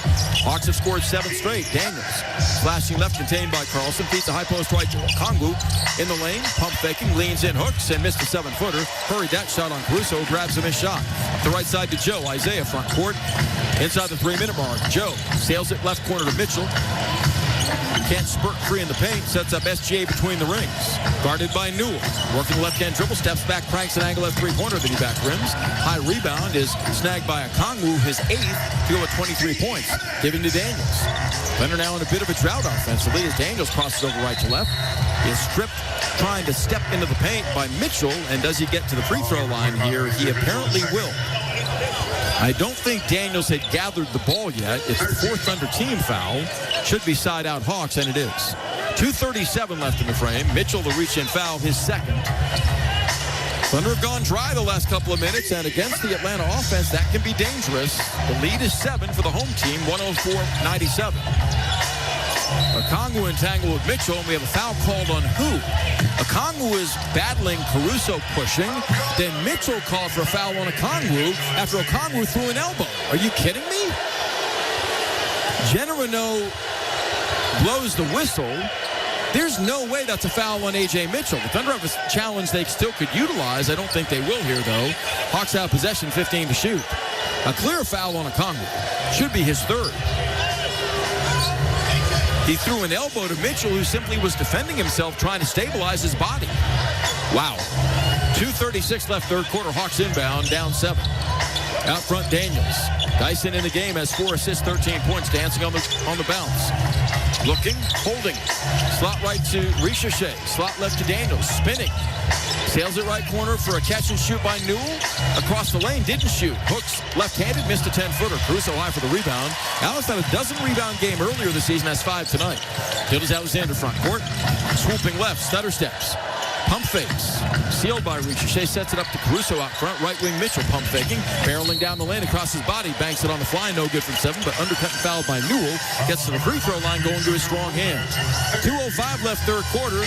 A.J. Mitchell looks to kick the scoreboard forward in the right direction for the Thunder with 2 free throws. Hitting 87% from the line this season. He is 7th in the league in terms of progression scoring the ball, plus 7.5 points a game this season over what he did a year ago at 14.1 a night. And he nails the foul shot. Mitchell has 5 points in this game in 13 minutes. And OKC leads by 8, 105-97. Thunder will have the ball to begin the 4th as they won the game's opening tip. Keaton Wallace, the older brother of Kaysen, checks back in for the Hawks. Ricochet out. And Alexander Walker is back as well, joining Kennard, Newell, and Okongwu. Mitchell's second free throw is perfect. Thunder from the line. Second best free throw shooting team in the league are now 16 of 17 and lead 106-97. Thunder in a 2-3 zone. Foul line feed to Okongwu. Stepping into the paint. Denied penetration by Carlson, giving to Alexander Walker. Dashing and spinning for a fadeaway 12-foot jumper that's a beauty. Lofted and stuck it over Joe. Alexander Walker has 18 points in 26 minutes. 106-99 Thunder. Shea slot right on the perimeter. Played by Kennard. Crosses over, dashes baseline. Pump fakes. Out of a triple team, dishes to Joe out front. Finding Mitchell. Driving, spinning. Leans in, goes right-handed, missed a jump hook from 6. Okongwu clears. That's his 10th rebound. Check out his 9th rebound, and near double-double. Hawks get it back down 7. 1:20 left in the third quarter. Alexander Walker off the stutter step, sets up Okongwu. Got away with the travel. Works to the wing and hands to Keaton Wallace. Wallace can't search free of Shea. Right corner finding Kennard for a rainbow three-pointer that's on the way. Good, and he's fouled by Joe. Possible 4-point play for the Hawks. That's their 19th made three-pointer tonight, and they're down now only 4, 106-102 with 1:12 left in the third quarter from as many as 15 behind. So a team that's dropped 6 in a row and 9 of 11 could easily have closed shop when the Thunder made their big push in the third quarter, but they have not. And now third quarter scoring shows the Thunder with 36 and the Hawks with 28. Make it 29 as Kennard completes a 4-point play. It's a 10-2 Hawk run. 3-point game, a 1-possession difference at 106-103. Caruso on the right wing, giving to Mitchell. On a Carlson pick. Kicks right wing, Caruso wide open. Snaps off a three-pointer. It's online and in there. Cha-ching, Thunder money ball. OKC 7th in 22 tries. Caruso's first of the night, giving him 13 points. 112-103. In the paint, Newell jump stops. Corner left kicking to Okongwu, 109-103 rather. Right corner three by Newell is short. Over Carlson, who contested well. Gilgeous-Alexander grabs the offside rebound, his fifth. Shea straightaway. Off the spin, down the lane, lays it up left-handed, no good, but fouled en route. Stutter stepping away from Alexander Walker, challenged by Newell at the cup. Earns free throws with 34.4 left in the third quarter. Oklahoma City by 6, 109-103. Caruso playing brilliantly off the bench, has 13 points, 5 rebounds, and an assist. Really surprised in this game as Shea buries the foul shot for his 33rd point. SGA one of 5 in double figures for Oklahoma City with 33, leads all scorers. Surprised the Hawks have protected as well as they have. They had 3 quick turnovers to begin this third quarter, but only 8 on the night. Let them take it away a total of, and an average of 18 times a game, had 23 takeaways for 31 points in burying Philly yesterday by 25. Atlanta, good job protecting it thus far in this game. Shea's second foul shot looks good in his. Gilgeous-Alexander's got 34, 2 above what he averages per game. 111-103. OKC's run off 5 straight. Keaton Wallace, the left-hander, crossing the timeline. Peels right back with a Okongwu pick. Shea fights over the screen. Wallace now stripped by Shea. Down the lane in transition. Shea lays it up and lays it in. Got hit by Wallace, no whistle. 113-103. 7 straight Thunder points. Gilgeous-Alexander with 36. That's the 9th Thunder takeaway. Alexander Walker double. Wide right Wallace. 10 seconds left in the quarter. Shot clock off. Driving and lobbing inside. Kennard hits Newell, who's fouled going up. In the cylinder trying to grab the ball. And the rim. Should be an offensive interference, but the bucket didn't go anyway, and a foul is committed apparently by Mitchell, they say. AJ says he got all ball. That's the 4th on Mitchell, but now the Thunder will in fact challenge that foul call on AJ Mitchell. He insists it was all ball, going up to contest the lob feed to Asa Newell. This call under review brought to you by Pella of Oklahoma, official window and door company of the Oklahoma City Thunder. Let you know the verdict on the other side, 6.8 left in the quarter. Thunder by 10, 113-103 late in the third. This is Thunder basketball. Kia is the official automotive partner of the NBA. And we think about basketball a lot. The plays, the swagger, the glory, the game. And how we can elevate our own game with capability that takes us to another level and ground clearance that propels us even higher.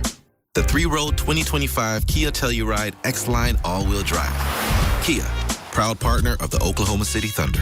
Call 800-333-4KIA for details. Always drive safely. Limited inventory available. KWPN, more WWLS, The Village, Oklahoma City, proudly serving the great state of Oklahoma. A Cumulus media station. Everyone loves free food. Score a free taco during every Thunder game day at participating Taco Bueno locations. Mention the offer to redeem Taco Bueno, the official taco of the Oklahoma City Thunder. Matt Pinto welcoming you back to Paycom Center. Thunder hit Philly for 38 third quarter points yesterday, outscoring them by 14 en route to a 25-point rout. They put 43 up at the expense of the Hawks in the third tonight, plus 14 in this third quarter as well, thanks to 16 of 26 shooting to push from a deficit before at halftime to a 10-point lead. It looks like Mitchell's rejection of the basketball going up on the lob feed to Newell is nothing but ball. I'd be shocked if there is a foul that is validated here against the Thunder defender. Mark Davis still on headset with Secaucus, New Jersey's NBA Replay Center, and they will soon let us know the verdict on the Thunder challenge. OKC won an earlier challenge, battling from 10 back to lead by 10. Here we go. Upon review, it's been determined there is no illegal contact by OKC on the missed dunk. Imminent possession will be awarded to OKC, free throw line extended, as after the dunk, there was offensive basket interference. They will not be charged this timeout, however, they will be charged this timeout, and they have no additional challenges. So both sides out of challenges now with 6.8 seconds to play in the third quarter. Oklahoma City gets it back with ample time to fire. Hawks out of fouls. It's Isaiah Joe, Kason Wallace, A.J. Mitchell, Alex Caruso, and SGA, 5 guards for the Thunder. Against Asa Newell, Keaton Wallace, Dyson Daniels, Nikhil Alexander-Walker, and Onyeka Okongwu, 1 center, 4 guards for the Hawks. Caruso to inbound near sideline, 3-quarter court. Gets it in deep in the backcourt to Mitchell, 6 seconds. Off the stutter, step before, crossing the timeline with 3, up the sideline. Behind the back dribbles, pump fakes, left corner to Wallace on the pass. Mitchell didn't recognize the clock was on his back, should have shot the ball, instead passed it, and the clock and horn expire, ending the third quarter. Oklahoma City by 10 going to the fourth at 113-103, battling for their 7th recovery from a double-digit deficit and seeking their 28th win this season against 5 losses going to the fourth quarter, up 113-103. We'll get there next. This is Thunder Basketball. Dive into the excitement where the spirit of Thunder basketball meets classic diner delights at Boomerang Diner. On Mondays, start off the week with a winning deal. Grab a mouth-watering burger for half the price. On Fridays, feast on all-you-can-eat fish and make your Fridays truly memorable. And no matter the quarter, it's always breakfast time at Boomerang. Pancakes, eggs, and more, served all day, every day. Fuel up like a champ today. Boomerang Diner. It all starts here. For 50 years, the Dean McGee Eye Institute has been a cornerstone in Oklahoma for excellence in eye care. Trusted by generations of families for all their eye care needs, countless Oklahomans have had their sight preserved or restored by our doctors. But we can't do it alone. We need your support to continue to excel in patient care, vision research, and training the next generation of ophthalmologists. You can make a difference. Give the gift of sight by visiting dmei.org/50 to donate.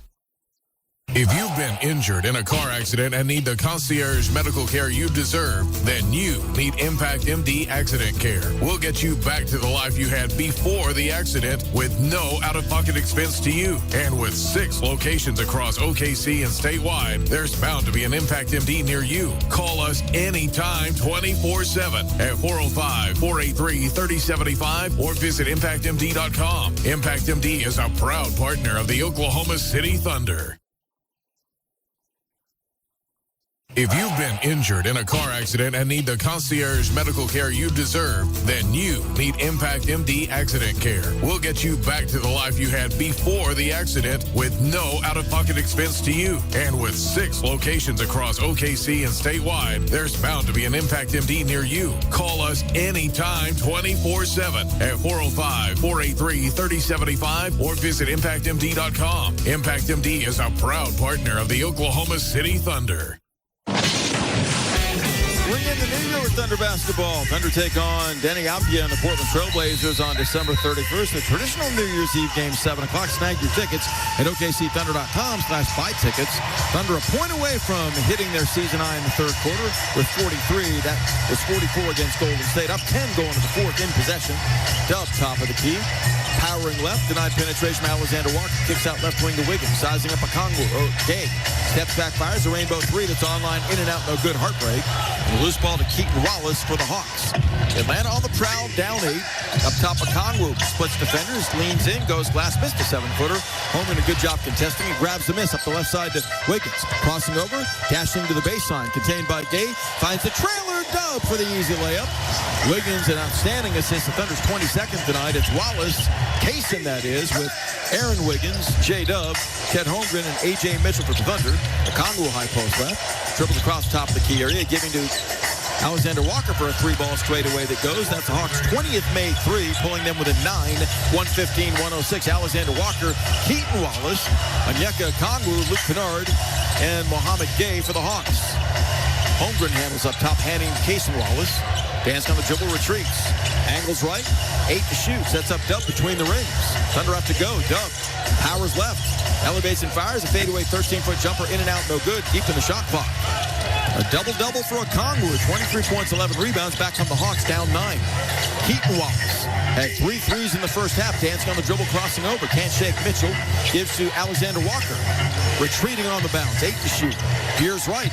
Ducks left. Down the lane. Shovel feeds inside to Gay. Out front to Wallace. Keaton's angle right 3 is up. No good. He back rimmed it. Long rebound. Fought for.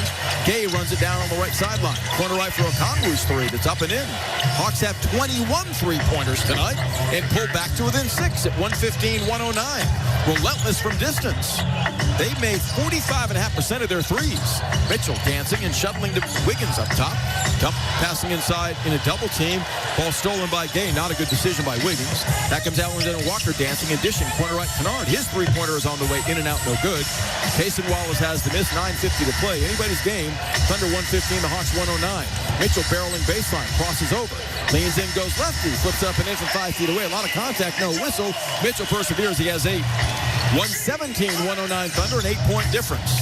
Keaton Wallace veering left on the dribble lead to Okongwu. Facing up on Holmgren. Left flank Alexander Walker bombs a 3 that's in there. 22 Hawk 3-pointers. 117-112. Atlanta seasonized 24 threes. It came against Utah on November 17th. Payson Wallace wants 3 for the Thunder straight away. Give it to him. Cha-ching, that's Thunder money ball number 8. They've made 14 fewer 3-pointers than Atlanta, but still lead by 8. 121-12 in a wild one at Paycom Center. Mitchell steals the inbound pass. Right corner. Down lane Dub. Winds up and thunders down a big 2-hand sinister slam. That was sensational. Mitchell stole the inbound pass, and Dub paid it off. He's got 20. 122-112. Alexander Walker pulls up, pops, angle left 3, won't drop it short. Payson Wallace has the miss. Done on the backboard, plus 15. They've scored 68 in the paint. Left side angle 3-pointer by Mitchell is off this time short. Gay retrieves for the Hawks. 8:44 left in the game. Thunder by 10. Alexander Walker whips it right corner on the bounce to Okongwu. Swiped at by Mitchell. Onyeka banging, backing down, drop stepping. Loses his balance and falls, but a foul coming on the Thunder. It's either Mitchell or Holmgren. They call Mitchell for the trip, and they're giving Okongwu free throws here. Wow. I don't think he was attempting to shoot. I think he was attempting to pass. Mitchell picks up his 4th. The crowd moans. 122-112 Thunder with 8:33 to play. Weathering an absolute long-range barrage by the Atlanta Hawks. Hawks have made 22 of 48 3-pointers tonight. Okongwu's first free throw is up. Good. And Mark Davis is having words with Mark Daigneault, and I don't think that first free throw counted.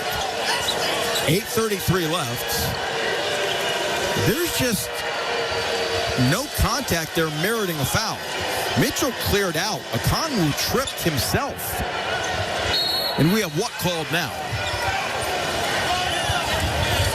They're saying Okongwu not in the shooting motion at side-out Hawks. So the foul stands. They're not going to reverse the foul call without a replay. It's side-out Hawks.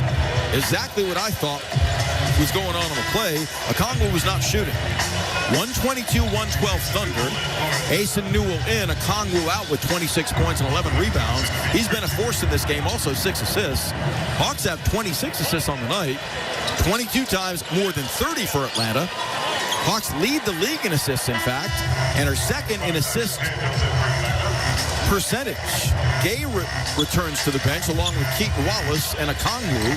Dyson Daniels, Vik Krejci, Asen Newell joining Alexander Walker and Kennard. The Hawks playing smaller, down 10. Thunder have one team foul, the Hawks none in the quarter. Newell fit on the right wing, gives to Kennard out front. Kennard to a crow-cutting Krejci into the paint, leans in. Pokes 12-footer off the back of the rim, tumbling, good. Vik Krejci has 15 points. Hawks have 5 in doubles, led by Okongwu's 26. Alexander Walker, 24. Holmgren holding slot left. Jab steps. Powers baseline on Newell. Double, spins. Contorts a shot across his body and gets bailed out. He had no legit opportunity to make that shot, but he jacked it toward the basket. Newell called for a foul on a reach-in. The rookie tagged with his 4th.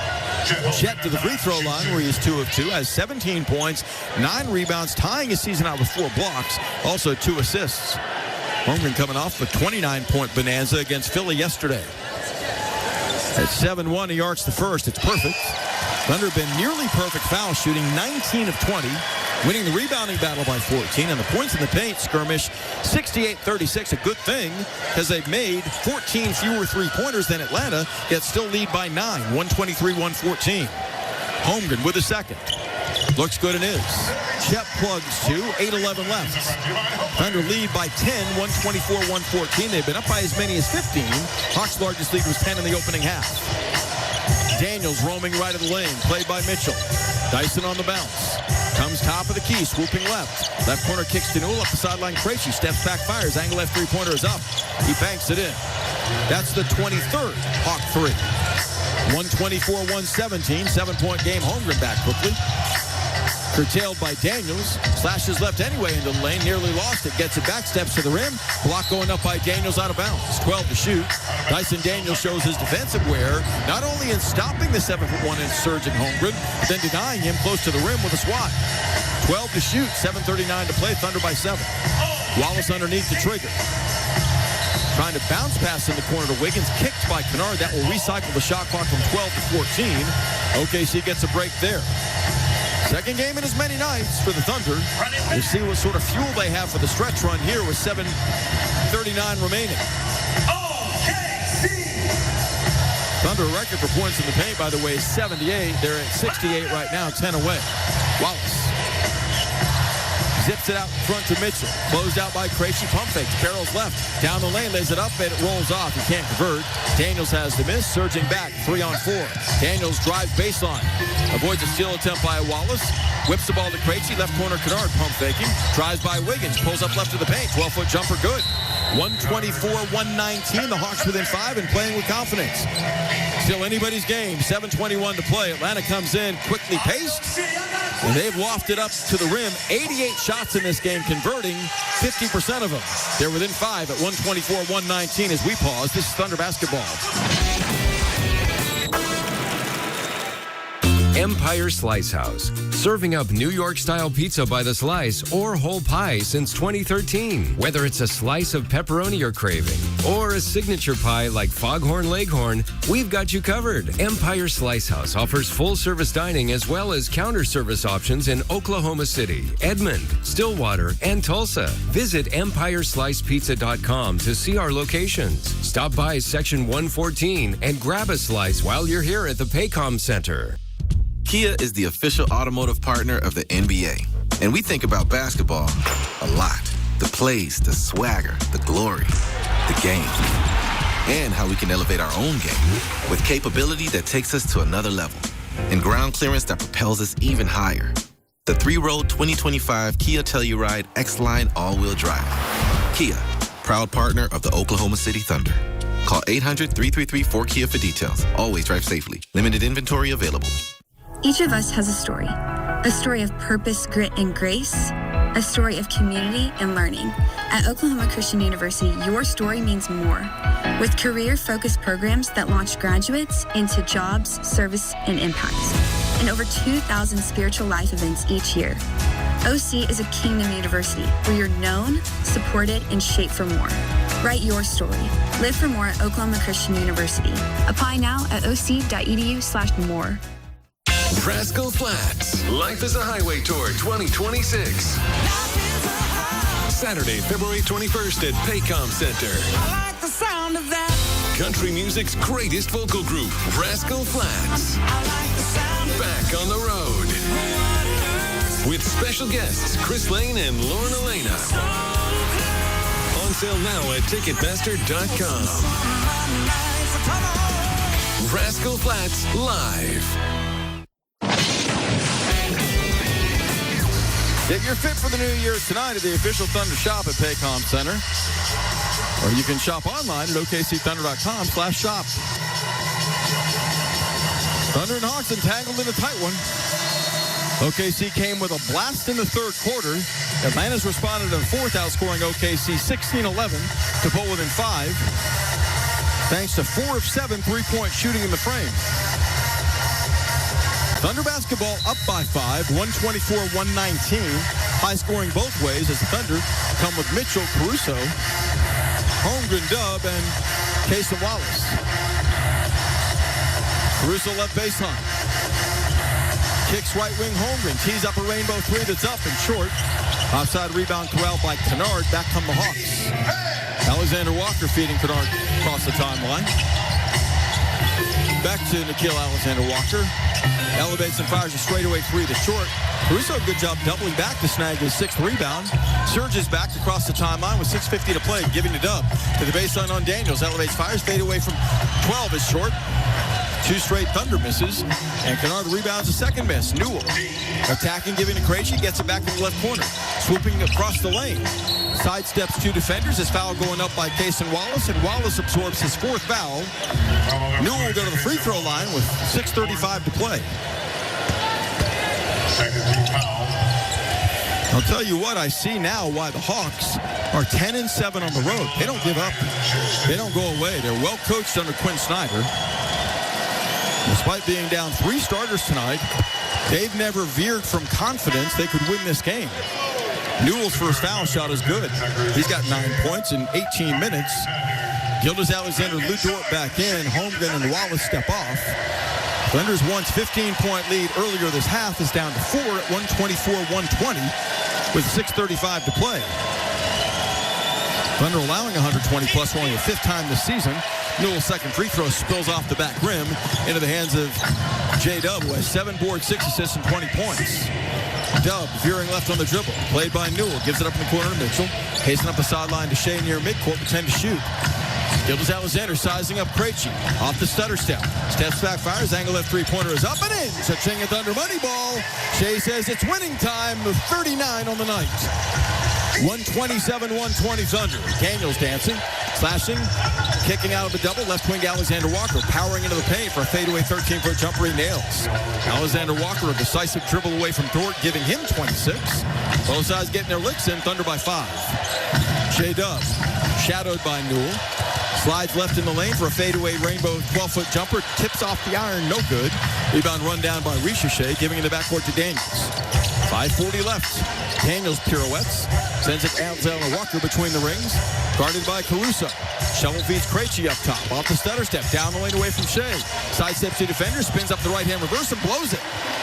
Dub's got the miss, feeding SGA. Shea. Contained to the foul line by Daniels. Swoops right. Jump passes to Dort beyond the arc. Right wing to Mitchell with 10 to shoot. AJ to the baseline with a step. Comes up and under. Twirls a blind layup towards the rim. Can't convert, but he's fouled en route by either Alexander Walker or Newell. I think AJ is going to get free throws here. Fearless attack. Late in the shot clock. 5:14 to play. Thunder 127, the Hawks 122. OKC has scored 130 or more 7 times this season, unbeaten when doing so, on the brink of getting there right now as Mitchell strokes the first. They've got 128, he knocks it down. AJ's got 9 points tonight. Gilgeous-Alexander 39 on the brink of his third 40-plus point game. J-Dub 20, Holmgren 19, Cason Wallace 14, Caruso's got 13, and Mitchell readying with the second foul shot. Snaps it off. He's in double figures now with 10 as he gets both. 129-122 Thunder, 5:14 left.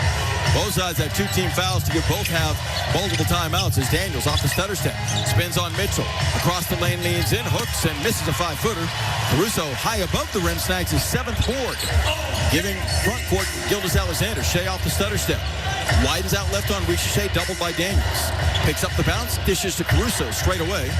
Slashing and kicking, corner right to Wallace. Cason drives inside of Krejci, sets up Dort right wing for a rainbow 3 that's up. Front rimmed, no good. Well contested by Daniels. Conru there for the rebound. Back on the Hawks, down 7. 4:40 to play. Alexander Walker gives it up left wing to Richeche. Catch and shoot rainbow 3 is up and good. Hawks have 24 threes, have tied their season high. Lofting and sticking 24 threes in 51 attempts. Down 4, 129-125 is Atlanta. Gilgeous-Alexander off the stutter step. Spins on Alexander Walker. Ball knocked out of his hands by defenders, and he had his arms nearly taken off by Daniels and Alexander Walker. No foul call. And with 4:21 left, the ball is out of bounds off the Hawks with 12 to shoot.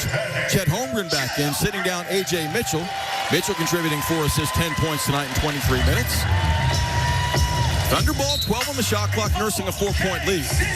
Caruso bounce feeds backdoor to Wallace, pump fake. He lays it up on Daniels, pinned off the board by Richeche. Kazin took too long to take it up. Daniels, a loose ball giving to Richeche. Up the left sideline, contained by Dort, straight away a Kongu. Shovels baseline to Daniels, who lost the ball out of bounds.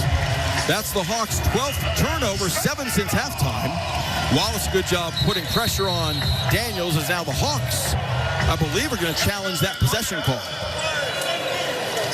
4:07 left in the fourth, and the green light illuminated for the Hawks' final challenge tonight. Thunder 129, Atlanta 125. Here's Mark Davis letting us know the challenge. Atlanta's called a timeout to initiate the coach's challenge on the out-of-bounds decision. So we'll see what replay shows. This call under review is brought to you by Pella of Oklahoma, official window and door partner of the Oklahoma City Thunder. Thunder by 4 at the moment, 129-125 with 4:07 to play. This is Thunder basketball.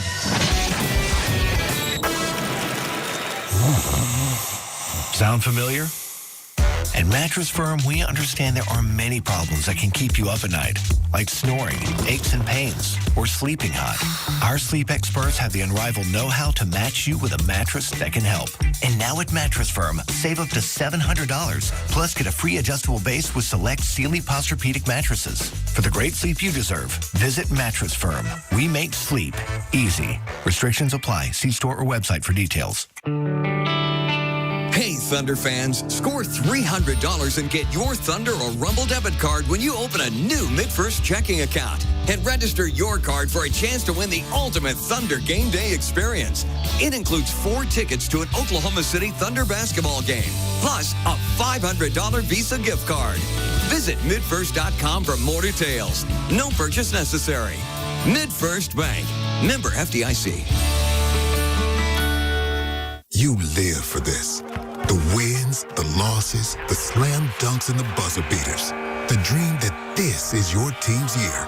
Hope, it's what keeps you coming back. So you represent with anticipation and with pride. Because when everything's on the line, your support means everything. That's why the NBA store is here to support you. Check out the largest selection of official NBA gear at NBAstore.com. A Fanatics experience. Attention Thunder fans. Satisfy your barbecue cravings at Section 110 in the Paycom Center with Big O's pork and dreams during the game. Indulge in hickory-smoked fall-off-the-bone turkey legs, savory chopped brisket, or pulled pork sandwiches, and loaded baked potatoes. Can't get enough? Visit Big O's in Edmond or Midwest City, Tuesday through Saturday, for all your barbecue catering and food truck needs. Experience barbecue dreams at Big O's and enjoy Thunder basketball like never before. Challenge unsuccessful. The ball last touched by Dyson Daniels. So the Thunder have possession up 4, 129-125. 4 minutes and 7 seconds left in regulation. Both sides 2 team fouls to give. Both have 2 timeouts left. The Hawks have hit 24 three-pointers tonight, tying their season high. That's 15 more than the Thunder, and yet the Thunder lead by 4, thanks to 68 points in the paint to 36 for the Hawks. Gildas-Alexander slashing left to lane, spins. Bounce feeds corner right, Caruso. Catches shoot rainbow 3, falling away, nothing but net. Ching a Thunder money ball. AC for 3. 16 for Caruso, a new season high. 132-125 Thunder. Slot left, Alexander Walker wants 3. It's online. Give it to him. He rattles it in. 25 Hawk threes tonight. Alexander Walker has 6 of them and 29 points. 132-128.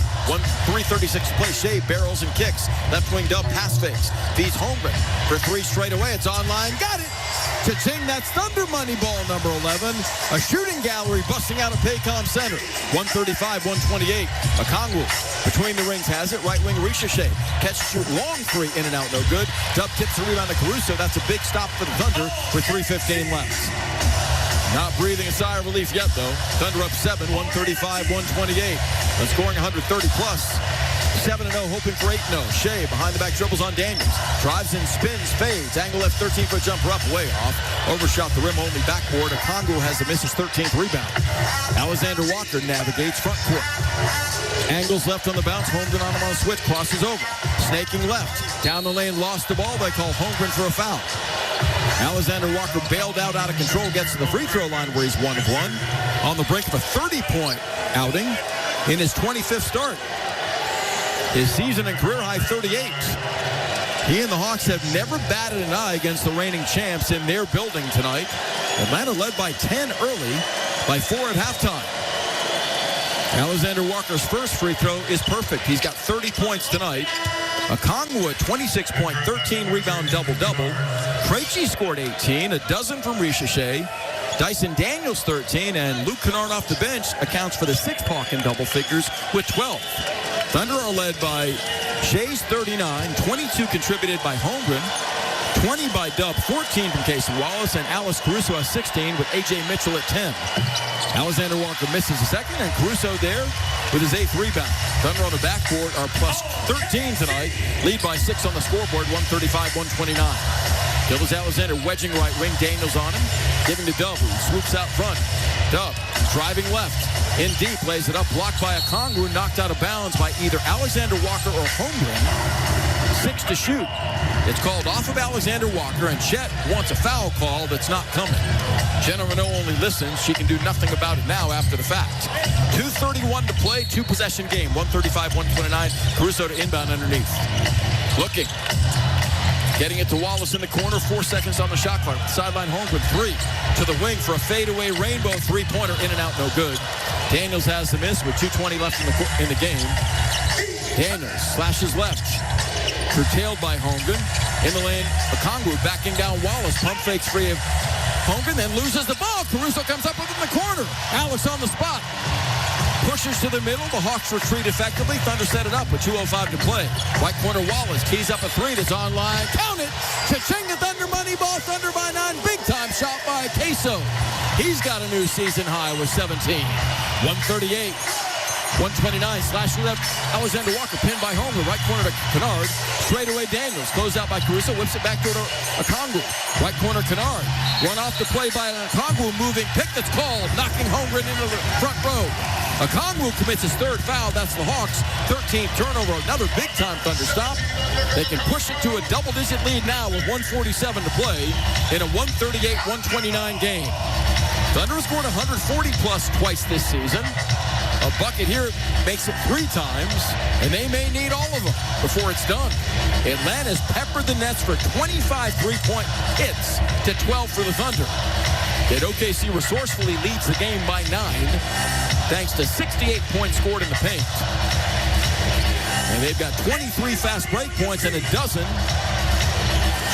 second chance variety. Crowd is up chanting OKC, Thunder by 9. Dub in the backcourt behind Caruso's interference. Navigates into the front court against Alexander Walker's on-ball pressure.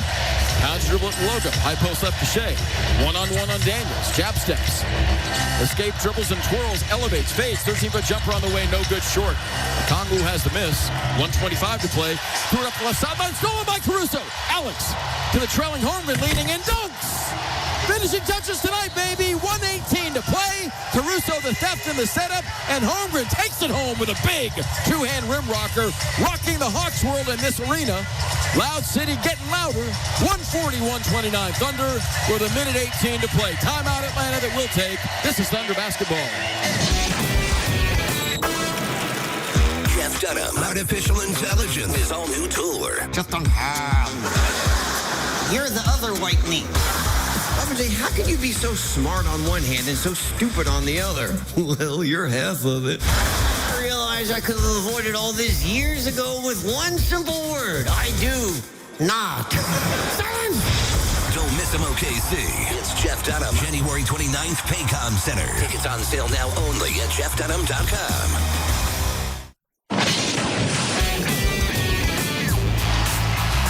Caruso, big time. You know what a winner he is, and he's authored tonight's OG&E Power Play of the game. OG&E re-energized live. A theft in the backcourt for Caruso, then a setup for Holmgren for a slam. Caruso's got 2 steals tonight with 16 points, 9 rebounds, and 2 assists. He's been dynamite in 23 game minutes. And does that dunk by Chet deliver the Thunder to their 28th win? We shall see. OKC getting up 6 more shots than the Hawks in the 4th quarter to lead by 11, 140-129 with 1:18 to play. Atlanta down to 1 timeout left. The Thunder still have a team foul to give. Deploying SGA, Caruso, Holmgren, J-Dub. Payson Wallace defensively. Daniels to inbound near sideline. Looking and throwing into the backcourt. Alexander Walker runs it down with no duress. Crossing the timeline on Wallace. Stutter steps, veers left. Arcs an angle left rainbow three that's up and short. Loose ball tipped by Daniels, won't go.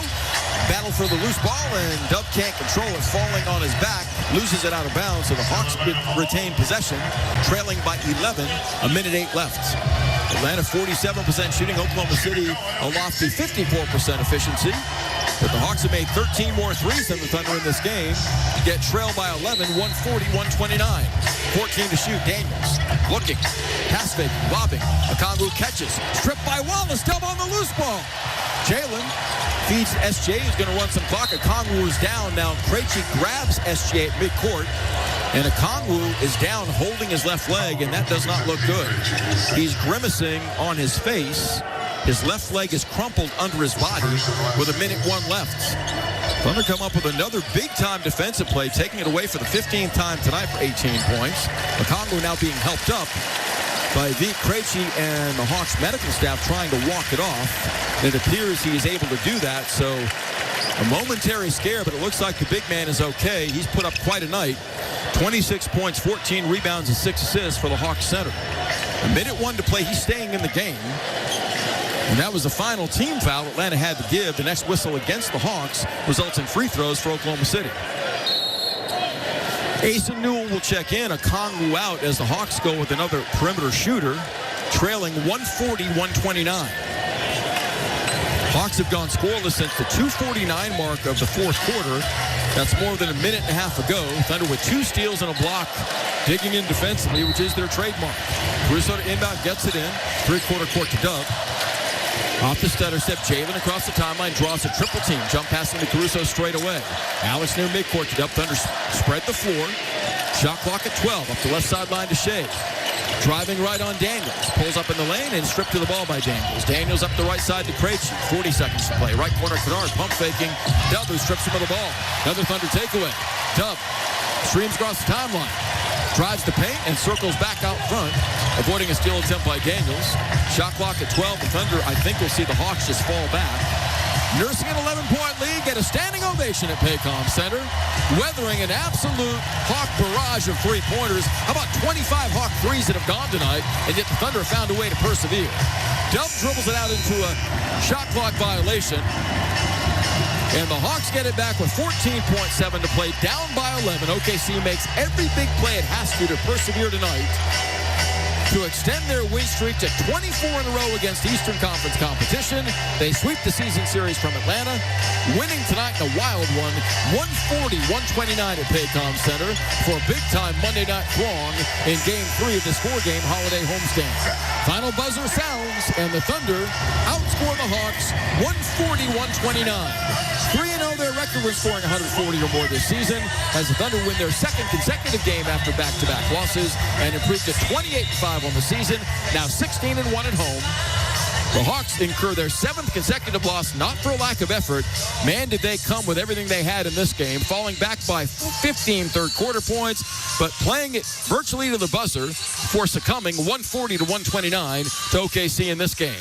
Thunder closed the game 11-4 the final 4:07, protecting a 4-point lead at that point to win it by 11. So the Thunder pick up their 21st double-digit win this season, which leads the league, improving to an NBA best 28-5 record, now 16-1 at home, as they find a way past the Hawks resourcefully, sweeping this back-to-back sequence, winning by 25 over Philadelphia yesterday and by 11 tonight over Atlanta. Thunder weather a 25 of 54 long-range shooting show by the Hawks, making a dozen threes themselves, but nailing 54% of their overall shots, scoring 70 in the paint for the second straight game. 70-36, they outscore the Hawks on the interior and win 140-129. AJ Mitchell puts a headset on to join me downstairs. AJ, can you hear me okay? Yep. Hey, congrats on this win. How wild was that? I mean, that team would not give up. You guys had to bring great energy to win this game. What did it take?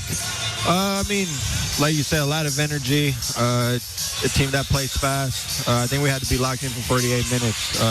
Obviously, they were making a lot of shots, a lot of tough shots, but I don't think we did our best in the first half, so it was important for us to come out of the half and be aggressive, and that's what we did. You did. You jumped on them. You built a lead as large as 15, but they did not relent. What was important, AJ, seeing their 25 three-pointers that they knocked down go in and not being deterred from your ultimate goal of winning this game? Just not lose our heads about makes and misses. They made a lot of shots, but I think we had to just stick to what we do and not worry about it and worry about winning the game. So that's what we did. You forced 11 turnovers in the second half. What was better defensively after intermission tonight? I think just our aggressiveness. I think we're all aggressive, pressuring them and just making plays, making winning plays. So that was important for us. You had 10, one of 6 in double figures for your team. What's clicking right now offensively, AJ? You guys are scoring at a really high level, 140 tonight. Yeah, I mean, I think we work hard to get great shots, and we move the ball, play fast, and when we play that way, we get a lot of guys that can score. So it's important for us to keep doing that, keep building on that, and try to become a better team with every single game. Hey, congrats on this one. Happy New Year, AJ. One more to come in 2025. Good luck against Portland on New Year's Eve. Thank you. Have a good one. You too. AJ Mitchell, one of 6 in doubles for the Thunder. Just a resourceful, gritty Thunder victory against an Atlanta team that, by the looks of it, was undermanned, but they didn't play like it. They came with absolute force tonight, splashed 25 three-pointers. That's a season high for them, eclipsing their previous season high of 24. It was a remarkable long-range shooting show by Atlanta, but the Thunder, as AJ indicated, never deterred, outboarded the Hawks 49-38, outscored them 70-36 in the paint, and found the way to make big defensive plays late in the game, holding the Hawks to 4 points over the final 4:07 of the night. On a night when both teams scored a high number of tallies, the Thunder persevered to win 140-129, 28-5 their record, 33 games in, as they ready for the New Year's Eve traditional matchup this season against the Portland Trailblazers Wednesday night at 7 o'clock here at Paycom. Run down some final numbers from this one, the numbers that were relevant, along with a preview of that clash with the Trailblazers. The final time the Thunder will face Portland coming up on Wednesday night at 7. This is Thunder basketball. Thunder fans, your game day just got bueno. From tip-off to the final buzzer, we have the flavor you're craving. Every Thunder game day, score a free soft or hard-shell taco at participating Taco Bueno locations. Just mention the offer to redeem. And do not miss our pork or chicken tamales. Here for a limited time only. Soft, savory, wrapped in real Bueno flavor. They are the perfect game day bite. Get them in a 3-pack, 12-pack, or a combo platter. Celebrate with the official taco of the Oklahoma City Thunder, Taco Bueno. When a power line goes down, the safest distance is further than you think. Power from a downed line can travel through trees, water, and ice, and even the ground. You don't have to touch the line to get seriously hurt, so stay as far away as you can. Anything power lines are touching can be dangerous, including the ground. Let's live safely together. Learn more at oge.com/safety tips.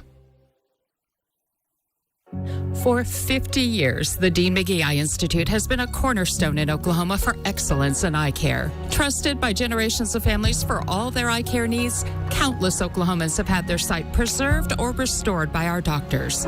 But we can't do it alone. We need your support to continue to excel in patient care, vision research, and training the next generation of ophthalmologists. You can make a difference. Give the gift of sight by visiting dmei.org/50 to donate. With just seconds on the clock, I'm chomping at the bit here, Frank. I'm telling you, this is a moment in basketball history to really relish in. Back at the offensive end, Ken Chupp mustereds up all his strength and squeezes down into the paint. He breaks through the screen, posts up with buns out, catches the ball, and he's called for the double.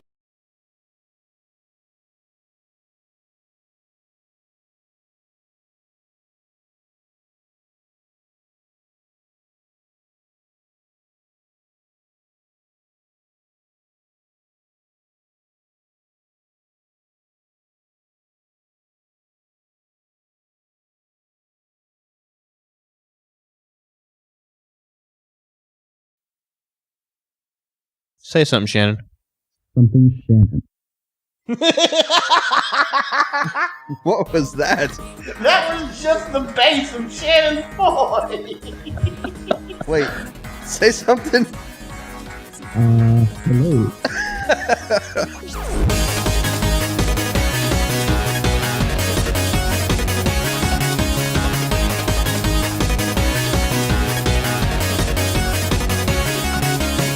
Well, howdy, everybody. Welcome to episode 203 of the Nintendo Oki podcast for Monday, February the 24th, 2014. I'm your host, Tony, and joining me, as he does every week, we've got Shelby. It just occurred to me that I never actually listened back to this audio to make sure that it sounded right, so after this intro, guess what I'm going to be doing?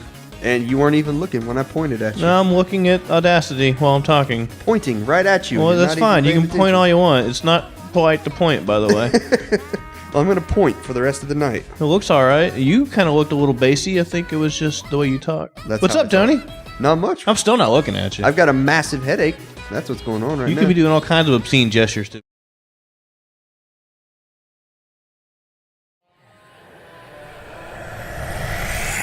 It's now time to summon the Lords of Thunder! With your hosts, Alpha, Omega, Sin, and Happy Console Gamer.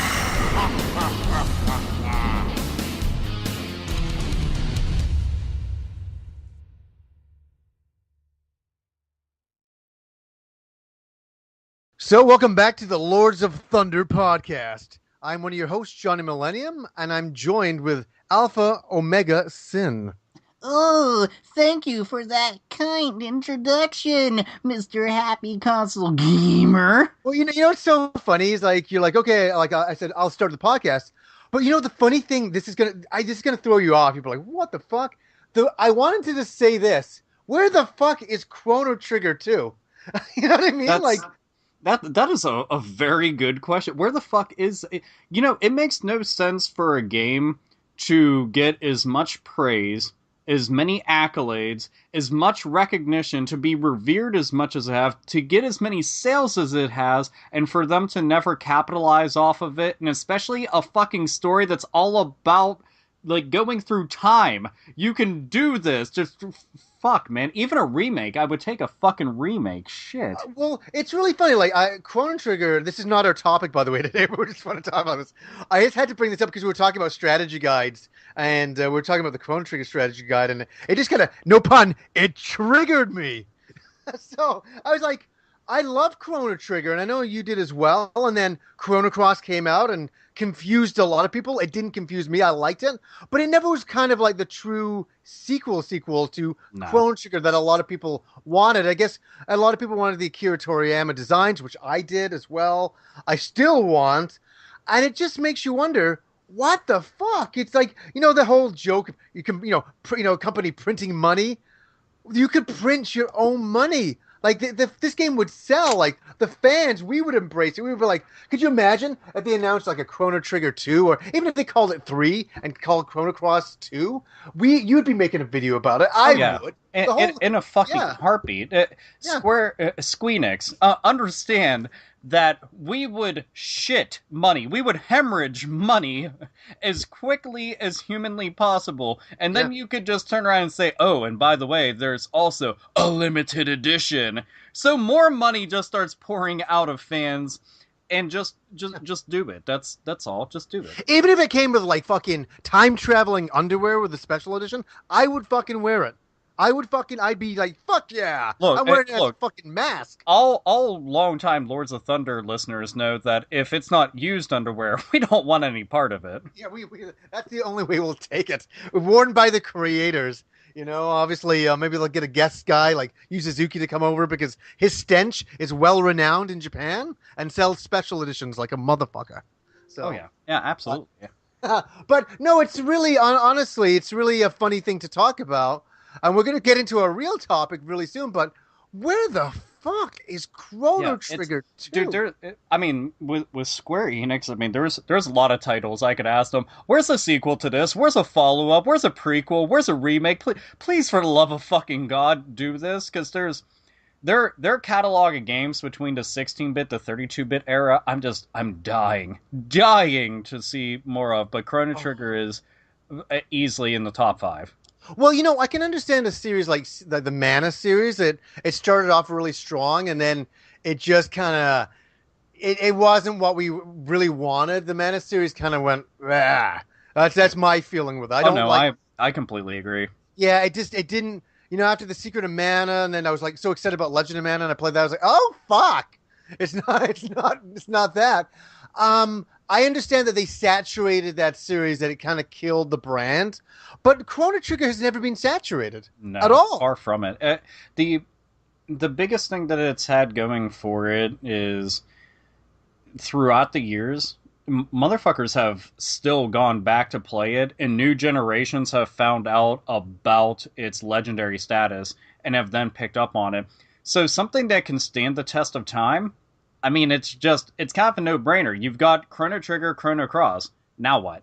There was that often rumored Chrono Break, and then the Chrono Trigger remake that was happening, Chrono Resurrection, and nothing from both, and just sat power frown town sad faces everywhere amongst fans. That's right, because they kill that fan, remake, re-envisionment of it, very, very fast. Oh yeah. And I'm not saying that it was unbelievable looking, but fuck. Why don't you guys do it then? If you're gonna crush something, go and do it yourself, you fuckers. It really bugs me. So that's our start to the podcast. Absolutely. Hey, that's damn fine introduction, because that is a good question. Seriously, Squeenix, get the fuck on it. Yeah, and we won't. Like, how many years has it been? Like, so I'm gonna keep on going. 21 years, really, for me. I was 21 years old when Chrono Trigger came out, and I bought it. I spent $99 on it, Canadian. And I'm 42 now. I was 21. That's 21 years ago. That's a shame. Like, it's a shame. Yeah, it really is. It's a shame to think that much time passes. But, I mean, eventually, maybe, if we can get a Final Fantasy VII remake, I think that we could definitely see something happen with Chrono Trigger down the line. What's going to happen is that it's going to be, I'm going to be like, I don't know, in my 70s or something, and I'm on my deathbed, and I'm like, I regret nothing, and I die, and then they're like, and the news comes out, brand new from Square Enix is Chrono Trigger 3. While they're going and emptying your deadpan and then tossing you into a body bag, you just happen to pop back to life and be like, never! As I'm going to hell, I'm getting dragged down, and I see the announcement, and I'm like, no!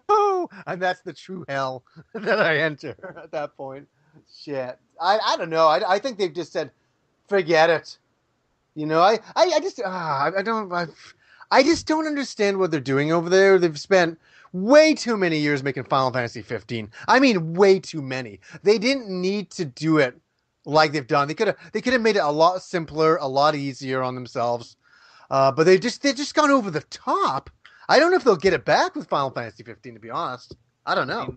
We'll definitely see. I'm going to be positive about it until I play it, and we'll see how it goes. But so how about that console that's still thinking?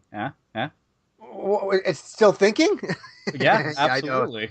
The real podcast we wanted to do today is talk about the fucking Dreamcast, which is just, it's one of those things that is like when you look back on your life in gaming and you think about all those moments and you think about the Dreamcast, it is a golden time in video gaming history. And the funny thing is, even at the time you knew that. It wasn't like, oh, I'm all nostalgic about it. Back when it came out and the initial games and all the future games that we played, you knew it was something super special. And I'll throw it to you. Like, how did you pick up the Dreamcast? What was your hype for it? To begin with, the hype was unreal because, at that time, I was going through tons of video game magazines, going on various websites, which at the time wasn't a whole shit ton. It was still IGN was still coming off of being IGN 64. I was going to GameSpot, going on forums at like GameFAQs and shit, then reading in Electronic Gaming Monthly and all sorts of other magazines of Sega's next system. And I was just like, oh, man. And the first time that they started showing off screenshots, seeing Sonic the Hedgehog in 3D, when they started touting the next Virtua Fighter game. And I was like, oh man, which was not all that great, by the way. But it looked amazing in screenshots. And I was like, oh my God. Because, I kept on thinking fondly back to the Sega Saturn. And I was like, well, damn, this is like above and beyond everything I've ever seen. Sega's really taking it to it. And, there was still PlayStation 2 rumors going around, but nothing concrete at the time. Yeah. And I was like, man, I want the Sega Dreamcast so damn bad. And I still remember walking my ass right into EB, playing the demo unit, which had a fucking line wrapping around the store for the first time, being blown away by that. And I was fortunate enough that my broke ass won a Sega Dreamcast in a raffle at a local video game store that I ended up going on to become the assistant manager of. Are you fucking for real? So that's how you got your Dreamcast? Yeah, he had a raffle for a Sega Dreamcast, just one. Oh my God. And I only had 2 entries in there.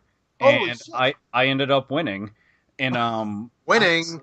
Oh yeah, dude, it was fucking amazing. And I took what money I had of my pathetic, meager earnings at the time, and I went and I picked up House of the Dead 2. Wow. Because I really wanted Sonic Adventure, but it was hard to come by at the time, and House of the Dead 2 was right there, and I had played it numerous times in arcade and loved the shit out of it. So I got that. I got a gun, which, man, I'm trying to remember. There was only 2 guns at the time, one by Mad Catz, and I think the other one was by Interact, I'm going to say, but I ended up getting the other one, not the Mad Catz one, but the other one, I think it was called the Starfire, some shit like that. Yeah. But, man, I have never played a fucking a system's launch game to death like I did that. Yeah. House of Dead 2, I could beat it with my eyes closed. Don't come! Don't come! So I gotta ask you, how old were you when the Dreamcast came out? Let's see, 1999. Fuck, I was pretty young. I want to say I was 16, I think. Some shit like that. It was a while ago. You know what? I think it was because I'm 10 years older than you, so I was 26. Yeah. Yeah, it was. Oh my God, it was such a magical time though, dude. Because it really was, and but it's so funny. It was. Do you know what it was? What created the magic? The software was so good. Oh yeah, that's one of those systems that you can go through the library, and it's hard to come across really terrible games.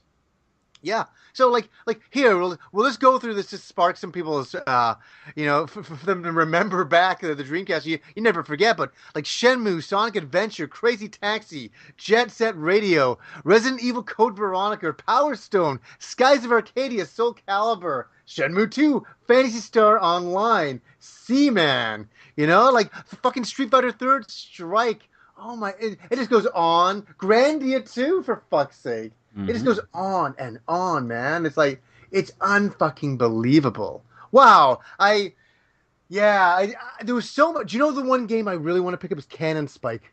I really, really still want. You don't have it? No, I don't. Dude, it took me a while to go and track that down. For anybody out there that's wondering, it's a Capcom title, and it's very arcadey, has Street Fighter characters in it and shit, and it's, you're just shooting the living fuck out of everything. Yeah, it's not very deep, but it was it's kind of funny. It was such a fan service game from Capcom. Oh yeah, and it was kind of a weird type of game that if you're a fan of Capcom, you're like, yeah, I want that. It was one of those things, it was so out there. Yeah, I couldn't help but to love it. And the game, I mean, it had such a small print run, and they never did a reissue of it on a different system. Yeah. So pretty much the Dreamcast is where you're going to have to go to get it. And whenever that was out, I could never find it. But after I traded a bunch of shit way back in the day to get a lot of rare Dreamcast games. This was at least 12 years ago or so. Wow. Cannon Spike was amongst them. So I was happy with that. But here, okay, so we got to hear how I ended up getting hold of my Dreamcast in the very first game that I got it. How was it for you? Did you wait outside in some frigid temperatures and shit? No, I promise I will try not to go on too long. Because isn't it so funny? It was 1999 and it's 2016 right now, but I can never forget these moments. Is that I had graduated film school. I had gone. My mom's like, "Hey, I'm going to take you to Las Vegas to celebrate." And for us to go to Las Vegas is very cheap, so we went down to Las Vegas for about 3 days. And we went down there, and while I was there was an EB Games, and obviously I was going to go there, and I went there, and you'll never see this again. And this is like such a historic moment in video games. Is that there was this guy with this like table in front of EB Games. Can you believe this? Like right in front of the store, where the entrance is. And he has this table, and he's got a TV on there, and he's got Sonic Adventure playing on a Japanese Dreamcast. Like there was an import at the time. It wasn't out over here. And I walked over, and I'm like, I was just like, I kind of looked, I was like kind of like, oh, like, what the fuck is this? And I said, oh, I said, did you import this? He's like, yeah. He goes, I know the manager here. And he goes, I really want, like, listen to this. What? This is before YouTube or anything like that. He's like, here's an enthusiastic guy that imported it, was so enthusiastic about it that he wanted to share it with the world. He didn't know how, so he brought it down to his friend who was managing EB Games, set it up in front of the store, and the manager was cool enough to let him do that, and he was just showing people it as they were walking in. He wanted to share this excitement with people. It was so cool. And he was swapping in games and showing me, I remember him showing me Blue Stinger. And as soon as I saw Sonic Adventure sold me. I was that fast. You know, I was like, I'm in.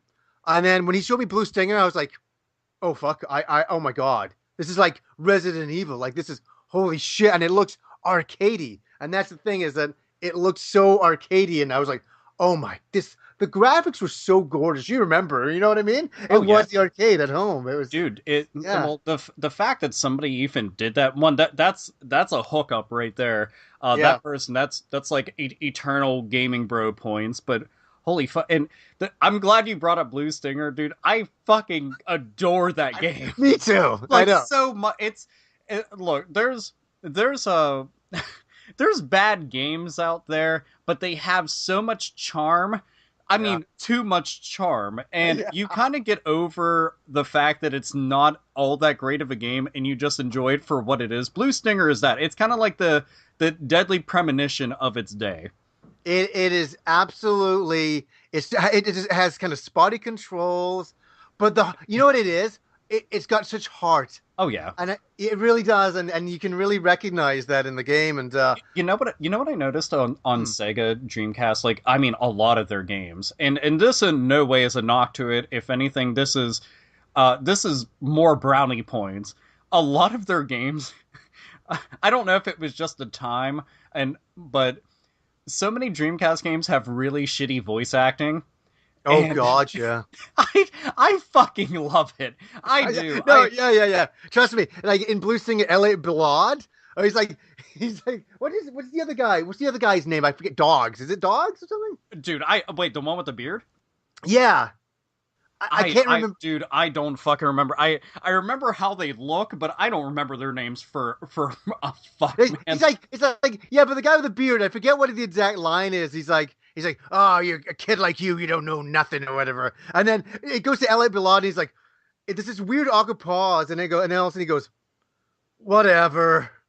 And it's just so stupid. It's like, dude, so dumb. And it's even better because we were still kind of like in the infancy of like 3D graphics. Like they were still figuring shit out. So there was lots of awkward moments and cutscenes, and like the movements that they'd have were very inhuman looking, but fucking hilarious to watch. Oh my God. We could have just done an entire episode on Blue Stinger because it's just so wonderful. It deserves so much more attention than it gets, and it makes me sad. It's one of those games that along with quite a few others, but I know that Sega's been pushing to get like a lot of games on PC and then get them ported to other consoles. For fuck's sake, get that thing going. Yeah. And do you know what? In my original, I did a video on Blue Stinger. It must have been 8 fucking years ago, in the very beginning of YouTube. And I forget the name of it. There was going to be a sequel called Red something. I don't think Red Stinger or something. There was isn't that interesting? Dude, I Isn't that didn't know interesting? that. Like, did Yeah. they ever like begin production of it? Okay, so I did some research on it like 8 years ago because I remember I read it in a magazine or something, and then I was like, okay, if I'm doing the video, I want to see if I can find it, and I think it was Red Stinger. I'll have to double check on that again. It's been 8 years for me. I haven't gone back and watched my Blue Stinger video since then, but it was in planning phases. That's all I know. I think there was even not a screenshot, but some artwork. If I can remember right, it's very hazy for me. But what ended up happening, as you know too, is that the creator of Blue Stinger died.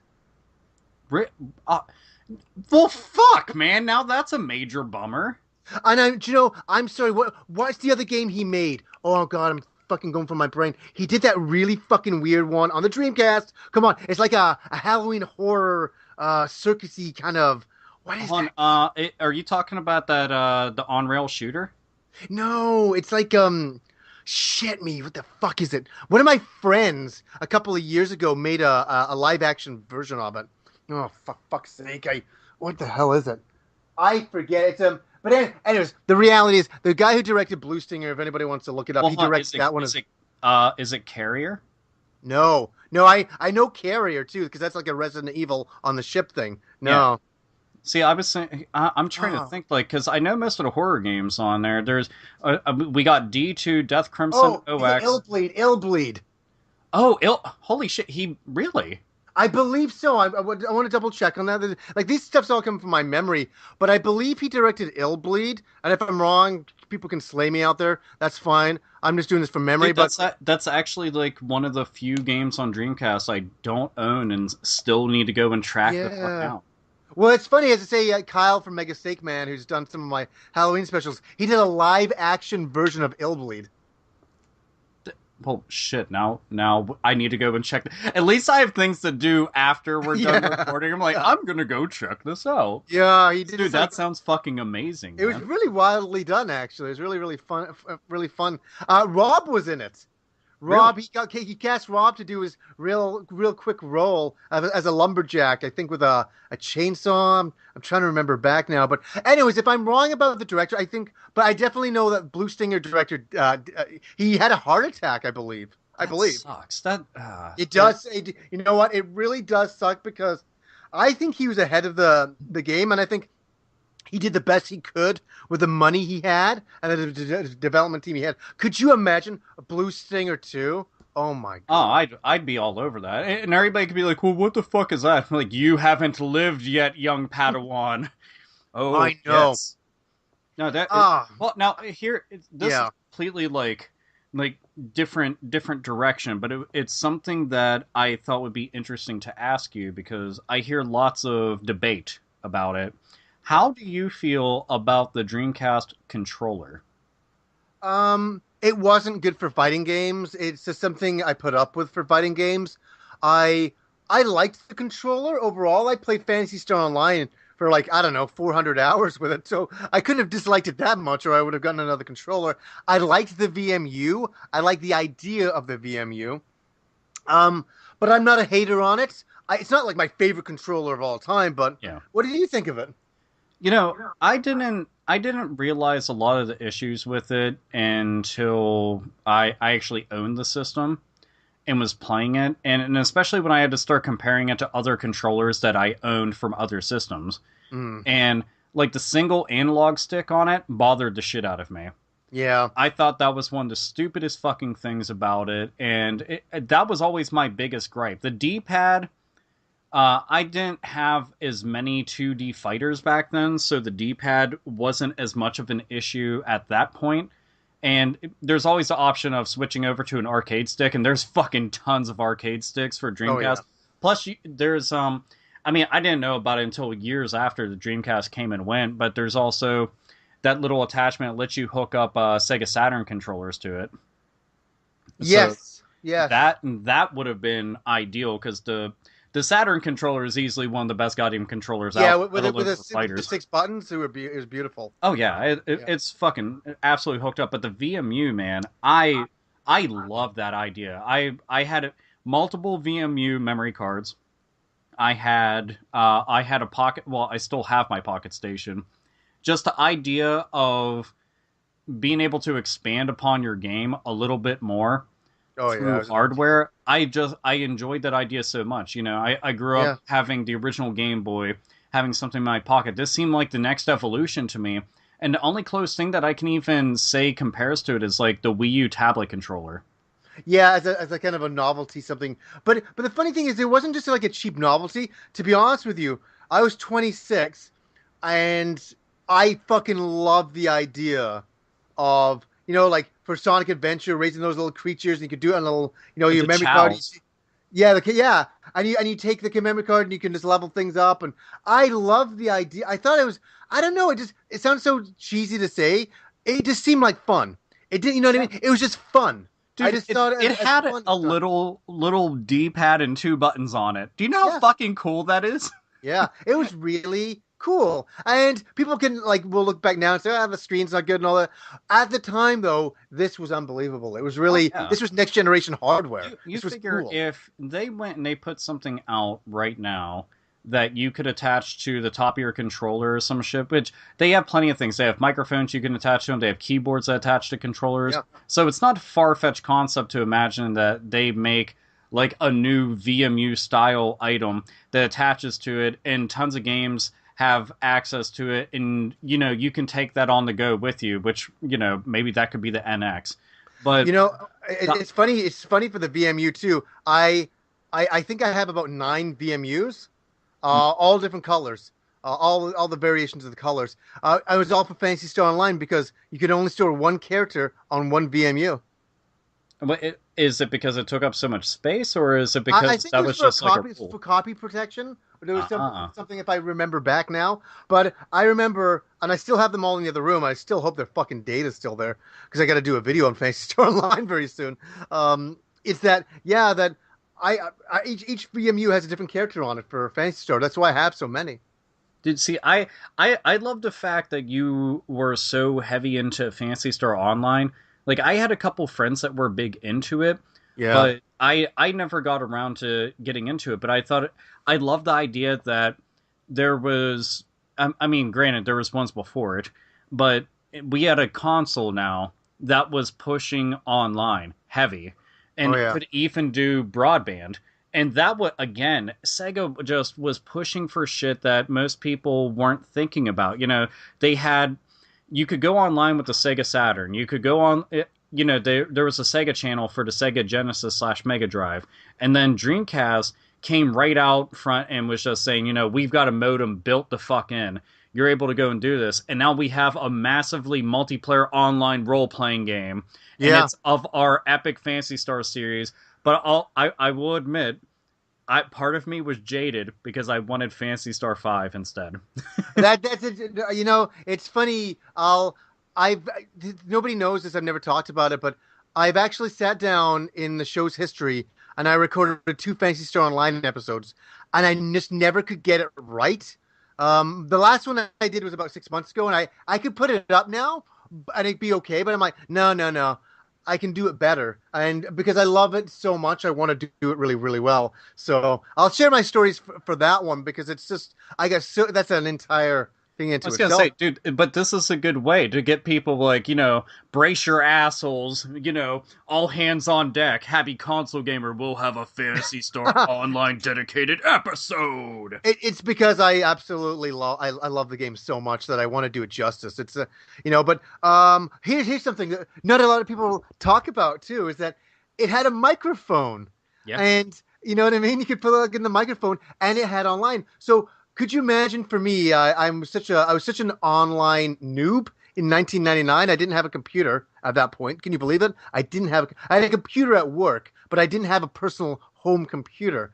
So the Dreamcast was like, I'd be at work and I'd be reading about the Dreamcast stuff, coming home and then clicking in my 56K modem. I'm playing, I don't know if you remember the game. I probably have a lot more experience with it maybe than yourself, is Alien Front Online, which was just a stupid tank game, and you just drove around in a tank, and it was online, and it was like, oh my god, I'm fighting against other people. It seemed like a really big deal, and I created a character called Arnold.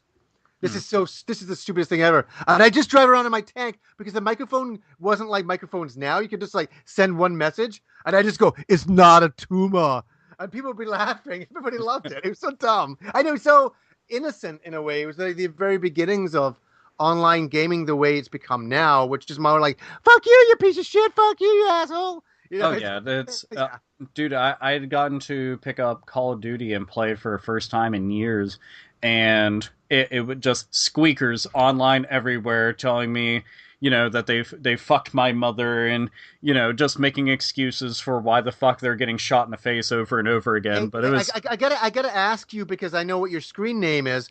Were you recognized while you were playing Call of Duty, and what were the reactions to that? Dude, I have everything auto muted, so I have no clue. Nice. If anybody did, I'm still rusty at the game. My KD is either completely even, or I'm just above it by enough. And it also depends on what mode I'm in whenever I'm playing. But I was starting to get some of the mojo back because I was a fucking monster for a while, but I just stopped giving a shit because it was just like the same old, same old.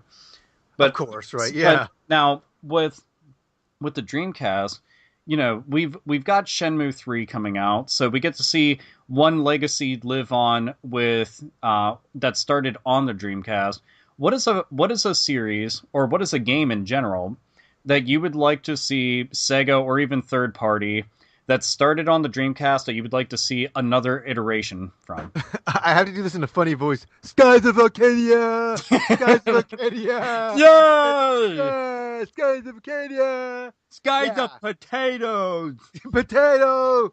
Potato! I see, and this is why you and me are kindred spirits, because that would be my top fucking pick besides Shenmue. And we're not. This is, it's so kind of funny how the podcast opened up. We're talking about Chrono Trigger. It's like, where's Skies of Arcadia too? It's Dude, like, yeah. Fucking, yeah. Look, they could. Sega would be able to just do this. They could say, hey, we're going to take Skies of Arcadia Legends, and we're going to put it out on PS4. I will buy it. And guess what? I have Skies of Arcadia on Dreamcast. Bought it when it came out. I have Skies of Arcadia Legends on GameCube. Bought it when it came out. I will do it again. Oh yeah, absolutely. And you know what? I'll make a dedicated video. I'll pimp the shit out of that because it's wonderful. I will work that corner for Skies of Arcadia. It'll be like, Alpha, give me your money. I'm like, oh, absolutely. You treat me the best. I'm your top bitch, Skies of Arcadia. I'm your top bitch. You know, it's so funny. Like, I don't want to sound like funny here, but God, the Dreamcast hits me in this certain spot that, like, it wasn't that I was innocent. It was only like, oh, my childhood. I was 26 years old, and the Dreamcast was fucking the bomb. I mean, like, what was it like? What was it like for you the first time you played Resident Evil Code Veronica? Because for me, yeah, I know. I'm gonna let you go. I'm just gonna say, I mean, you'll like my story. I'll be real quick. I bought the game. I brought it home, and I was living in this really little apartment at the time. I didn't have a lot of money, but I used my money to get my fucking Dreamcast game every month, and I put in that game. It was dark out at night. It's one of those things. Isn't it weird how it was just so? It's not like it was eerie. It was a surreal moment, and I put it in, and the graphics were so fucking good. Where that whole opening opens up, I'm like, oh my fucking god, the helicopter and the lighting. I was like, Jesus, fuck me. And then the game begins, and it was just a wonderful. I was like, this is like next generation. I really had that kind of feeling. So please take it away. Dude, it was okay. So looking forward to that game was. I played every Resident Evil that they released up to that point, many of which I played multiple times. And we're coming hot off the heels of things like Nemesis, and this is next generation Resident Evil. We're finally seeing Resident Evil on a bigger scale. So this is the first time. and it's starring Claire, which I'm cool with because I love Claire Redfield, and I always thought she was one of the best characters in the series. Yeah. The zombies, that was one of the first things that blew my fucking mind, was seeing the detail in them. You would see, like, the actual guts hanging out of them. You could see, like, the skin that's decayed. You could see all these fine details, and there was so many more types of zombies. Not to say that they didn't have variety in the later versions of it, but these ones look like a lot of different people that were dead that then came back to life, and they want to go and munch on her naughty bits. Yeah, Much like me, but not to the point of actual cannibalism. I remember those worms. Oh, the gigantic ones that you have to fight? Yeah, that those things pissed me the fuck off, but they were so cool and eerie. What sucked about that section is the first time I went there, I was fucked for ammo. And they just come burrowing up and knocking you on your ass, and they fuck you up. I'm like, you son of a bitches. And them, and what is it, the Bandersnatch? That's that fucking enemy that's got the little, the Plastic Man extendo arm and shit. And they go across the room. They were fucking cunts, dude. The first time you run into them, one, they're ugly as shit to begin with. They look like those little candy peeps, but melted over a zombie. And I'm like, why do I gotta fight these things? They're off screen, fucking pelting you with their fucking arms and legs and dicks, and I'm just like, I fucking hate you! And I'm firing wildly off screen, trying to just run away and conserve ammo, because the first half of that game it's like an abusive relationship. It is fucking hard. Like, oh man. But I love that game. So here's a question I have for you, because you're a lot more knowledgeable about Resident Evil than myself. I'm a big fan myself, but what is the best version that I can get, and I think I probably have it, of Code Veronica on, say, the PlayStation 3? Is it the anthology? Is it on there? When you get it, I always tell everybody to get the HD version, which, like you said, is on PlayStation 3. I think they even have it on PC as well, but always get that. That's the Code Veronica X version as well.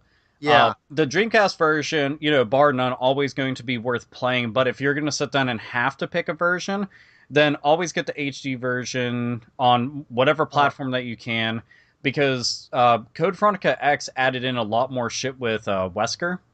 Yeah. And more story is always better. And the fact that Wesker was even alive was a mindfuck right there.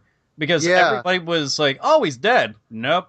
Sure as shit. Of course he not. comes back, and, he's got a score to settle with Chris. And one of the cool things about it was, I love the fact that you didn't even know that Chris was really an integral part of the game, because they were just boasting about Claire Redfield. Then all of a sudden, now you got sections with Chris, and it was such a fucking good game. And and it was up to like number 4 that I was still with the series, and then after that the story got so convoluted and it kept bringing people back, and it kind of lost that innocent magic of some of the twists and turns in the early series were big deals. Now it's like, oh, okay, he's back. You know what I mean? Like, it's not as I don't know. I'm not as excited with Resident Evil as I used to be. Now, okay, so with Resident Evil being like one of the better exclusives that it had, and a lot of things, they eventually just got ported over to PlayStation 2 because the Dreamcast, it came and went. It left a fucking amazing imprint. But another exclusive that it had for a while, and I mean, I've got every version that they've released of this to date, and that is Grandia 2. Yeah. And I mean, I am a huge fan of the first 2 Grandia games. The third one, not so much. Same with Grandia Extreme. They just... it's different. I don't know. They don't have the same kind of charm as all the characters and cast of the first 2 games. But Grandia 2, I had such a crush on Millennia. It's fucking ridiculous. I've always referred to her as the Ryoko of the Grandia franchise. But did you have any memories of Grandia being the big RPG nut? Oh, yeah, for sure. So, and you know what? I'm part of the problem. I really am part of the problem. The Dreamcast died because Well, people started copying games and all of that. And hey, you know what's really bad for us is that, and this is to do with Grandia too, is that there was a mall. There's a lot of Japanese malls. I think me and Rob are actually going to go up there this Sunday to our local Johan Center, Parker Place. It's known as in Vancouver. Back then, they used to have entire stores devoted to copied games. So you'd walk in and there'd be a list. You get the Dreamcast list, and there'd be all the Japanese imports. So for $5 each, you could get a brand new Japanese import. Can you believe that? So I was like, Grandia 2 wasn't in this country yet, and me and Rob would go down there. I got Dragon Quest 7 because obviously that wasn't. I wanted to just play it, and I got all these games that you know. And what's funny? You'll love this. One day I'll put a video up of it. I have video of us playing those games when we came home from that trip that day. And Rob's sitting on the couch, and we sat and played Grandia Grandia 2 in Japanese. And it was like, wow, we got Grandia 2, and it's so funny. Me and Rob are so hungover in the video, but it's like, yeah. How could you do this, Johnny? How could you do this to game arts? You were supposed to love them with money. Hey, so yeah, well, the game, first of all, wasn't over here. So for me, it was like, well, what the fuck? You know, I want to play the game. And you know what? When Grandia 2 came out, who the fuck bought it? I had two, I got two fucking copies of Grandia 2, the original. You know, so I always bought and supported the original releases in this country. Like, so when Seaman came out, I would buy it, and Sonic Adventure 2. I even bought Sonic Adventure 2 for fuck's sake. You know, and secretly I like it. You know, secretly, don't tell anyone. You know, but so sorry. That's the shit. I was so into shit that I wanted to play it before he even came out here. But yeah. I love the idea of stuff like that because that's not some shit that you ever hear about. Like where the fuck are you going to find a store that's making bootleg copies of games and then all you have to do is just go home and play it? Like, no soft modding, no hard modding, just go home, pop that shit in, you're done. Go ahead. So let me tell you, the whole deal with that is that we have a very big Chinese population in Vancouver here, and in this place called Richmond is where a lot of the Asian population lives. And so the piracy comes there. And it's like, I'm telling you, you wouldn't believe what it used to be like. You'd walk in and there'd just be like all these discs, all in these kind of like binders. And then you'd get a book. Could you imagine? You get the Dreamcast book and you'd be flipping through all the covers. And I'd be like, and you'd have to write all the numbers down. So it'd be like, so if you wanted, like, I don't know, Grandia 2, it'd be like, be 56. So you'd write 56 down. It's a D56. And then you'd go up and you'd have like 20 numbers. And you're like, can I have these games? Oh, that'll be $20? Thank you. Dude, see, that would be such a cool thing to have, experience? Like, around. Like, yeah, I would love to have checked shit out like that. Like, the closest thing that I can even think of is I knew people that would they would go and hard mod PlayStation 1s. I remember that. Yeah, hey, mine was modded. And hey, so here's another thing about that time is they'd advertise in the newspaper, mod your PS1, and when you go there and you spend, I think it was like $30, and you get it modded, and then this guy was like a pimp. You keep on going, you keep going back to him, and he keep on giving you fucking games. So you'd be like, hey, so yeah, I got my system modded. He's like, hey guys, I got some new games. You want the new Ridge Racer 4?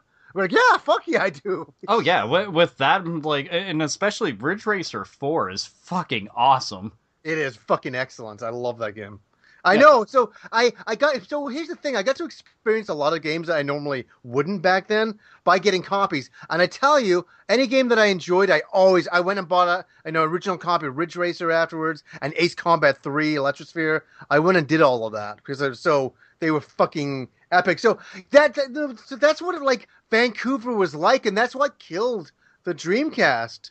You know, man, the Dreamcast was unfortunately going to be dead from just Sega's financial woes prior. They were fucked before they even got that thing out, and the Dreamcast killed it in sales. I mean, fucking killed it. You know, despite all the competition, despite naysayers, you know, when you roll out the gates with a game that looks like Soul Calibur, and you're like, hey, we're next generation, every single person is going to drop what the fuck they're doing and play that shit. Because, I mean, the jump from I mean, top tier shit in terms of like 3D fighters on PS1 was like Tekken 3, Soul Blade, Bloody Roar 2, shit like that. Yeah. And then you see Soul Calibur, and it just fucking like abused them. It treated them like a bitch. I'm like, dude, that's fuck. Wow, that's amazing. And it's as soon as you heard it back in the day, you could never not say Soul Calibur. Yeah. Dude, and oh my god, I remember being weirded out though, because I was like, why isn't it called Soul Blade? And that just it bothered me so much. But now I'm like, well, I can't believe the first Soul Blade wasn't called Soul Calibur. Yeah, I just took it inside of me. Hey, you'll like this. I used to have a friend of mine, Aaron. We called him Satan. That was his nickname back then. He would always come over to my house, and this is kind of a funny story because he'd always come over and be going through my cupboards and just grabbing food and eating whatever he wanted. And I was cool. I didn't give a fuck. I didn't buy the food. My mom did at the times, so I didn't really care. So he'd always come over, and to kind of like justify what he was doing, he would make a joke to make me laugh to take off the thing, so I didn't say, "Hey, dude, why the fuck are you eating all my cereal?" So he'd be like eating my cereal, and he'd just go, "This cereal strengthens the soul of Aaron Connell." and I'd laugh, and I was like, "That's such a good joke. You can have as much cereal as you want." Now I want to see the Soul Calibur announcer like go and tackle something like fucking Fruit Loops or some shit. Follow your nose wherever your soul goes. Like that would be fucking. That would be, dare I say, legendary. Oh, and here's another thing for people who want to know inputs and things like that. I got a job at a software company, and I started to make money for a change. I was like, holy shit! And I bought my dream TV, which was a Sony Vega, whatever you want to pronounce it. But it had something on it that was revolutionary. It had component video cables and S video, and so the funny thing is. I remember Rob had this cable and it had an S video on it for the Dreamcast. And I said, I had Satan over and Rob, and we're like, well, let's just try it with the S cable. Oh my fucking, I'm not kidding you. I mean, I stood up and I was like, oh my fucking God. I'm like, look at this shit. It was like, it become like a computer monitor in 1999. It was like, actually, this is about 1999, 2000. We're like, this is, we were shocked. We were like blown away. I mean, you'd never seen, it looked like high definition on your TV. Which it wasn't. I mean, especially for the time, because you figure, back then, we didn't notice how blurry and shitty our images were. No. And companies even like when they were making a lot of products, they didn't make them in like super insane high def because they knew that nobody could produce a better image for clarity. So it just looked like shit. But the Dreamcast, that's one of the earlier systems that you could get like primo fucking image quality out of. Beautiful and that's stuff. And oh my God, it still looks good even today.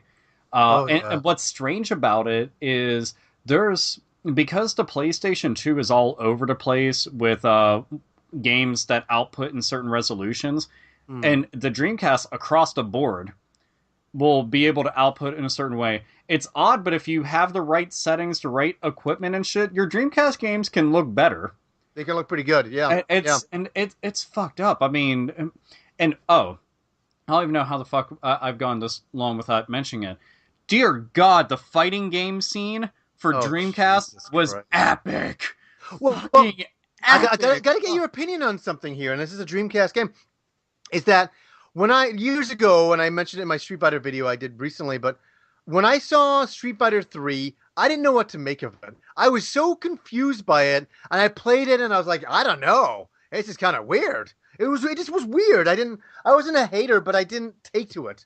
But it wasn't until the Dreamcast, and I went and I picked up Second Impact, Street Fighter 3's Second Impact, and I put it in, and I started playing it at home in the comfort of my shitty apartment, I just call it at the time, smoking cigarettes, practicing combos, doing the parry moves. I was like, and all of a sudden getting such appreciation for those characters. Oh, and it's a weird Street Fighter 3 is what I call a weird one, but it's a really good one. What did you think of third? What did you think of like Street Fighter 3?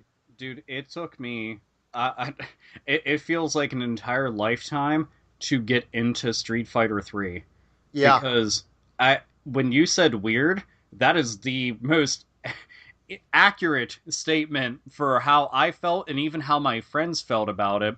Because Yeah. Jared and Sean and me we all played fighting games against each other, and when we got our hands on Street Fighter 3, keep in mind we're coming hot off the heels of playing things like Marvel vs. Capcom 2 and Street Fighter Alpha 3. Yeah. So then we go and play this, and we were like, oh man, it's gonna be like Street Fighter 2, right? But just like a lot better. And visually, the game is fucking stunning. Oh my god, is it beautiful? It's a pretty game. Yeah. But how it controls and the systems that they put into it, and a lot of the new cast, it just threw me off. I'm like, this isn't what I expected. And the odd thing about it is, it wasn't a feeling of, I don't like this. It just was not what I was expecting. So I didn't even know how to react to it. Yeah. And it wasn't until I sat down and I really played it over and over and over again at home with my own copy, because a lot of times when I was playing it, it was somebody else's, or we were actually at an arcade, because at that time they still had them in the one mini arcade in downtown, and I was like, you know what, this is pretty fucking good. I will say, when it comes to the Street Fighter series, it's not going to make the top of my list, but I still have an appreciation for it after years. Yeah, later. you know what it is? It's like drinking wine for the first time. You're like, oh, this is bitter. I fucking hate this. I don't know. And it's not even that you don't. You're like, I don't. This isn't for me. And then over time, the more and more wine you drink, you're like, hey, this is pretty good. Yeah. In fact, I like this. In fact, I'm getting high off it now.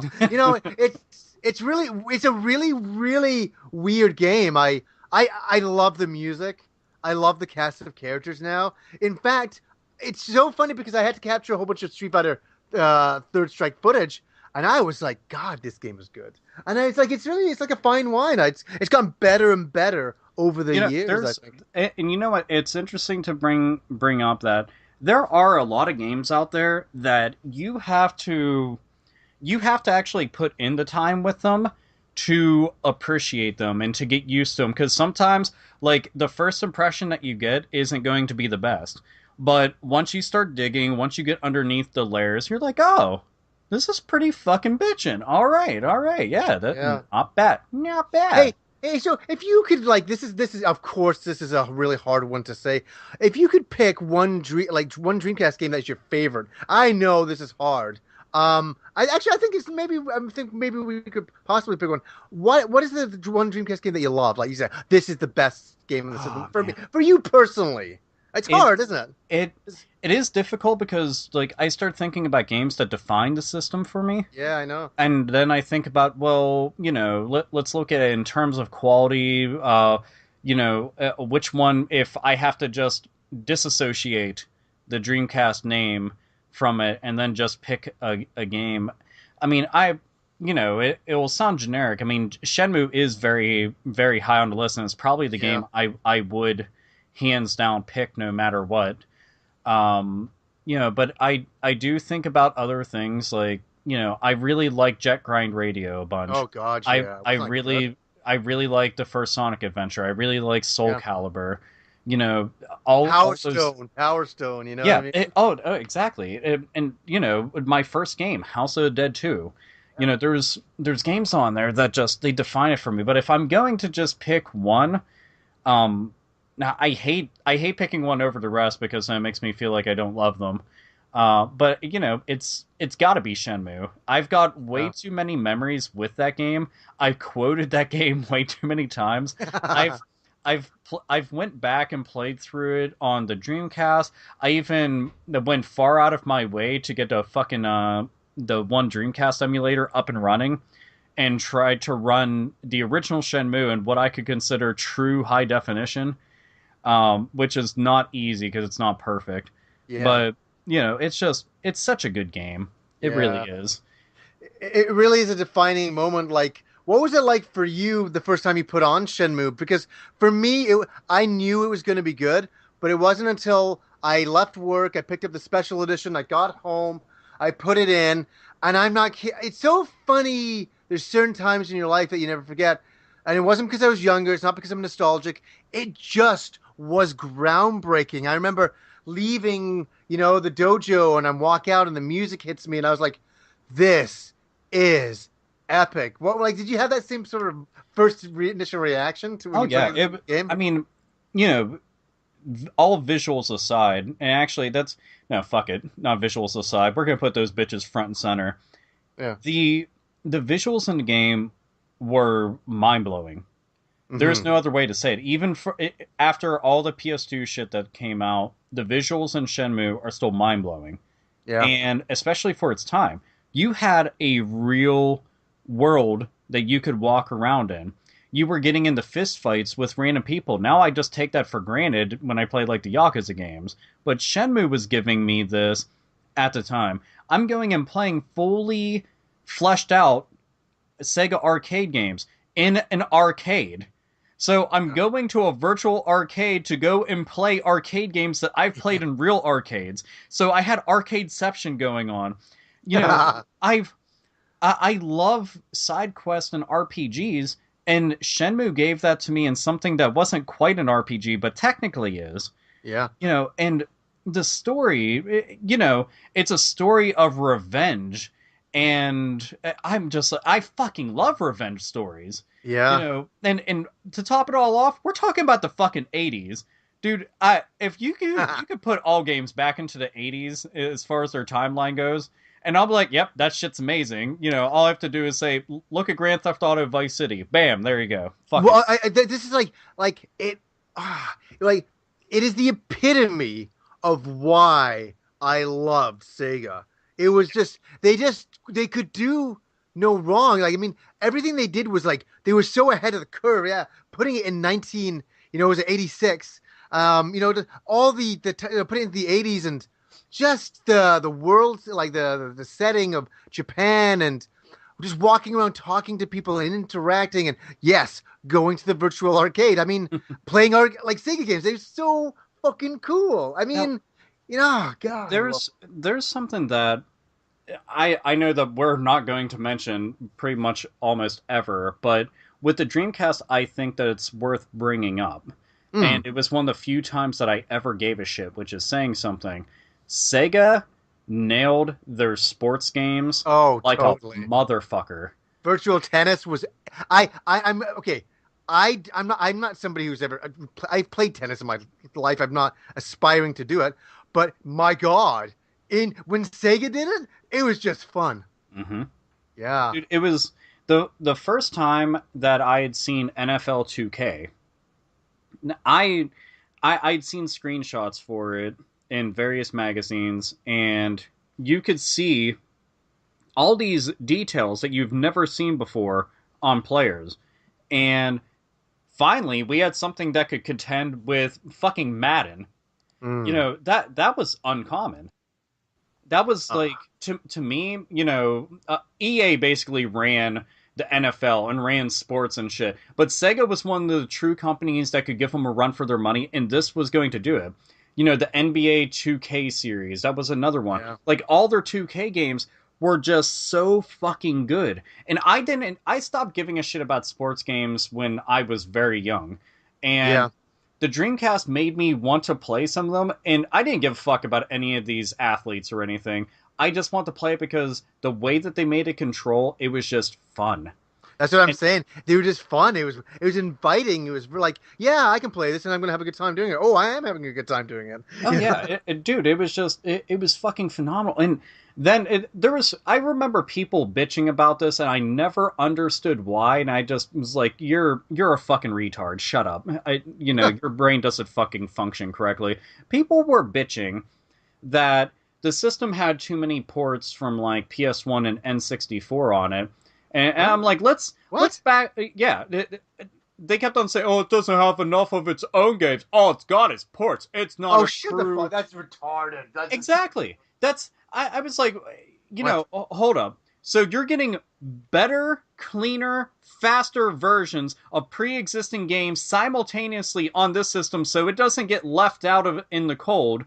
and you're complaining that it's getting more games. You have more fucking options. Like, if somebody said, "Hey, Alpha, I want to go and play Rayman 2. Which version should I get?" You'd be a fucking fool if you didn't get the Dreamcast version. "Hey, Alpha, I want to go and play Resident Evil 2 and 3." You know, both of which were on PS1, and Resident Evil 2 was on N64. Which version should I get?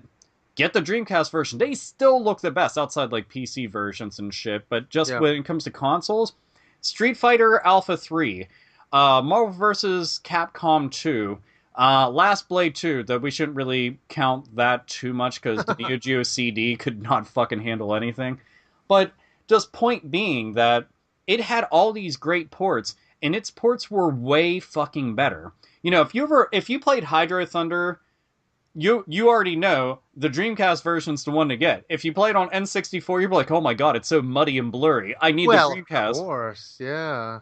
But it was one of those things like it. I remember defending it tooth and nail. I'm like, "No, fuck all of you.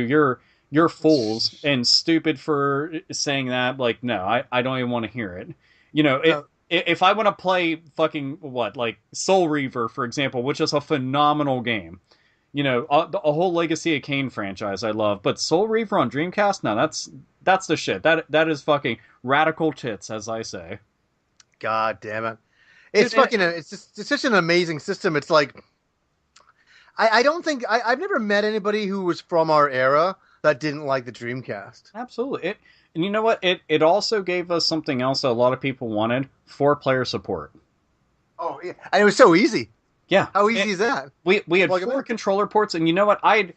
Whenever Nintendo came out with the N64 and had 4 controller ports, I was like, damn, this is how all systems should be. I want to have lots of people being able to do couch co-op with.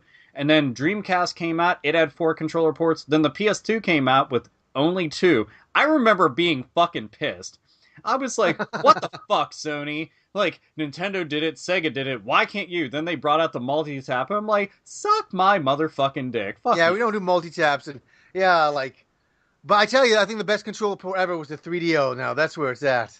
oh, yes, yeah, man. If there's ever a thing I love doing, and that's daisy chaining fucking controllers together like that an was asshole. Fucking insane. Well, hold up. We could also take into account of the CDI, where we have to reach around to the back of the controller or system, which is the size of a goddamn fucking jet carrier. Like, oh god, what a nightmare! What a night! I knew it was a nightmare at the time. That's a story for another time. The CDI. You know what else is nice about the Dreamcast is people are still making games for it.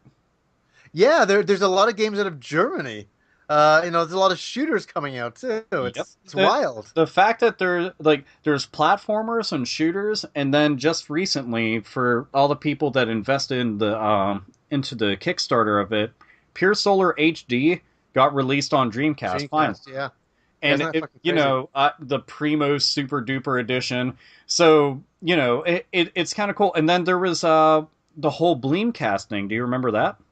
Oh yeah, I remember that. So you can play, yeah. Bleemcast. The first time seeing that in EB, I picked up the Metal Gear Solid one, and I remember just being fucking floored. I went, "Holy shit! This is what Metal Gear Solid can look like." By the heavens! By the outer heavens!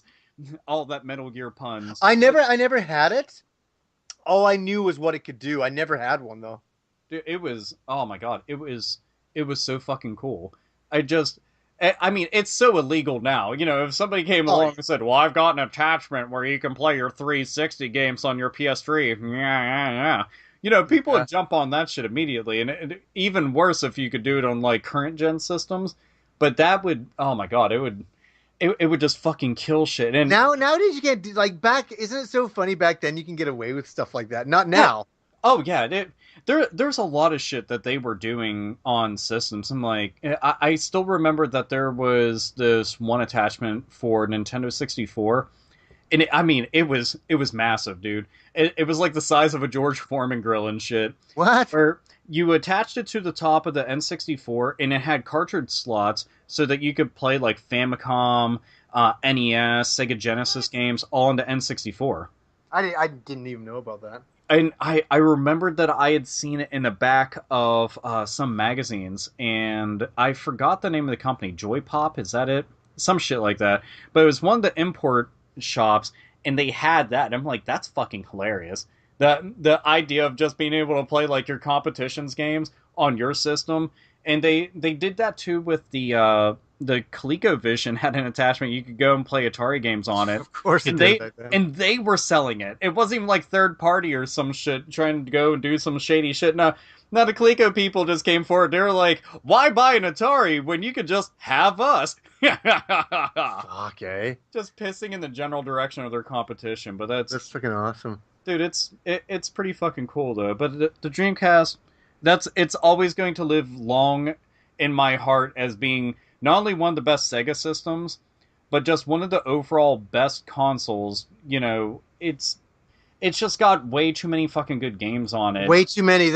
And that's what it's all about. It's not just about a machine. The software lineup was incredible. Like every month, you're like, "Oh my god, this game's coming out." You know, Marvel vs. Capcom is coming out. You know, Seaman's coming out. Like, and Jesus.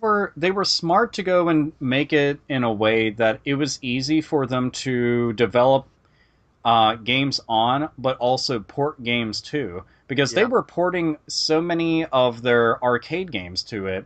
You know, and Sega had, you know, countless arcade games. We got Zombies Revenge on there. You know, we got all the fighting games on there, which was cool as shit because, I mean, anybody who was a big-time fighting connoisseur was like, hell yeah, we got Sama de Amigo, we got House of Dead, like I've mentioned a million times. You know, these were just cool fucking games. It just damn. Like, even the power, like I remember going to an arcade and seeing the latest Capcom fighter, which was Power Stone, and I remember me and Rob and Satan were playing it, and we're like, "Holy shit, this is amazing!" And then guess what? Perfect arcade version Dreamcast. And you know what? And that's something that was overlooked many times by people, and they almost took it for granted. I'm like, you have no idea how difficult it is to convert a game from being on a system board over to this machine on a little disc. Yeah. You know, and they were doing I think even a lot of the arcade machines were using Dreamcast hardware. Yeah, they had a specific name for it. Now, Yeah. like, what is it, Black Belt or Dural? It was something. Yeah, I'm with you. I can't remember now, but I remember too. I'm Yeah, gonna back say in the day. it's one of those, but like they were getting it done. And were you big on importing for the Dreamcast? Well, with my local Asian mall, I was. Well, see, that's one of the things I thought was cool about it. It was, you know, you could go and get games like, I mean, you have to import Shenmue 2 if you want to go and get that for the Dreamcast, but two that come to mind are Rez, and I always butcher the name, but Ikaruga. Oh, Ikaruga. Yeah. That's my favorite shooter of all time, hands down. That game is, oh my god, it's the bomb. I mean, I never got to play it on Dreamcast. I played it on GameCube. Yeah. And, you know, I was fucking blown away with it because this is fucked up, but the first time I got to play it was at a convention, and they had an LCD monitor flipped on its side because they could support awesome. that. That was the first way I played it, and man, not playing it that way is heartbreaking. Like, it is. It fucking kills me inside. And I'll be damned if I take a fucking 55-inch 4K television flipping on its side. Because if that shit falls, I'm going to die. Well, yeah. It honestly, it is my favorite shooter of all time. If anybody says, "What's your favorite shooter?" It'd be like, well, like Einhander and stuff like that. But nah, it's got to be Ikaruga. Like, the gameplay aspect of the bullet switching was... and your ship switching to compensate the bullets was fucking amazing. I mean, the idea of gameplay like that was so smart. It was like it was really innovative, I should say. It was a simple premise, but executed in such a way that you were like, holy shit, because most shooters were just, here's your weapons, you know, and switch between them. That's it. Or pick up power-ups to boost them. Yeah. And that's all. This was... You've got black bullets and white bullets, you know, no racial harmony in the world of Ikaruga. Yeah. And you switch between those, and it's like you're able to absorb damage if you have the same exact color on. and then do lethal damage when you switch over, and it was clever. Very, So very hard game though. Oh my god. Oh god, yeah, dude. I love shooters, but man, they beat the ever loving shit out of me like nobody's fucking. Well, you know what's really funny is that I remember with Ikaruga, I was like, okay, there's no more Mr. Nice Guy. I'm gonna do this, and I dedicated my time to getting good at Ikaruga, and I got to a certain level, but then I went online and saw Japanese players, like one life going through the game. I'm like, how are you doing this? How are you a human being? They sell their souls. Satan just walks up door to door and is like, sell your soul for the skill to be able to go invest this game like nobody else, as if you were a fucking goddamn deity. Yeah. Yes, sir, I'd like to do that. I was mean to go back and ask you about something because you had brought it up, and I thought it was kind of amusing. So about that Sonic Adventure 2. Oh yeah. So I have a funny. I've never talked about this. This is really weird. Is that so? Obviously, I love Sonic Adventure 1. I mean, I had a religious experience with that game. I still listen to Sonic Adventure's music to this day. Oh, that's one thing nobody can take away. No matter what your opinion of Sonic Adventure 1 and 2, the music in those games was fucking awesome. Unbelievable. Really, yeah. And I know the gameplay is a little flawed, but I had a religious experience with that first game. So obviously, when Sonic Adventure 2 is coming out, I'm gonna buy that motherfucking shit.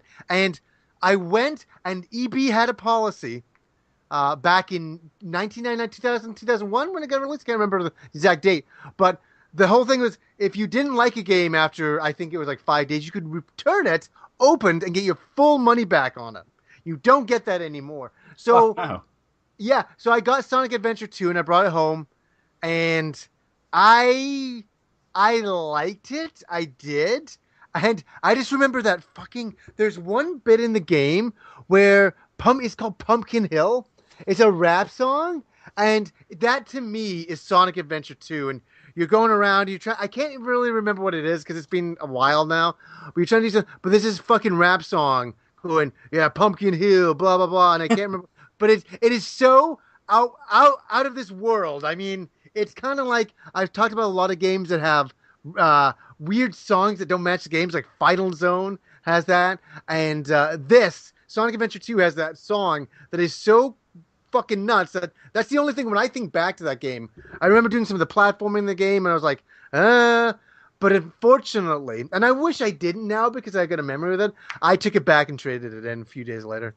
Boo! Sonic fans are now going to castrate you. Yeah, is that Sonic? That Sammy kid's gonna go? What the frick? Yeah, he was like, "What the frick? Come on, guys! Well, come on, Sonic! Dude, I legitimately miss him. He's so fucking amazing. Well, supposedly he's got another channel and he's doing a lot better now. I just want to see him as like an insane person because there's something innocent about a young kid who really doesn't know a lot about the world and is really just fucking. And hey, there's something else. There's other issues there. Like, so I feel I've never bashed on the kid. I feel bad for him, but he was outrageous online, and he get a hell of a following. Dude, I did nothing but have a good time watching those. I could sit back with like a glass of whiskey and be like, this is quite pleasing, and then have like a Ron Swanson fucking expression on my face the whole time. Let me get my cigar and brandy after that. Oh, absolutely. Dude, it's just too fucking funny. But there's, again, man, something that also doesn't get brought up with the Dreamcast a lot is it also had very excellent racing games. It had, you had Sega GT, Sega Rally, then you had the Tokyo Extreme Racing games, and I just didn't have Auto Modelista too. Remember that Capcom game? Wait, did it have that? Did it have that? I don't think it did. I could have swore that premiered on PS2 and GameCube. Was it PS2? Yeah. Because Dreamcast games. I gotta look it up. Oh yeah, might as well. Well, I did mention it before, but Hydro Thunder is definitely amongst those. But it was, I've always been a big fan of Sega racing games, and I blame that on another very, very good entry on the Dreamcast, and that's Daytona USA on the Dreamcast. Fuck is that game good, man? You are correct, sir. For some reason I always thought Automata was on Dreamcast. That's interesting. I know that it didn't. I was trying to think about it because I wasn't sure if they made like an import version of it. Because there's certain games like in the PAL regions they got quite a few exclusives over there, which I was always a bit envious of. And I only personally own one, and that's Headhunter, the first one. Which, if I'm not mistaken, I think they ended up doing like a director's cut of sorts and ported that to PS2. Yeah. But yeah, the racing games on Dreamcast I liked a lot. I mainly say that for Sega Rally, Daytona That's USA. my only thing with Sega Rally. That's what Rob brought back from Japan when I checked that out, and that was cool looking. But I wasn't really it wasn't until I wasn't getting. I didn't play a lot of racing games on the Dreamcast. That's one thing I didn't do. You know what it was missing? It needed proper kart racing games. Like, I know that I think it's got like one or two on there, but they, I think one of them is fucking Looney Tunes. But I'm talking like something high profile because I had Mario Kart, Crash Team Racing, and shit, and I'm just like, man, these are amazing. Diddy Kong Racing, I'm like, fuck yeah, awesome. Sega, what are you gonna have? And it wasn't until, last generation that they came out with the Sega and Sonic All-Stars racing series, which are so fucking good. So goddamn good. But they would have been right at home on Dreamcast. 4 players. Oh, when they would have, it's made for that system, no pun intended, you know what I mean? Oh, yeah. And another game that I forgot about until we started talking about this, but was a really big deal back then. But Quake 3 Arena. Yeah. That was huge at the time because the Quake series, I mean, it's kind of fallen into obscurity for the most part, which is a shame. But the Quake games, their multiplayer was amazing. Quake 3 Arena was essentially what had started that. I mean, they had multiplayer on PC, but Quake 3 Arena on Dreamcast, that was my first taste of it because I didn't have a computer back then. I think I played the demo. Remember the good old demo discs back in the day? And I think I played the demo disc of that. Magazine? Sorry? Did you get it through Dreamcast Magazine? Oh yeah, I had every Dreamcast magazine. Dude, see, that was a magazine I never got into reading. Not because I didn't want to, I just didn't get to. Wow. Or I couldn't have lived without it. Dude, oh man, now I want to go back and start reading some of them just so I can check it out because I'm sure that there's some articles in there about unreleased games, and that shit always makes me happy to read up on. Yeah, no, like the first time I read about Shenmue in there, and just the demo discs were so unbelievable. Like you get demo discs for so many games on there. It's like, here, try this, and here we'll show you a video. Like it sounds so funny. A video of Phantasy Star Online, and you're like, oh. Like, well, dude, back so then, cool. I mean, we had PlayStation Magazine and Dreamcast Magazine, and then I'm pretty sure the PC Gamer also did demos too.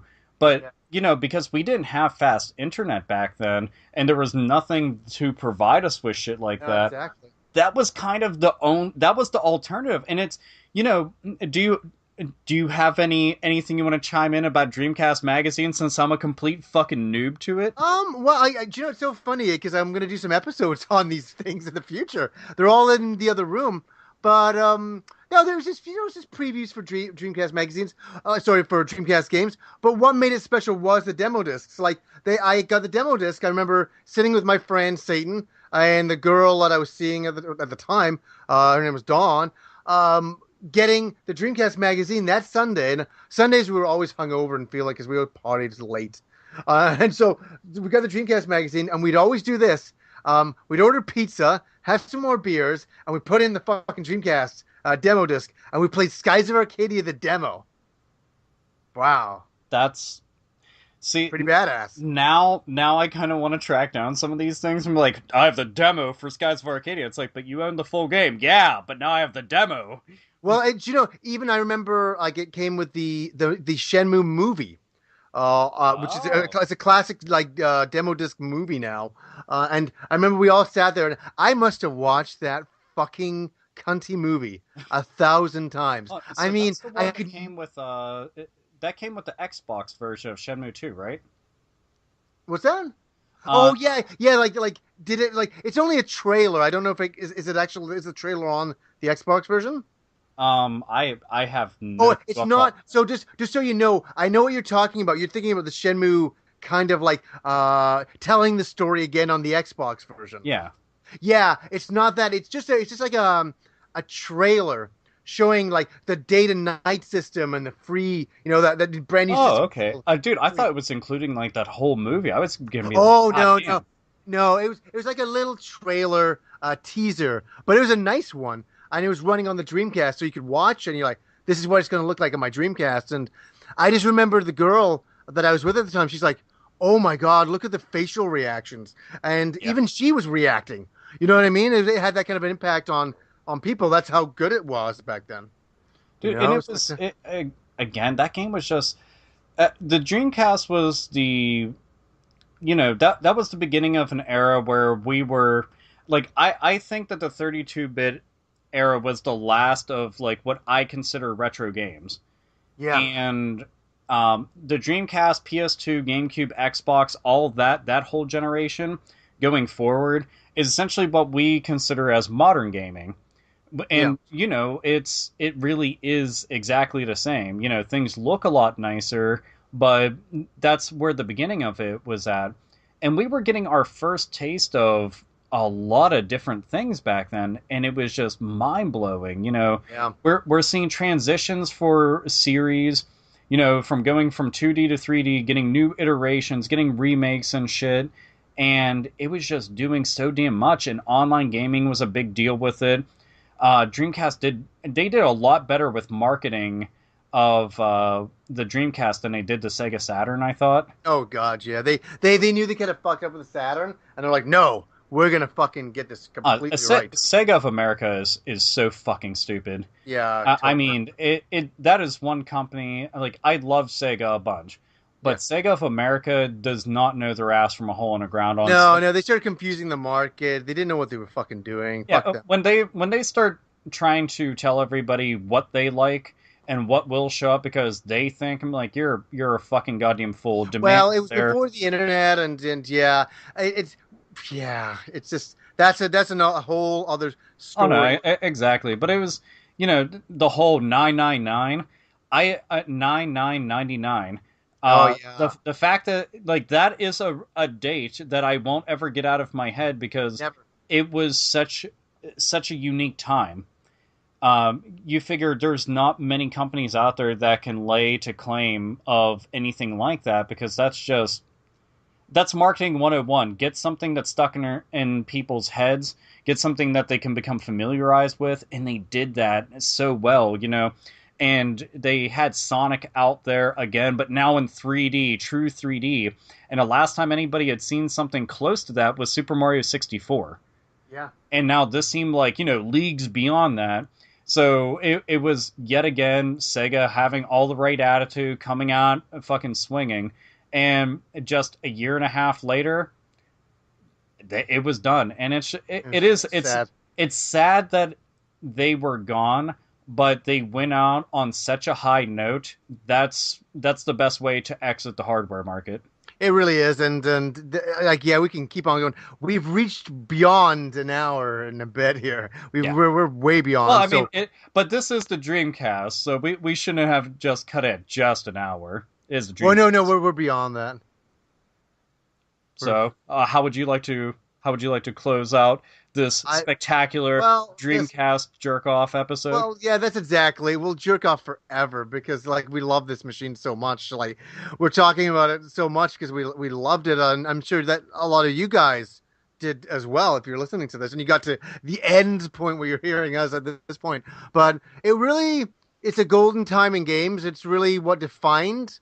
I think I can speak for you on this as well. I think it defined who you are as a gamer. It's like it really, really did. It's like that was my defining moments of like, no, these are the games I like. This is the kinds of shit I like, and it really became. I was already obsessive, but I was like, no, I'm in this for life because and my love for Sega. No matter what Sega has done over the years, there's always that in the back of the mind the old love for Sega and what they did. We talked about Sega before, and we got a lot of love for them. It's like they've lost direction now, but we can always think back to our memories, and that's all we have, isn't it? That's all we have is our Oh, memories. absolutely. And You know what?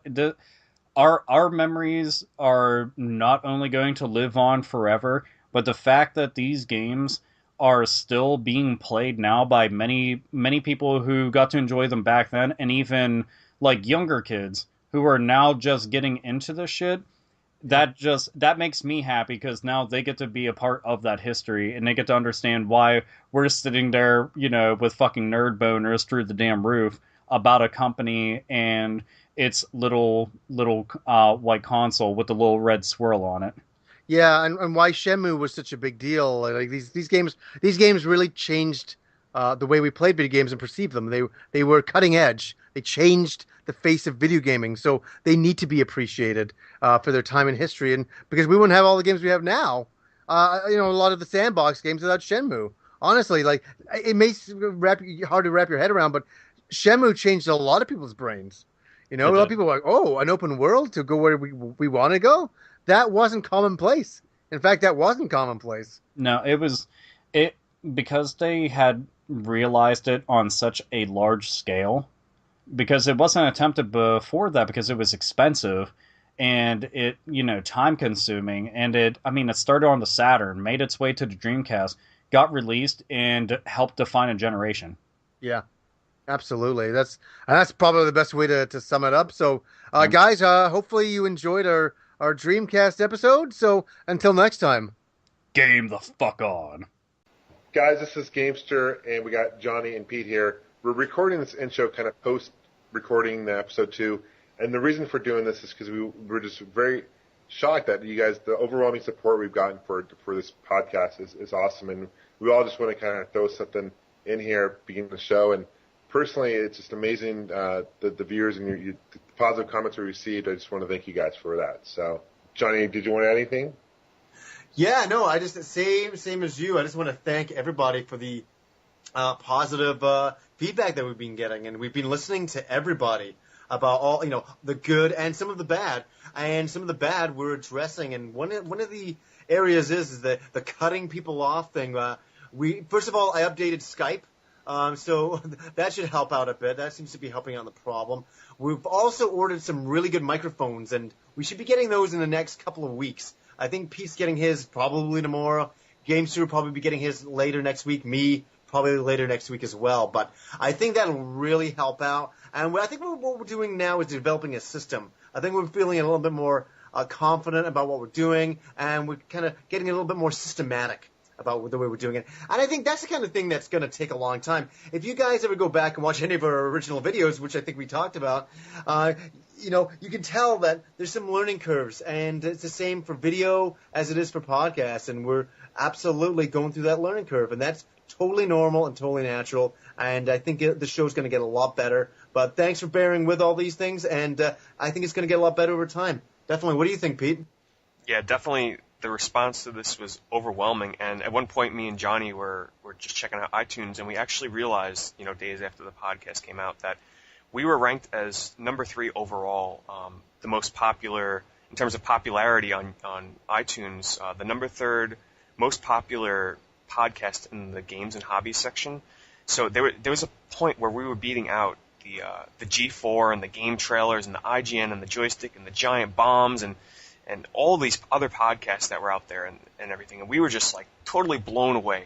Now, naturally, of course, our standing has dropped a little bit. Like right now we're number 6, but that is just unbelievable for us that you guys have shown so much support for us and left us reviews and ratings and all that and downloads that it brought us up that high in iTunes. And just to also go off of what Johnny was saying about the new microphones, we are getting 3 professional quality microphones. It's the blue Snowball microphones, and we're all getting the same mic, so hopefully our audio will be about the same now when we record, because we are, we're using headsets and just standard USB stuff right now. So, because I go back to edit the show and my microphone ends up being like much louder than others, and other people come in much lower. So we're working out the kinks. We're definitely going to get the audio quality up to par.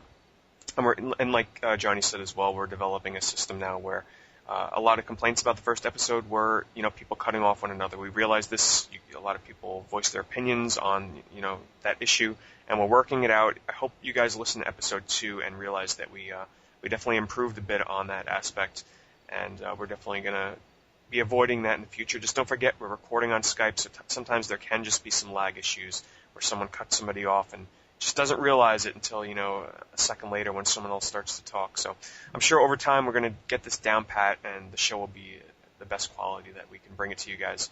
And so here we go. This is going to lead us right into episode number 2, where I'm going to introduce it. Thanks for listening, guys, and also be sure to stay till the end of the show, where we're going to answer your questions that you left us from episode 1. So here we go.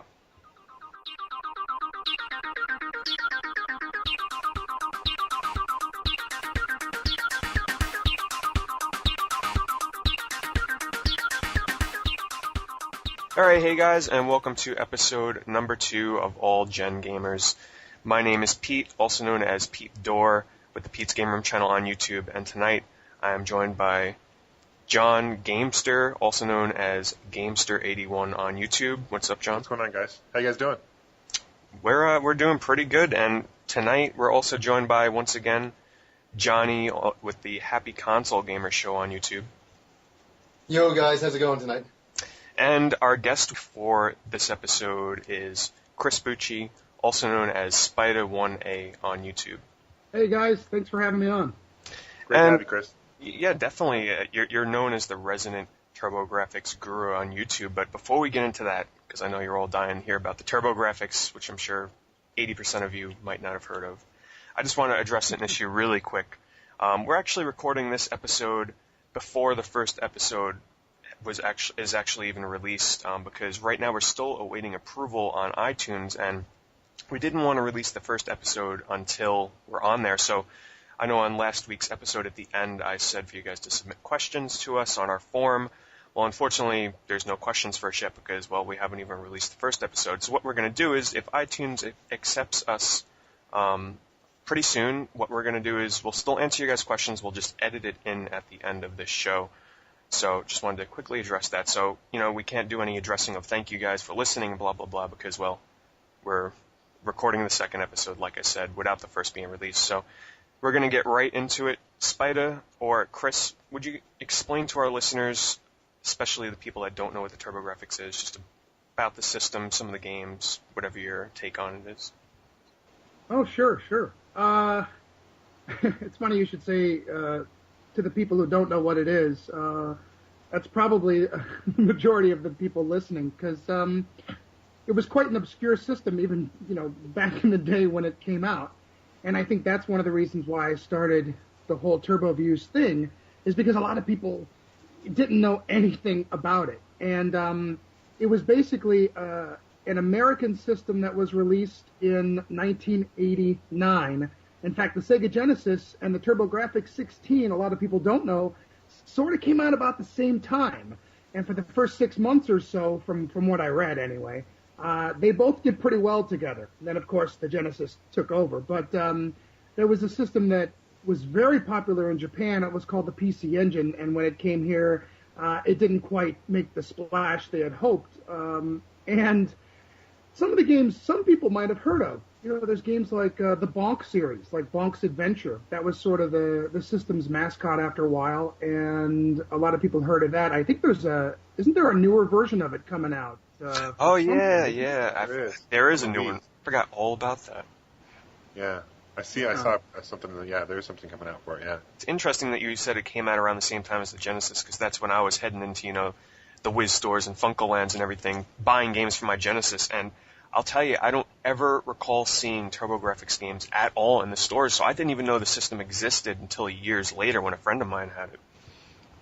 Yep, and I mean, honestly, I didn't have it either at first. I mean, I didn't have anything new at first. I didn't make the next leap from my Nintendo/Game Boy until 1991 when I got the TurboGrafx. So I got it about a year and a half or so after it came out. So, I kind of know exactly what you're talking about.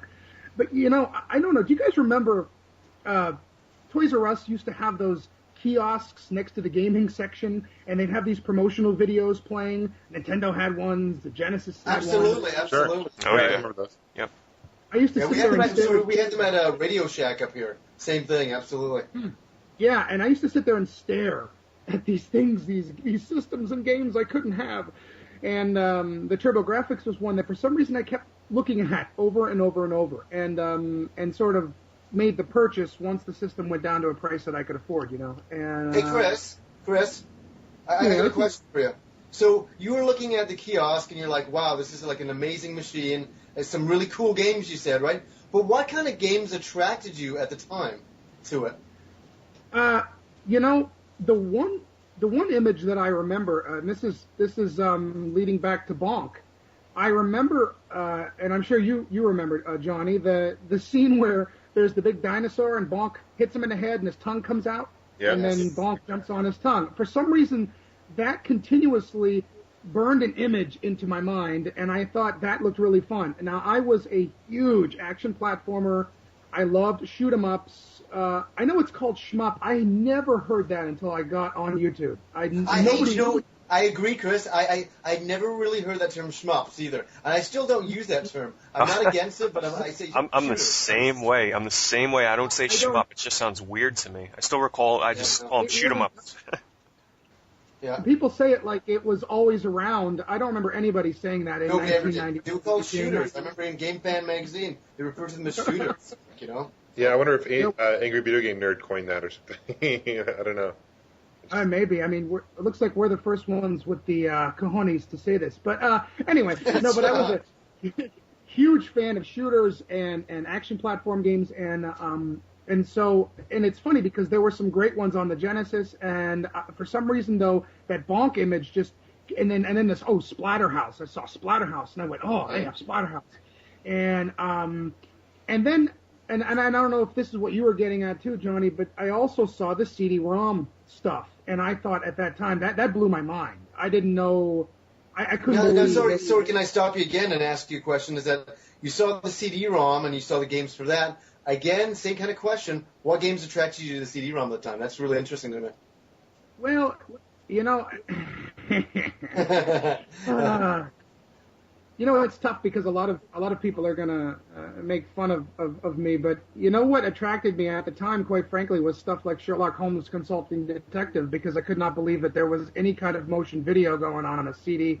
But also, this is before the Sega CD, right? So this is like whoa. It was the first. I'm the same with you. Like when I saw that, I was like blown away. It was the first CD Honestly, system. It was the first home console to have a CD attachment, and I think some computer stuff did that kind of thing at that time, but as far as a home console, it was like I couldn't believe that I could maybe have this technology in my bedroom. It blew my mind. And CD quality sound, I think they call it Red Book audio.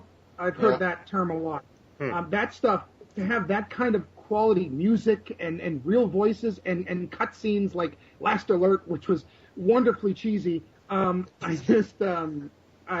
don't know. So games like that and games like action games like Last Alert and stuff also attracted me to the CD-ROM. Just I think more the technology is what interested me than anything else. I actually have a question about the CD-ROM. I always found it interesting because I'm not too sure about this, but on the back of the TurboGrafx, the US one, you know, they had that expansion bay in the back that was hidden with the piece of plastic. Now, when they released the system, how did they know to plan ahead and put that, you know, expansion on the back? Did they know that they were going to be coming out with the CD add-on, like, before they even launched it? Well, I think, and I could be wrong here, I'm not as up on PC Engine as a lot of people are. Because, again, and this is what throws a lot of people on my channel, is I focus on the TurboGrafx 16, the American version, because that's what I grew up with. The Japanese, the PC Engine version, I'm not as up on it. Only lately have I been able to, you know, sort of dig into it. But I think the CD-ROM was planned or coming out in Japan around the time the American release of the TurboGrafx was going on. So I'm pretty sure they knew it was going to be happening. You know what I mean? Yeah, it makes sense. So they planned it. And also, the TurboGrafx 16 in Japan, the PC Engine, actually came out almost 2 years before it came out in America. It came out to compete with the Nintendo Entertainment System. And when it came out in America, it ended up competing with the Genesis, and I think that was one of its biggest problems, was it wasn't a true 16-bit system, and the Genesis, said that it was, and that caused I remember getting in arguments with people at Toys R Us. Your system isn't a real this and that, and I go, yeah, well, mine has more colors than yours. But it's like, but I think that was the other problem too. Is I don't think the system was meant to compete with the 16-bit gaming. It was meant to say I'm better than Nintendo. Do you know what I mean? And I think that was one of its biggest problems when it came there. Chris, I have a question for you real quick. I've heard that the TurboGrafx 16 is not indeed 16-bit. Is that true? It's got like 2 8-bit? Yes, it has 2 8-bit stuff, and I always called it 8 plus 8-bit. And so to me, it's like if you took the Nintendo Entertainment System and you took the Sega Genesis, it's probably somewhere in the middle, But there were times some of the games I thought could easily rival the Sega in a lot of ways. I thought the Street Fighter 2, particularly for the PC Engine, too bad it was imported in the States, but that's a great port, and it really it's amazing. Yeah, it really shows off the power of this. I couldn't believe it. Yeah. I'm not gonna lie, I couldn't believe it. I saw the screenshots for that, and I was I had the Turbo Express, which was the portable TurboGrafx 16, and I bought Street Fighter 2 Champion Edition, the PC Engine version with a converter, just so I could bring it to school. I was the only person in the world that had a handheld Street Fighter game brought to high school. That's pretty awesome at the time. That was big stuff at the time. I think that for sure. I think this would actually be a good time because we're talking about like all these CD expansions and everything. Let's briefly talk about, because there's a lot of different versions of the Turbo Duo and the Super Graphics. I know Johnny, I know you got the Super Graphics, and Chris, I'm sure you got that too. But why don't you guys just discuss a little bit the differences between the versions and everything like that? Okay, do you want to start, Chris, or do you want me? Like, what do you want? Well, I guess if you want, let's start with the American consoles. The TurboGrafx 16, which you mentioned, Pete, was first in America. It had the little plastic backing, and then the CD-ROM attachment came a little bit after that, and those two went together.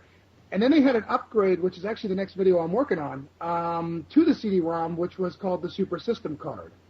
And that allowed you to play the next generation of CD games on the Turbo, the Super CD games. And I remember they had advertisements for the new Super CD, the new Super System Card, and they said, your old games were 1 megabit CD games. Now you can play 2 megabit CD games. That's awesome. And at the time, I'm like, hell yeah, 2 megabit. And but yeah, what a lot of people don't know is how popular the PC Engine was in Japan. It was giving Nintendo a run for their money, absolutely, because they launched the original white PC Engine, then the CD-ROM, and then they released I believe it was the Core Graphics, the Core Graphics 2. And then obviously later on the Super Graphics, which was a colossal failure, but for collectors, it's still a very cool system to have. But and then I guess NEC was just kind of saying, you know what, let's bring this over, let's do this, and obviously it didn't do too well over here, which is really unfortunate because it was doing well in Japan. They were looking at that business model, going, hey, it's doing good over there, let's bring it over here. And it exploded in Japan. I mean, Johnny, Castlevania. There were some. I mean, some of the third-party games that didn't make it to America. I mean, were just, amazing over there. And there's so many arguments out there as to why it didn't make it over here. NEC didn't promote it right. It came out at a bad time. Whatever. I just, it could be a combination of all that stuff. And it really is a shame because it lasted almost twice as long out in Japan to the point where, like you said, when the Super Graphics came out, which was a little bit of an upgrade, everybody goes, no, I got my PC Engine, I'm good. And there wasn't enough interest to move up to just a little bit of an upgrade. And then, of course, there was also the arcade card upgrade, too. Which was just in Japan. That's one I do have, but I haven't really been able to play with that yet. I don't know if you have any experience with it at all. With the arcade card? Mm-hmm. Yeah, I've actually played the arcade card. Yeah, absolutely. It's good. It's allowing you to play games like like Fatal Fury and stuff like that on your PC Engine, which was amazing at the time. But Yeah. it came a little late. I always thought it was kind of weird that they used cards to play that was kind of annoying to me, that you had to use a card to play your CD game. You know, because when you plugged in the Sega CD, you didn't have to necessarily have a disc to play your Sega CD games, you know? So that's kind of weird to me. It's a way for them to upgrade the system. It was kind of something that you can, as you say, go to a System Card 3 and play Super CD-ROM games. So it's kind of a big deal at the time. Chris, I have a question for you. Do you have a... I'm sorry, I didn't mean to... I'm sorry, I'm sorry. Do you have a Turbo Duo system? I was actually just going to bring that up because we didn't touch on that. The Turbo Duo, yes, is actually what I use to play all the games that I play for the reviews, and it is, you know, it's awesome. It's really aside from the one controller port and the fact that it does not use original TurboGrafx controllers, but that's for another time. I love the Turbo Duo, and it is literally a combination of the TurboGrafx, the CD-ROM, and the Super System card. So it's pretty much the epitome of everything you could get in America anyway. And Johnny, you know, it's funny when you were talking about things that didn't make it over there. If you had, now I didn't get the Turbo Duo when it first came out. I had the original CD-ROM and the original. So did I. And if you wanted to get the Super System card, you had to get it mail order. It was not available in stores because that's what I did. Yeah, I remember for Christmas. So for Christmas, I walked into a store, like a Japanese import store. I mean, God, what year would it be? But what year did East 3 come out? Was that 91 or 92? It was somewhere in there. And I remember, I saw Ghost Warrior Spriggan, this shooter, and I'm like, wow, this is amazing. But I knew I needed the System Card 3 to play it, so I had an exchange student living with me. He went back to Japan for Christmas, came back with the System Card for me, and an adapter. Oh, sorry, the adapter I ordered from the back of Game Fan magazine at the time. So talk about, like, back then to do some import gaming, you had to go through some, you had to go through some hoops. And so all this stuff finally arrived, and I could finally play this game, you know? Like, wow, all the stuff you had to do to play a game. The other reason this is fresh in my mind is because I literally am working on a Super System Card episode next, and the reason I'm focusing on it is because it was a pain to get it. I mean, I had to literally, you had to call Turbo Technologies and you had to order it via mail, and then you could either get it with the System Card by itself or you could get it combined with the Gate of Thunder combo disc, which is what I did. But I mean, I think they wanted to focus on their Turbo Duo and sort of their restructuring of the console, and now it's Air Zonk and it's Turbo Duo, and I think they were kind of saying, you guys that have the CD-ROM are in such the minority, go ahead and go through hoops and find it yourself. Now I have a question about the Turbo Duo, because I'm in the lookout for one right now too. You know, I'm not looking to spend too much for it, but I've heard a lot of accounts where the U.S. systems have a problem with like some kind of like overheating issue with the power, and supposedly the Japanese versions don't have that. Like, do you know about that at all? I have read that the Japanese versions don't have that problem. The American version has a problem where the stuff starts to heat up and literally the music won't access. And then mine is actually doing that a little bit. Like you put in a game and it won't play the access CD music, and then all of a sudden it'll fade in, which says to me that mine's starting to go bad. So you can fix it. They have repair guides. The PC Engine forums, they lay it out with photos and exactly how you can tear it apart and fix it. But there is a little bit of a problem now that they're getting older with these systems. Yeah, at least I'm not too sure about the PC Engine one though. I did hear that. Hey Chris, you mentioned earlier about the Turbo Technologies. You kind of briefly mentioned it. That's the company that made the Turbo Duo, correct? But the original TurboGrafx 16 and PC Engine was made by NEC. So I think Turbo Technologies was a couple employees that kind of spun off and decided it was kind of on the way down. Wasn't the system kind of dying, and they decided to kind of create the system, so to speak, and kind of rejuvenate it? Yeah, from what I gather from researching and stuff is that NEC was in charge of the U.S. distribution of it all, and then like you said, around 92, when it was apparent that the Super Nintendo and Genesis were going to have their wrestling match and the TurboGrafx was going to be on the horizon watching. Yeah. I think Turbo Technologies was formed as a subsidiary of Hudson Soft, who was also behind the original system, to sort of revitalize it and try to get people to notice it. So they created the Turbo Duo, and they took Bonk and they made him into Air Zonk, which is an awesome game. Funny story. They had a contest. Name the new Bonk character, and your name will appear and you'll win something. And I was trying to think of a way to name the Bonk character, and the winner was Zonk. Somebody took the B and made it a Z, and they won. Anyway. But yeah, but just like the arcade card in Japan, the Turbo Duo was just kind of too late, you know. And when it came out, it was $299.99, which was really expensive at the time. Now it came jam-packed with stuff. It had a ton of games in there. It sure did. I mean, oh my God. I mean, it had Eastbook 1 and 2. It had Gate of Thunder, which had Bonk's Adventure and Bonk's Revenge and a Hidden Bomberman all in one disc. And then it came with like a turbo chip of some kind. You either got Ninja Spirit or Dungeon Explorer, and it came with a magazine, and it came with all this. So they were really, really trying. But trying to rope you in, absolutely.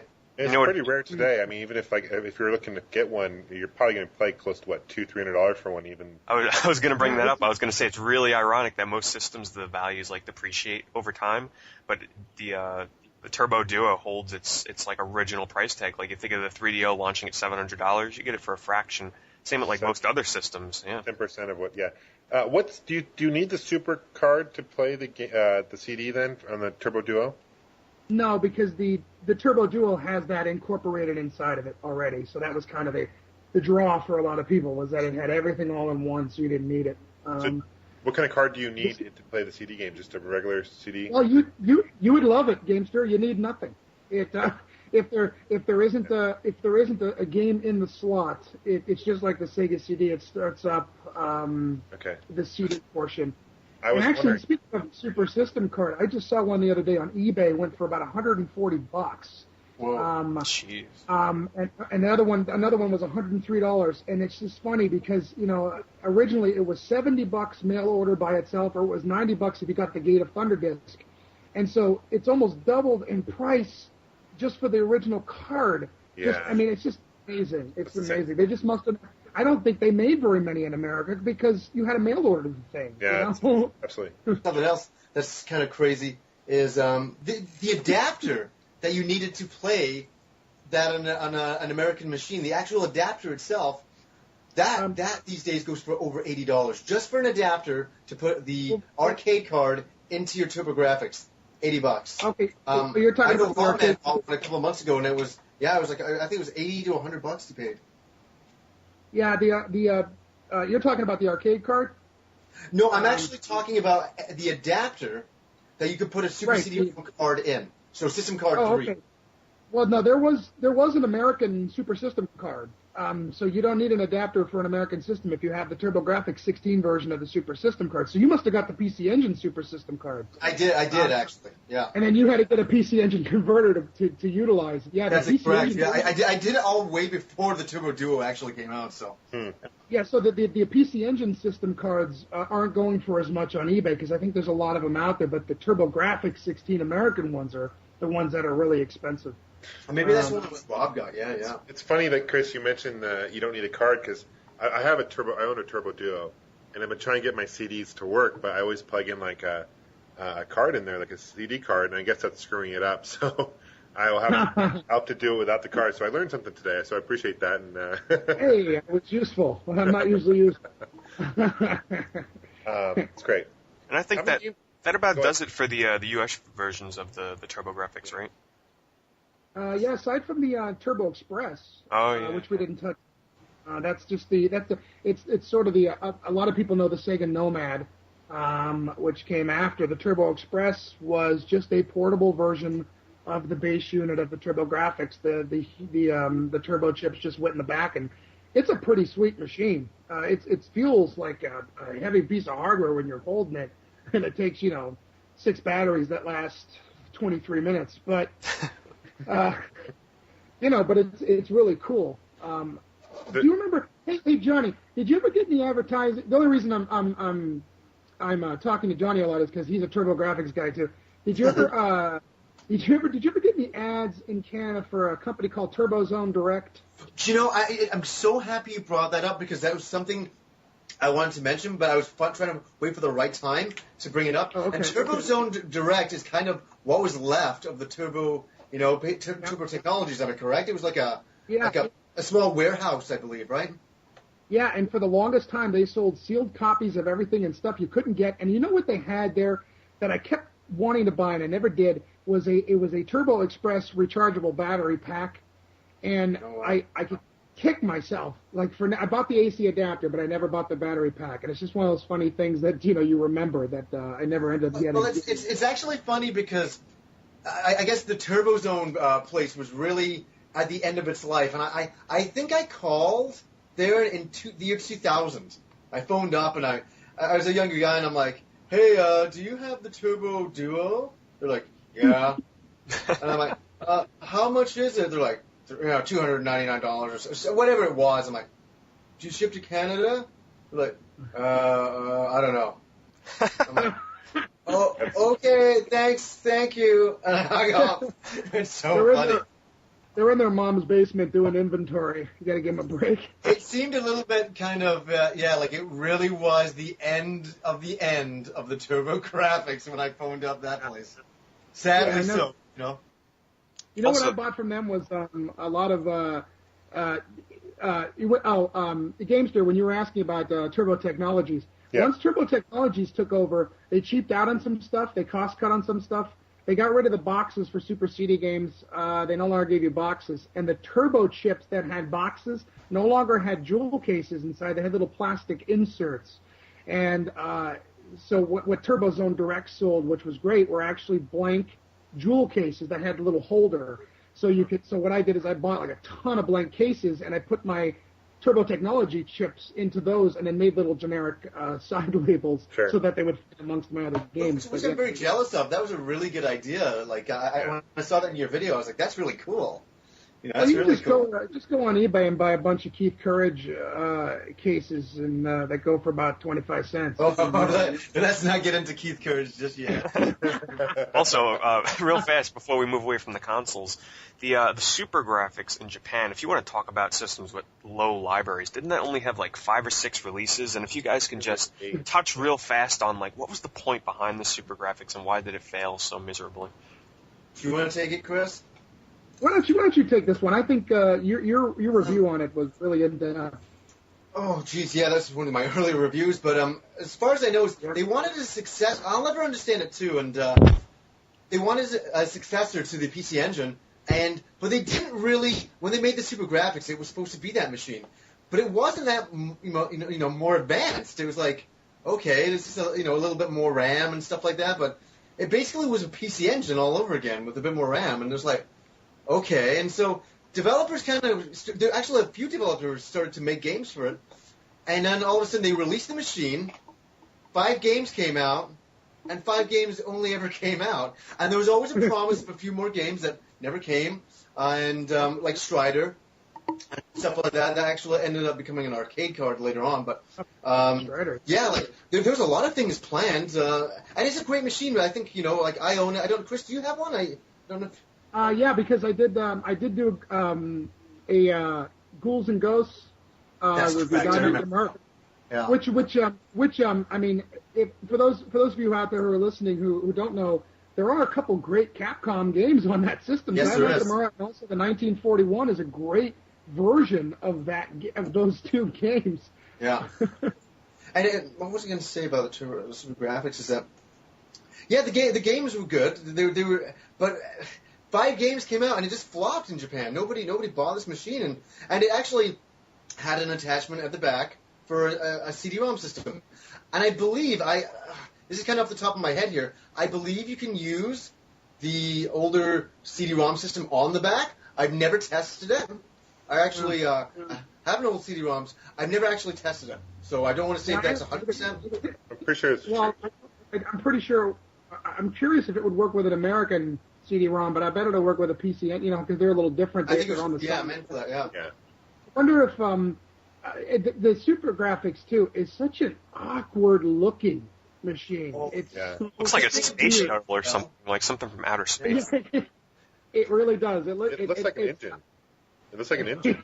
I mean, pretty much. Yeah, PC Engine. Yeah. You know, it's funny. Sorry, Chris, you go for it. No, I was just going to say, I never thought about it looking like an engine. I guess you could, you could definitely correlate that. It's got like the bolts and stuff too. It's on the side, and it's got a 6-cylinder engine. It looks like a 6-cylinder engine. It's kind of weird. But, I just remember seeing it in a magazine, and I looked at it and I thought, this is really awesome. I don't know. I thought it was so cool looking. I'm like, something, the next TurboGrafx. Wow, in Japan, the Super Graphics. This sounds good. It sounds like the Super Nintendo to the regular NES. So high hopes that never came out over here. And I just want to mention one game, and that's absolutely outrageous. There was one game called Darius Alpha, and supposedly if you play it on the Super Graphics, I've never done it myself because I don't own the game. It actually has some more scrolling, more parallax scrolling and stuff like that. And the reason why I bring up that game, it's actually, I think, known as the sixth game, loosely. But not many people own it because it was a giveaway in Japan. And the game goes for no less than $1,500 on eBay. Oh, and I'm not kidding. It is the most expensive game in PC Engine history because you had to mail in for it, and you were lucky to get one. And not many people have it. A spot for that.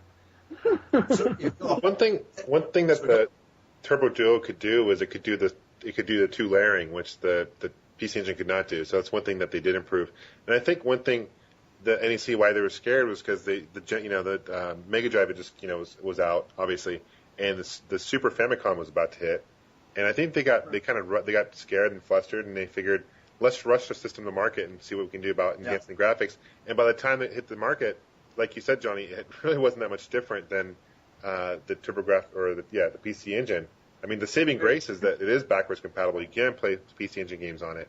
I think that's the only reason why I would look to get one, because you have all that library. You're right. It's so funny. It's a halfway mark between the 8-bit and 16-bit, but it's not even. You're right. If they'd waited just a little bit, that could have been a big contender. That could have changed the entire console war when you think about it. It's really interesting too, because if you look at the way it's stacked in Japan was like you were saying about the PC Engine being so popular in Japan. The Mega Drive really wasn't that popular, and not as popular as it was here. And so it was almost a battle between PC Engine and Super Famicom more so than it was in America, Super Nintendo and Genesis. It was a complete flip flop. Yeah, and that's something else I was talking to somebody about is that most players in Japan who had a PC Engine and a Turbo Duo, the CD-ROM attachment, everybody had Far East of Eden. Far East of Eden was a huge hit in Japan. And that's another one, Chris, that you probably know they were planning to bring out here. It's actually in the back of an old Turbo magazine. You probably have it. They said that, yes, this is coming out, blah, blah, blah, and it never came out, unfortunately. They did that all the time. I loved Turbo Play magazine. I don't know if you ever got Turbo Play, but it was kind of like I always equated it to the Nintendo Power of the TurboGrafx. It was the TurboGrafx exclusive, and they would always have like an overseas section where they would tease you with all these wonderful games that you knew we probably weren't going to get. And I remember when they were teasing the Super System card and the Turbo Duo, they were showing stuff like they showed Street Fighter 2. Which we didn't get. They showed a Dragon's Lair. I distinctly remember seeing Dragon's Lair. And I got excited for that one, but that never came. I don't think that came out there either. Why don't you guys? I know I'm kind of sitting this one out because I'll tell you, I'm not a TurboGrafx expert at all. I only have a handful of games, so I'm just kind of listening to it all and learning a lot. But why don't you guys just hit on briefly like some of your favorite games from the system, some of your like most hated games on the system. And I'll save the surprise for the end because I kind of know one title that you two are going to bring up. So go ahead. Chris, what's your favorite game on the TurboGrafx? What's your favorite game? Oh man, this is a tough one. I know. Well, of course I'm talking. Are we focusing just on the American system because that's what my channel is. How about this? Pick an American game and a Japanese game. Well, I can tell you my favorite Japanese one, and that's Castlevania. Yeah, it's a good one. Castlevania is, without a doubt, probably my favorite series ever, or one of. And so when when I found out, and at that time, you couldn't just go online and get imports. You had to call. I think, it's funny you should mention Game. What was it, Game Fan? Because I think that's where I found this import place. I called every day asking if Castlevania was in because I couldn't believe there was one in Japan and we wouldn't have it here. And it was always sold out. Well, then somehow I found it one day and I got it imported. It was the first PC Engine title I imported. I didn't import very many, but that's probably my favorite in Japan. How much did that cost you back in the day? That must have been a lot of money, eh? I can't remember. I have to dig it up. It must have been $100 easy plus shipping back then. I don't remember. I really don't remember. Well, first of all, I was the only one on the block that had a Turbo Graphics to begin with. And when people came over and saw that I had a Castlevania game they didn't hear of, and it was awesome, I was pretty cool. Now, for our listeners that want to play this Castlevania game, is this the one that was also ported over to the PSP? Or is it available anywhere else? Yeah, on the PSP, right? Yeah, the PSP one was sort of upgraded. That's the version. And you can unlock the old. I think you can unlock the old game. Yes, you can. Yeah, it starts off as Rondo of Blood, and then you can also unlock Symphony of the Night. And I didn't unlock the original Rondo, but I believe you can also unlock that. Yeah, I think so. It's cool. It's cool. It's cool. Yeah. So that's your import choice. What is your American version? Favorite game? Well, since you put me on the spot. Spoiler alert for fans of his channel, because did you ever plan on doing like a top 10 video or something? I didn't, but that might be a great idea to do. It's tough. So spoiler alert. I mean, we haven't really talked much about my channel, but the goal of the channel is eventually to review all the American TurboGrafx games, and so I can only really talk for the ones that I've played when I was growing up and the ones that I've played so far. And you know what? Bonk's Revenge, Gate of Thunder, East Book 1 and 2. Yeah, good choice. Those are the few I can think that would be tied right now. Yeah. Good choice. Very good choices. Chris, did you know that there was a Sega CD? We only found this out last week. There's a Sega CD version of Dungeon Explorer. No kidding. I actually just bought it today. I bought a copy today. I didn't know that. No kidding. Huh. Well, there's not a single video for it up on YouTube either. I tried searching. All there is like 2 soundtrack songs. There's absolutely no footage of this game on the Sega CD. Is it based more on the Turbo Chip Dungeon Explorer or Dungeon Explorer 2?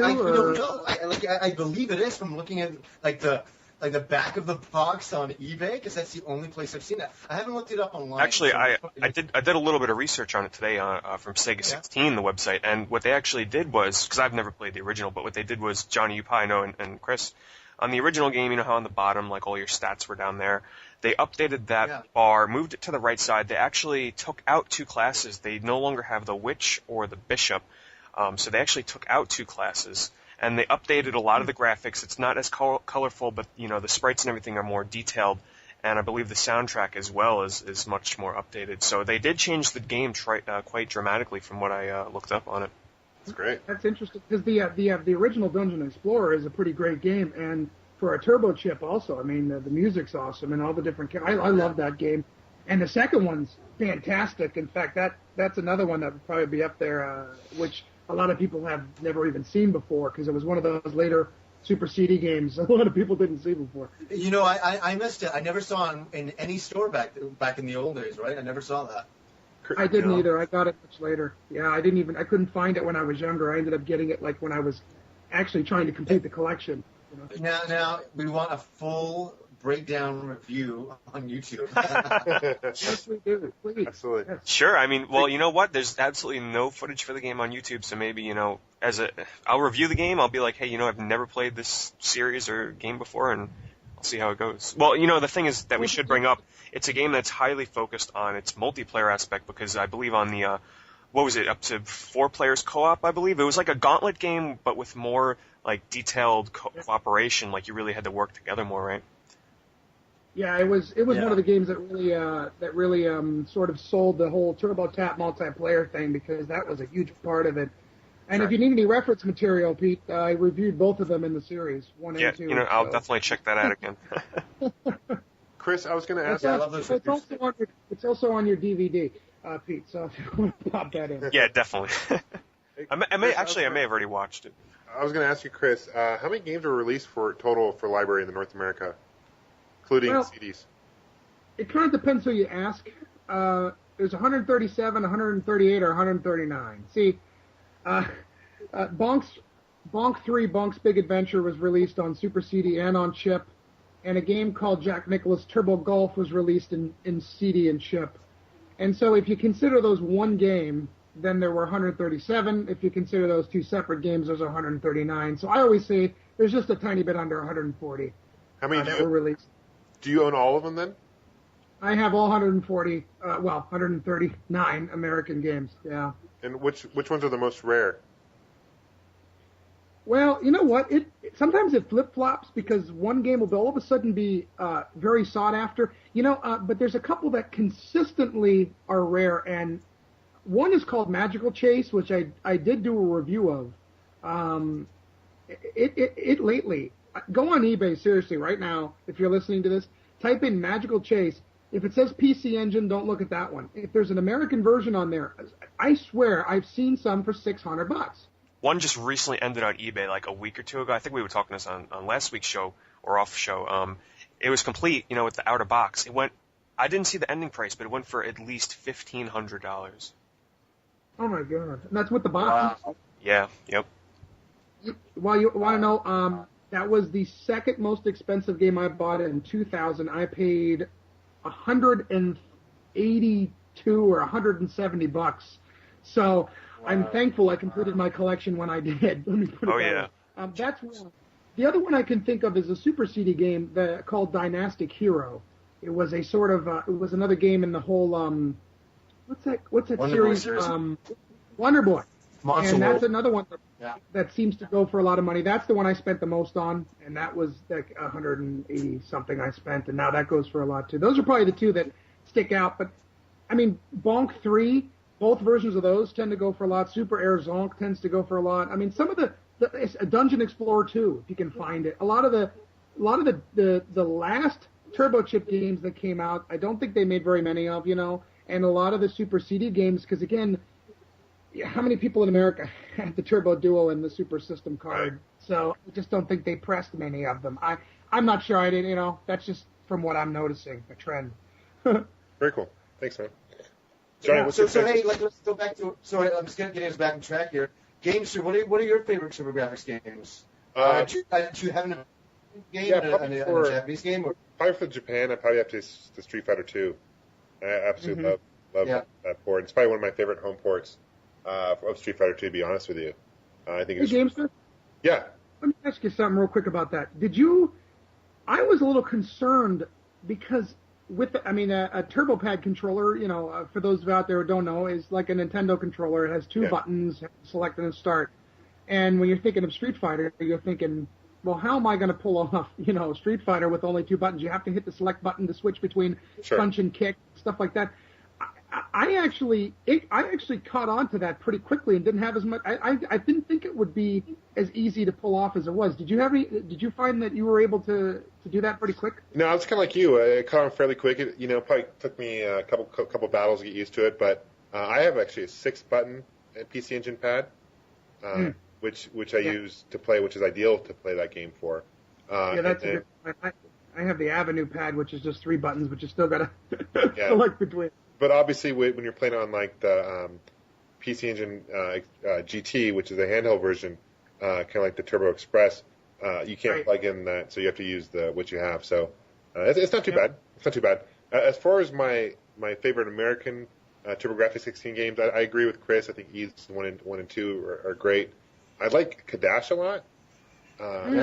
Yeah, and I really like. Here's the slider trigger. What's that?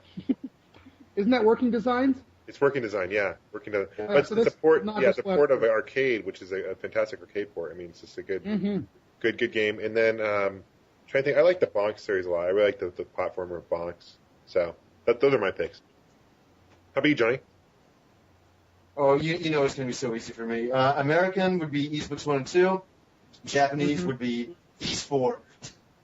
That's what I actually say. And what's really cool is there was actually back in the day, there was a guy called Nightwolf, and big shout out to him if he's listening, which I'm probably sure he's not.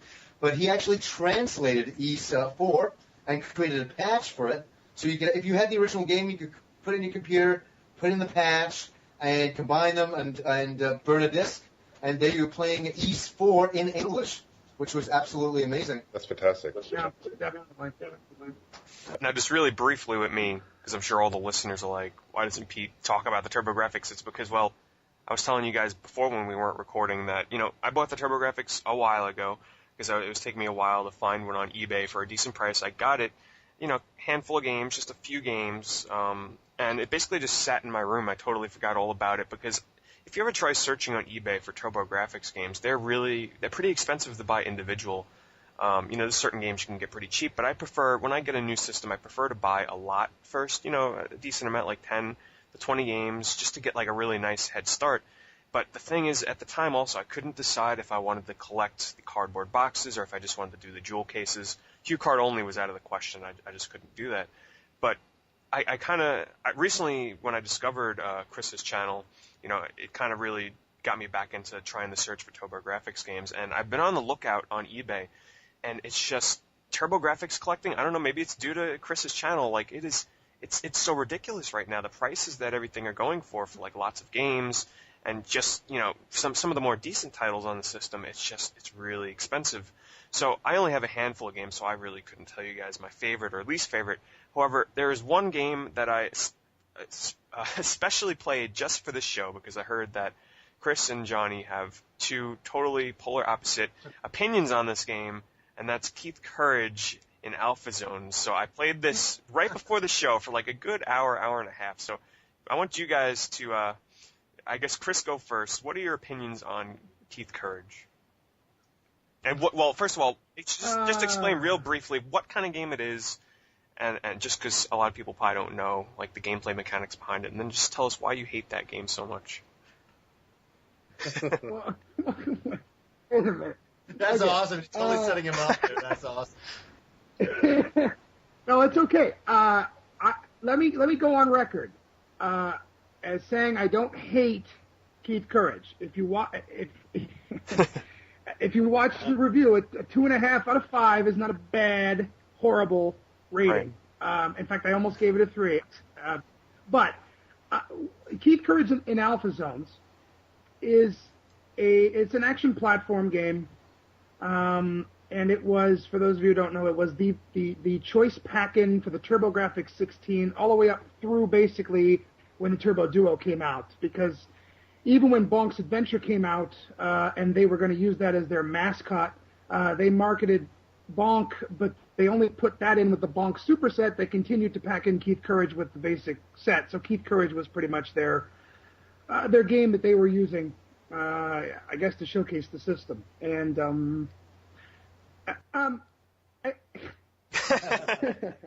I know I kind of put you on the spot. I should have reworded it. Why do you dislike the game? He's walking on eggshells. It's okay. No, it's okay. That game gets the most for the 5 people that actually listen to the show and watch my show. That game gets the most controversy because I gave it a slightly below average rating instead of giving it a glowing review. And I think it's fun for about 2 stages, and then it's extremely repetitive. I think each level to me is the same, just slightly recolored. Buying things. You're right. It absolutely is, and it has a repetitive nature to it. It's repetitious in a Super Mario Brothers way, but Super Mario Brothers gameplay was more fun, and so there isn't any, and had so much more variety that, like, I don't know. So that's my biggest problem with the game is I think it's too repetitious. And when I first got my TurboGrafx 16 and sat down and tore this game apart, I was so excited. Oh, here we go. I got my TurboGrafx. Here we go. And this is the way I molded my review when I did it. Was I was trying to take you back to when I was younger, and I made the leap from my Nintendo, and this is it. And at first, the character walks so slow, but you know what? The colors are nice, and it looks good, and it's kind of fun.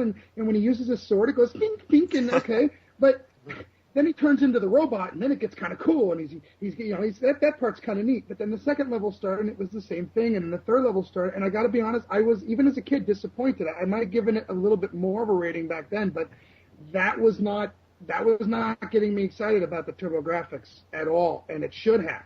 So that's just my take. Again, and let me just point out, my show is just that. It's a review show that I do, so it's my opinions, and I try to be very detailed in every review that I do, so that even if you don't agree with me, you can at least see where I'm coming from, and maybe you can make a decision as to what, I try to be respectful. No, absolutely. Definitely, yep. Absolutely. Like, it's kind of funny, this rivalry thing. We were starting to have a little bit of fun with it, where I'd be defending Keith Courage with an iron fist, type of thing. But, no, I think what happened to me, which was different than you, I remember seeing it in magazines, and I looked at it, and I thought, this looks awesome. It looks good. And then I got my TurboGrafx, and obviously I got Keith Courage, and I don't know, maybe I was easily pleased back then, because I felt like I was having an arcade look experience, not an arcade experience, but an arcade look experience at home for the very first time. And that's what the TurboGrafx was for me at first. It's like, wow, I'm playing better games than the NES, so they all impressed me. All those early TurboGrafx games impressed me, but I liked it. I liked it when you turn into the robot, and you're right, it definitely is repetitive, the same thing over and over, but it's got some magic to me. When I hear all that music, it really takes me back. I still see a lot of magic with Keith Courage, but I can see where a lot of people might be disappointed. But it was a free game. How could you be upset? When you buy your TurboGrafx, you should also be buying another game, right? Absolutely. Legendary Acts. You won't be upset then. I can completely respect what you're saying. And again, I gave it a 2.5 out of 5. To me, a 3.5 is a recommended game. That's above average. So a 2.5 isn't really that far, and I almost gave it a 3. When I was younger, I probably would have given it a 3.5. So I liked it a little bit more when I was younger. But again, I still think, you got that whole, how do they call that, the rose-covered glasses or whatever? Because what something a lot of younger gamers today don't know about us old folks is that back in the day, anything that could replicate the arcade experience was king. That's what we were looking for. And a lot of people bust on Altered Beast and say, what a horrible game for a pack-in. And I say, yeah, but you know what? That game looked exactly like Altered Beast in the arcade. So whether you like the game or not, that was impressive as hell. And that said to me, the Sega Genesis could replicate the arcade experience. And when I looked at Keith Courage, I didn't see that. And I guess that was but also remember, Johnny, my next game was Alien Crush. So... which I liked quite a bit. So but no, I totally respect what you're saying, and I guess that's so. Yeah, and you know what, I can, but I'm kind of like, I think what I want to touch on is that you're a young kid like me, and we were during that time just after the NES. So, wasn't everything impressive to you that was like possibly 16-bit, or that had that arcadey look? Wasn't it like, didn't you kind of at least look at the game and go, wow, I'm kind of just taken in by the look? No, eh? You were really judging it harsh back then too. I really didn't think it looked arcadey to me. I thought Keith Courage looked non-arcade. I don't know. I guess I just didn't see the arcadeness of it like you did. That's what I was looking for. Yeah, I think one of the reasons why we may like some games, we may not, is like Johnny would hit on, was the nostalgia reasons for it too. I'm curious, Pete, what was your opinion of playing it?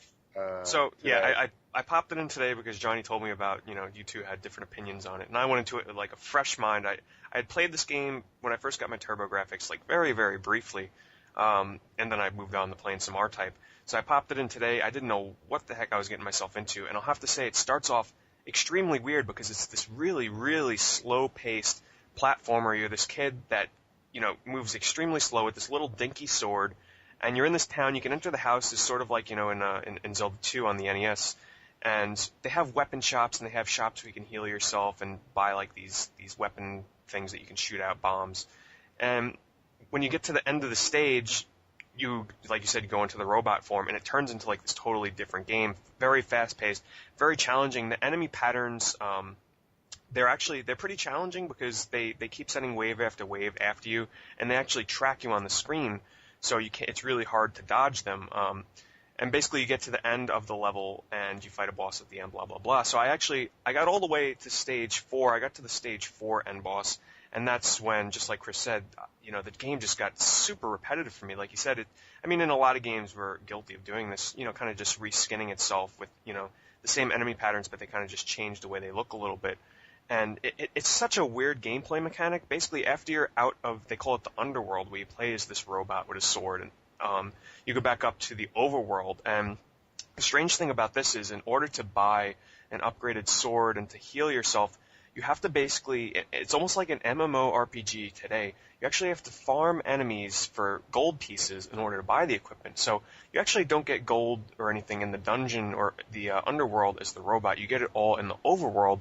So you basically, for 5 minutes, I would sit there on the same screen and just keep on going back and forth, killing these enemies over and over and over, farming for gold so I can buy a new weapon and heal myself. And I just thought it was such a weird addition to the game. It would be like if you're playing an old school Mario game and, instead of going from level to level, instead, you take 5 or 10 minutes to keep on jumping on Goomba's heads to get gold pieces to buy, a 1-up mushroom or something. Just think of that. It's just very, very strange. It's two totally different games in one. And I actually really enjoyed the robot sequences. I thought they were pretty fun. And like Johnny said, the music was actually really great.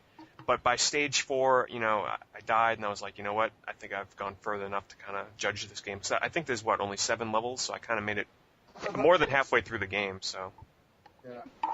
So do you agree more to Chris's opinion or Johnny's opinion, or do you have your own? What would you I'm kind of halfway. It's hard for me because, I didn't play the game back when it was originally released, but playing it today, I'd say, for people that are buying TurboGrafx, you're probably going to get the game for free anyway with the system if you're buying it on eBay. But I wouldn't really go out of your way to get it. It doesn't really, for me, it didn't really hold up by today's standards. It's a decent game if you can get it for a few bucks, but I wouldn't go out of your way to pick it up.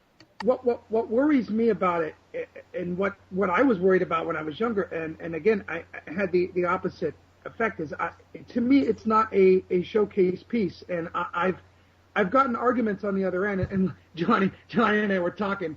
Don't argue with anybody because it's not worth it, and he's right. But I've gotten arguments on the other end that NEC isn't going to put in a showcase piece with their console because they want to sell their showcase pieces like Blazing Lasers and Dungeon Explorer and Legendary Axe. They want to make money off of them. And I completely disagree with that, because to me, you want to include a showcase piece with your console because you want to sell consoles. You don't make money on the consoles, you make money on the software. And it's like, Super Mario Brothers for Nintendo, Donkey Kong for ColecoVision, those were their showcase pieces.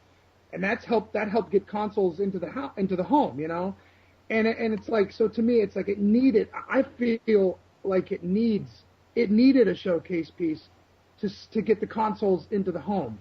And that's where I think they made a mistake there. But again, that's a really good point, absolutely.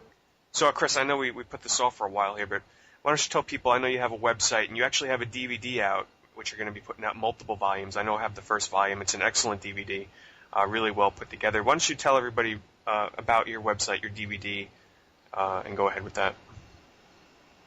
Oh, sure.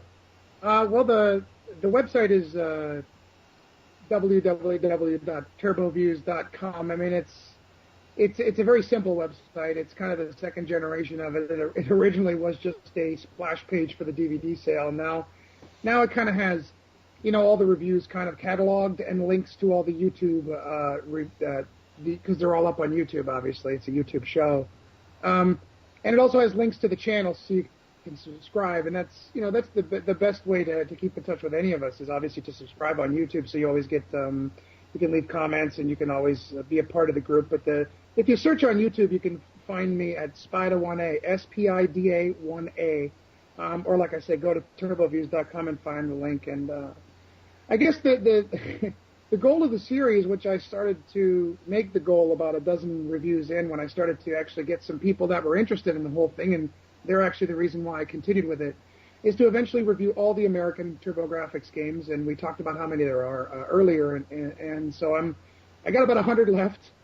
I was just joking with Johnny that when I'm about 70 and I finish the series, it'll be a good day. But it's something that that I wanted to start up because there wasn't very much information on the TurboGrafx, and I felt that it deserved a little more recognition on the internet as far as YouTube videos and stuff like that. And that's kind of why I started the series. And when I got to about 25 reviews, American reviews, I had some people ask me if they could get high-quality copies, like on DVD, just because they wanted high-quality copies. I don't know how anybody could put up with me for one review, let alone want all 25. But I said, sure, because I saved high-quality versions for myself just off of my editing software. And so I went ahead and I created the DVD set, and then, of course, I did a little more with it. I added a bunch of special features. In fact, there's twice as much content, special features, as there are actual uploaded content as far as commentaries and all this stuff. As usual, I overdid it and made it more of a bigger deal. But I just made it available for anyone who was interested, and it ended up being a 3-disc set, and it has the first 25 reviews, has a couple import reviews, has a couple on-camera extra features, it has a bunch of special features and a whole bunch of music tracks on every one of the reviews, and I released it not quite last year, almost a year ago, and it's been getting great reviews, and people really seem to like it, and it's humbling, it's nice, because I didn't think I'd ever have, I think I have like 3,200 subscribers, and I never thought I'd have that many, and everybody out there who's a subscriber or a fan, I mean, it's just the best, and I appreciate that. When can we expect the volume 2? Do you have any idea when that might be out? Well, hopefully by the end of the year. I guess if you buy the first volume, I made it kind of cookie cutterish, with the intention of, well, if I end up releasing them all, then in the end there's going to be about 6 volumes, and so I guess every 25 American reviews we release a new volume. So considering I just uploaded review 45, we're pretty darn close to finishing the next 25. So I'm hoping sometime by the end of the year to get volume 2 out. And I was talking with Johnny, you were actually, when you reviewed it, which was great. Thanks so much for your awesome. Hopefully my audio is good here, but I got to say, Chris, and I really want to say this to everybody listening, that, Chris hasn't paid me any money, just to get that out there, but I absolutely am one of the biggest supporters of what he's doing, and I think his reviews are fantastic. I think his DVD is nothing short of incredible. I'm so happy somebody's doing this, and you're doing it, and you're doing how many DVDs? It's going to be 6, right? Well, I'm hoping in the end it'll be 6. Yeah.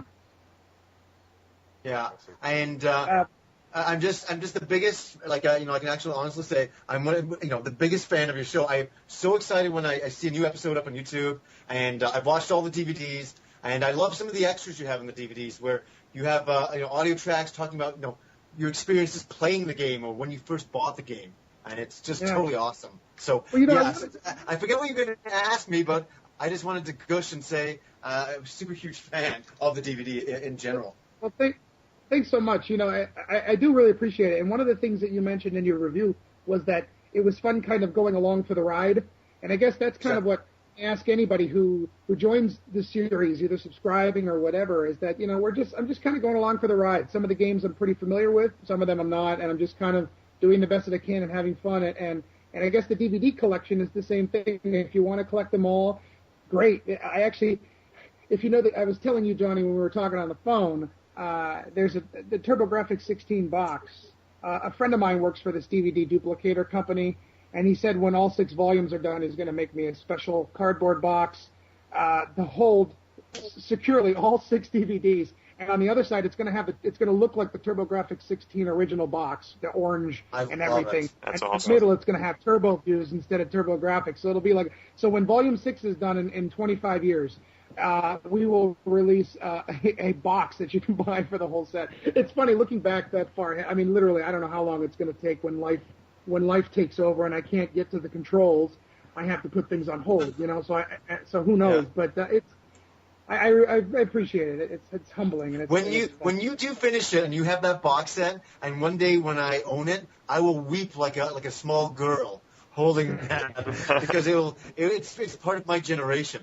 Right, it's definitely part of a lot of our generations, and it's wonderful that you're doing it. I just think it's awesome, and I can't wait. It's a long way away, I know, but I know, Chris, that you will finish it, and you're doing a heck of a service just for the TurboGrafx fans out there. It's awesome.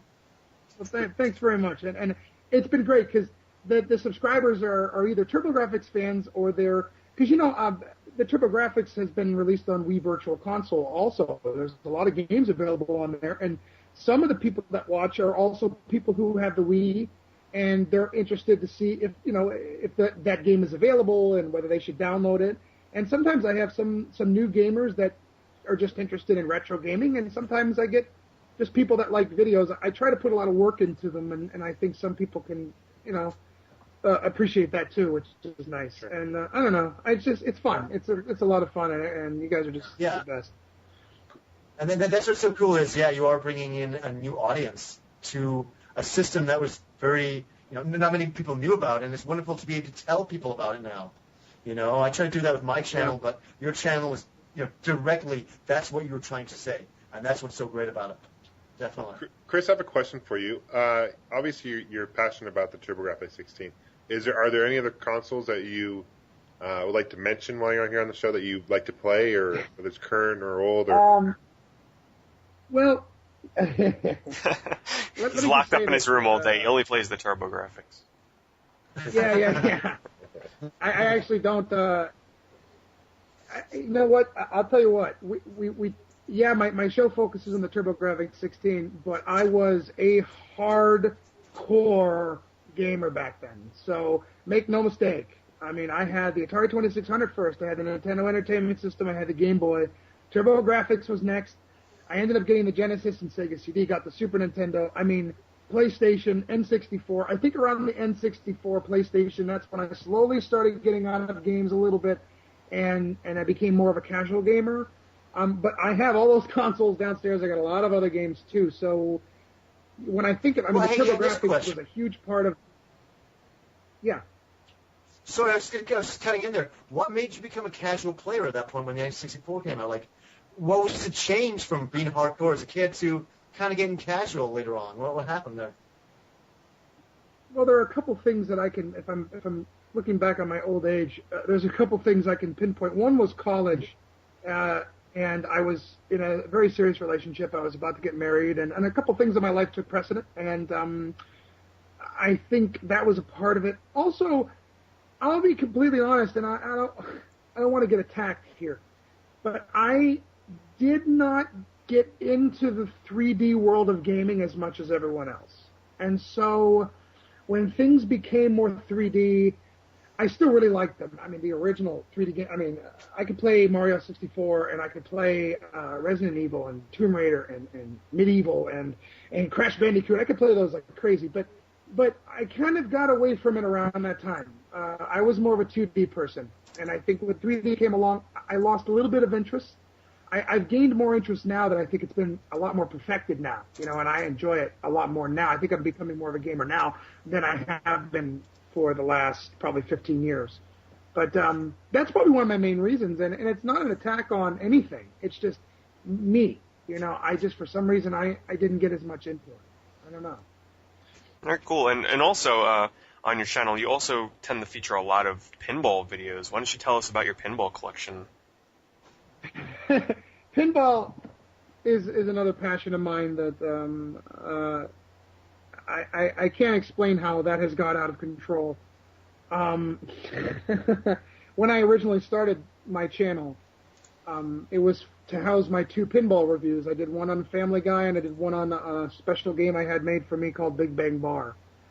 And that was the reason I started my YouTube channel, a long time before TurboViews came along. And I only had those couple videos up for a long time. And so a lot of my early subscribers were pinball people who wanted more pinball stuff. And since I was moving to New York, and my games had to be put in storage, I thought now would be a good time to shoot some segments quickly of my games, so that I have them and I can also, put some more stuff up there for the people who wanted pinball. And so I took my little microphone and I stood there over the course of 2 days and I shot these segments. I didn't get to all of them, but I decided to put the segments up. So, hey, guys, I just want to say that sorry for the buzzing that you might hear, because we actually have 5 people now with us, and we have a special guest who is actually Luke Moores.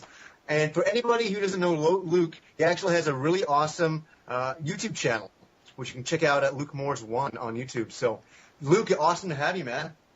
Hey, what's up? Back again, Luke here. Nice to be on. Thanks again. Nice. Thanks for the invite.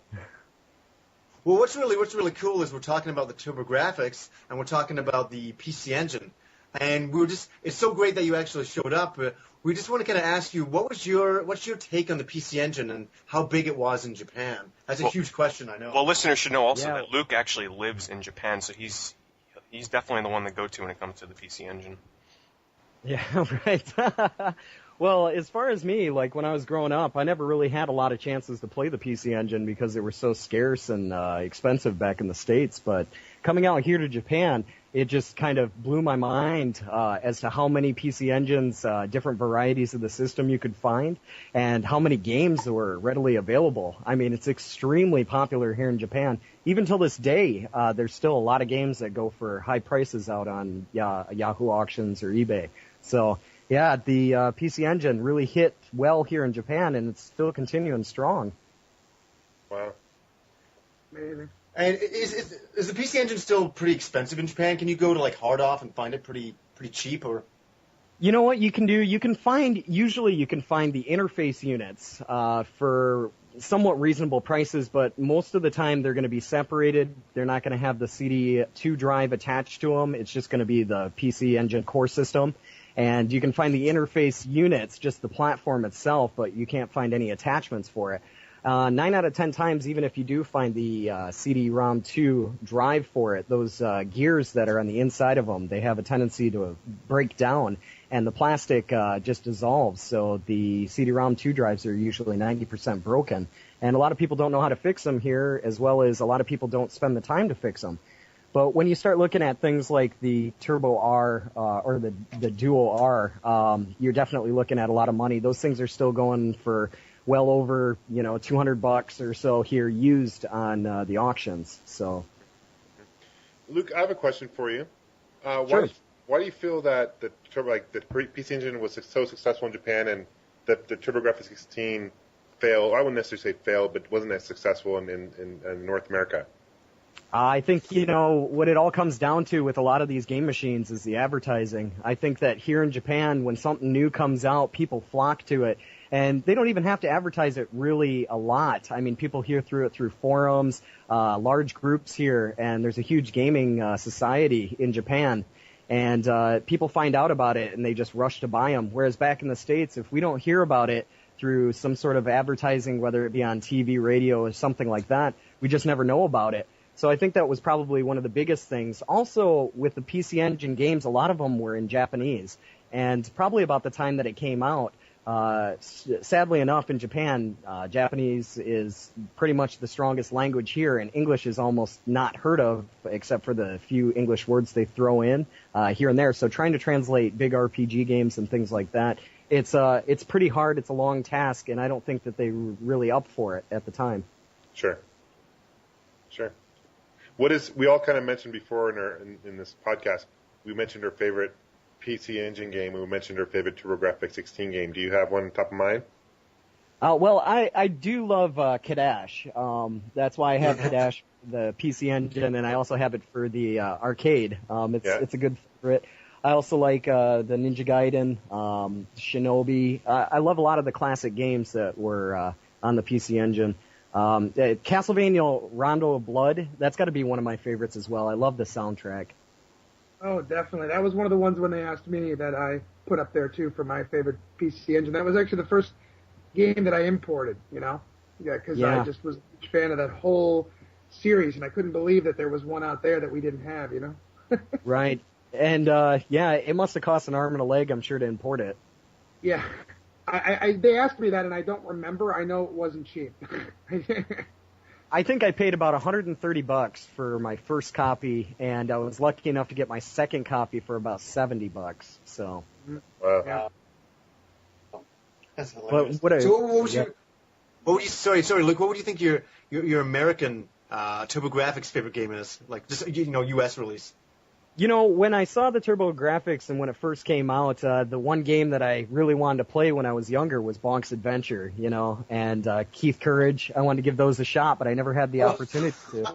So we were having a huge debate, me and Chris, earlier on about Keith Courage, and I really like the game, and he's a little bit more lukewarm to it. No pun intended. What do you think of Keith Courage?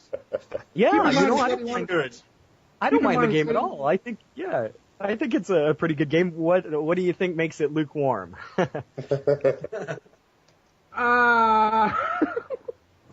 already When's covered this it. podcast going to be up? Oh, okay. Well, no need to go back there. So. Well, because even it was funny. We had a little discussion. I was telling my opinion, and then Johnny told his opinion, and then Pete actually played it before he went before on. the show. So we sort of before the show, just so he could give his. It was kind of fun. So yeah. Nice. Pete, what was your take on it? Like, just in a nutshell, because it was the first time I ever played it, I thought it was just a very, very strange game design, you know, because it was like the overworld was so much different from the underworld. And like Chris brought up a good point. He said that after a while it was like they were just reskinning the same level over and over, and that's kind of what I felt. I didn't get to the end. I got to the level 4 boss, and then I kind of just gave up and figured that I basically played as much as I could of the game. I mean, it was decent. Yeah. You know, going to it today, having never played it before, you know, it was just decent. It's nothing. I wouldn't rant and rave about it. Maybe if I had played it, you know, back when it was originally released, I would have been a little bit more excited for it. Yeah, and there's no question. I definitely liked it more when I was younger because I got a new system, and what's more exciting than that, you know? So, I guess I was trying to find a balance between then and now. I don't know. But like I said, I didn't hate the game. Yeah, I kind of poorly worded it at first. Like I put him on the spot. Like, so I heard you hate this game. So yeah, that was. Well, no. Well, it's like a friendly ribbing now, you know, because like even in my review for Pac-Land, I made a little rib to the Keith Courage fans. Just, you know, so it's all in fun now. I don't know. Yeah, see, I even have some problems with Pac-Land, you know, for the Pac-Land game. That's something I got issues with. Yeah. Before we go on from there, Luke, what was the history of Keith Courage? Isn't it known as like Wataru in Japan? Am I pronouncing that right? It's like an anime. Yeah. Right, based on an old anime series here in Japan. And that's one thing that you'll find a lot of the Japanese games here and the ones that get imported over to the States is that a lot of them were based off of old Japanese anime. So yeah, like Blazing Lasers. Wasn't that what was it a gun hit? I think it is. Yeah, you might. Yeah. Because because I remember when I did that review, I was researching it, you know, and it was funny. I'm pretty sure it was based on a show called Gunhead, and then if you look in the American manual, the name of the ship is still called Gunhead. That's the only part that's retained from when it came out. Right. Here, yeah. Well, here in Japan, they have a tendency to change the names and stuff, and they do it on everything, games, movies, and it is so hard to try and find one of these old games that you used to play back home, because the name is totally different. Yeah, well, like, I'm just going back to Keith Courage again, and Wataru I remember Grands on the Super Graphics. Wasn't that Wataru as well? I'm putting it on the spot, I'm guessing here. You know what? I couldn't tell you off the top of my head. Alrighty, hey guys, Pete here, and I just wanted to interrupt really fast because if you guys didn't notice, we were having some technical difficulties with the audio there, with some echoing, so we had to take a break real quick and fix that. So I'm going to resume this here where Luke is talking to Chris about his pinball collection. So thank you for your understanding, and here we go. No, you have a fantastic collection. I'm just curious how big of a place you got to fit those pinball machines, because last time I checked, those things are massive. It's like putting coffins in the house. Yeah, pretty much. They're quite a big footprint. Well, you know, it's just one of those things. In the place my old place before I moved, you know, I just pretty much took up the basement, and it just kind of slowly started to creep out from the basement room into the basement, and then it crept out even more, and then all of a sudden, you know, we don't need that table there, we'll get rid of that, and this water heater, do we really need that?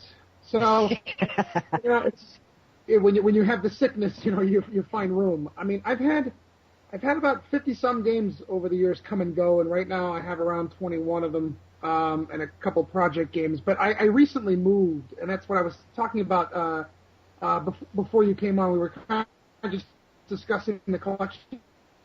I recently moved all the games into storage, and I shot all that, what you saw of the games I shot before I put the games away, so I could put some stuff up for the pinball fans out there. So. Right. Chris, you're going to die, man. I was on the auctions the other day, and I found a Super Mario Brothers pinball machine in mint condition here. And it was going for $200. Oh, really? And I bid it. I put a bid in for it, and I lost the bid by was it $20? The thing wound up selling for $320. Oh man! I mean, most of the Gottlieb Premier games from that time don't really fetch very much money anyway, but that's a hell of a deal, and that's a good game. That's actually one of the. I'm not as big a fan of that company, but that's actually one of their. I like that game a lot. Oh man, that sucks. I just love the look of it. It just looked really. I mean, it was all Super Mario. You know, there was no, mistaking it. It was just great. They did a great job with the theme, the sound effects and everything. I mean, everything's just spot on with that game. Where do you find your games, Chris? I know. Do you go to Craigslist, or what's the best tool that you use? I've never used Craigslist to find a game. I've never used eBay. I've actually tried. Well, some of them are people I know. Obviously, I've been collecting for a long time. I go to conventions, shows. I know a lot of people, so sometimes I'll just there's a pinball news group out there, Rec Games Pinball, that everybody kind of hangs out at. I don't read it as much as I used to, but I'll put feelers out there. And there's also a Mr. Pinball is a website that has a classified section. And the reason I usually send people to Mr. Pinball is because a lot of the collectors put stuff up there. And if you're going to get into pinball, especially early on, it's probably good to buy it from a collector who has taken care of their games, because it's a lot of work. I mean, they're always breaking. I mean, pinballs are meant to last 5 years, and then they're supposed to die so that the next person, so that the operator will buy a new one. That's the whole point. And so the electronics and stuff, some of them last longer than, it always needs constant stuff. And, so I tend to buy from collectors. I pay the premium, though. I like to do the work on them, so I'll buy them sort of in the middle, and then I'll kind of tear them apart and put in the hours and make them sort of my own, But they're all... If you've watched my pinball videos, it's kind of similar to TurboGrafx. And Johnny, you and I were talking about the memories and the nostalgia with this stuff. I mean, that's the reason I started collecting pinball. It was all the stuff I grew up with. And so whenever I do any video on anything, it's mostly stuff that tugs at the heartstrings a little bit. And most of my collection, if not all of it, is games I grew up with of some kind or another. And, What? Because I'm in the market. There's one review I love there's one review I love that you did, that Castle one. What was the name of it? Medieval Madness. Medieval, sorry, yeah. I saw that and I was like, that really got me into pinball. That got me into pinball, because I wouldn't say I'm a huge pinball fan, but I saw that and it actually made me become a pinball fan, honestly. Really, it was cool. Yeah, that was Williams pinball just ruled the world for a long time once the solid state era hit. And Medieval Madness was kind of one of those late games that came out that was a very big success, but a very big success in a small way, because pinball was just starting to fall apart at that point. Arcades were closing all over the world. Things were just changing, and Williams closed 2 years later. So, it was one of those, but it's an immense collectible. Everybody wants that game, and that is, like you said, Johnny, at that time, late 90s, that's one of the games, if people were playing pinball, they were usually playing that one and maybe Attack from Mars and some of those games around that time. Right. So, and that's always a favorite of mine. It's I'm in the market for a pinball. I think that's my next big purchase. But I'm finding that they're not cheap at all. I mean, you're looking to spend over $1,000 for a machine. Yep. A decent machine. Right. So it all depends on the game, the year, the condition. I mean, I got lucky because one of my other hobbies from before the pinball one exploded kind of paid for my pinball hobby when I sold it off. So I was sort of invested in a way and was able to increase my pinball hobby as a result of selling off some Transformers action figures. So that's a whole other part of my life for another YouTube channel. I had like 3/4 of the Generation 1 figures sealed. I mean, I was a huge collector. And then they exploded, and I sold a lot of them, and that helped fuel a lot of things. What caused the figures to go up in value? Like, was it because of the release of the films, or what was it? This is actually mid-'90s to late '90s, and what I noticed happening was it seemed like there was a series called Beast Wars that came out that kind of rekindled things a tiny bit. It actually became popular as it got along, and the figures started coming out. But what I noticed is things like eBay started coming out, and now the action figure collectors started collecting, and all of a sudden I noticed the prices just go through the roof. I mean, I had a I don't know if you know the old characters. I had a sealed Prowl that was from the very first year. I mean, I had all the first year cars sealed, and the American sealed cars were in boxes, and they had blister packs inside. So if they were sealed, they were really sealed. There was no styrofoam in those things, you know. And I had one of them, and I paid, I think in 1994 when I started collecting, I paid like $40 or $50 for it, and not even. And I sold it on eBay for $720.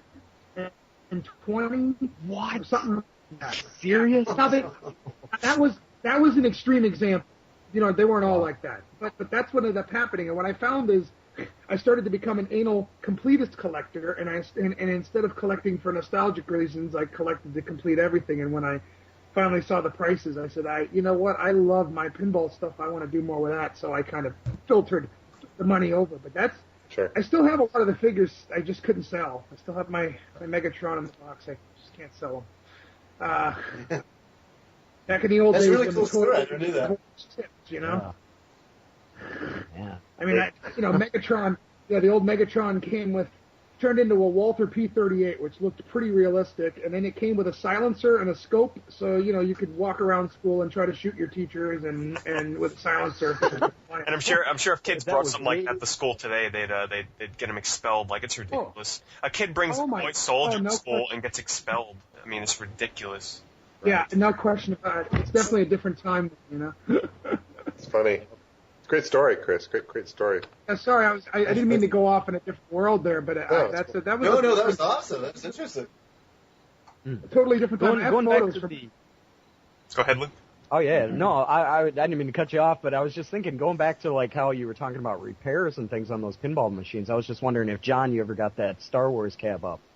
Oh, no, I'm trying. Yeah, that requires I need a vector monitor board. Right. And it's like really rare to find those things, unfortunately, and I've been searching for one. So we'll the Star Wars one you were talking about, and the one didn't you talk about that in one of the segments? I think, didn't you? Yeah, I had a review on it earlier on my channel, and it was one of my favorite arcade games. I love that game, and fortunately I got a good deal on the cab. I just couldn't pass it up. So I mean, the board works. It plays blind, unfortunately, but I just need to get that. So any of those listeners listening out there, if you guys know where I can find a vector monitor board, please throw me a bone. That's a great game. Love that game. I'd love to see that cab up and running. Yeah, dude, that makes two of us, man, for sure. Yeah, for sure. Hey Johnny, what did you? One of my favorite videos of yours is actually it's back to Transformers. Is the Transformers collector set that you got? Yeah, that was a hell of a set. Did you guys pick that up at all? I got it after I watched your review because I hadn't purchased it till I watched your because I had the original Rhino releases and I didn't want to trade up originally, but after seeing your review, I decided to crack at it. Yeah, those things. No, it's funny. Go ahead, Johnny. Go for it, Pete. No, I was just going to cut in real fast and say those Rhino releases, because I remember back when there was a point where I never watched Transformers as a kid. It just was one of those shows that kind of passed me by.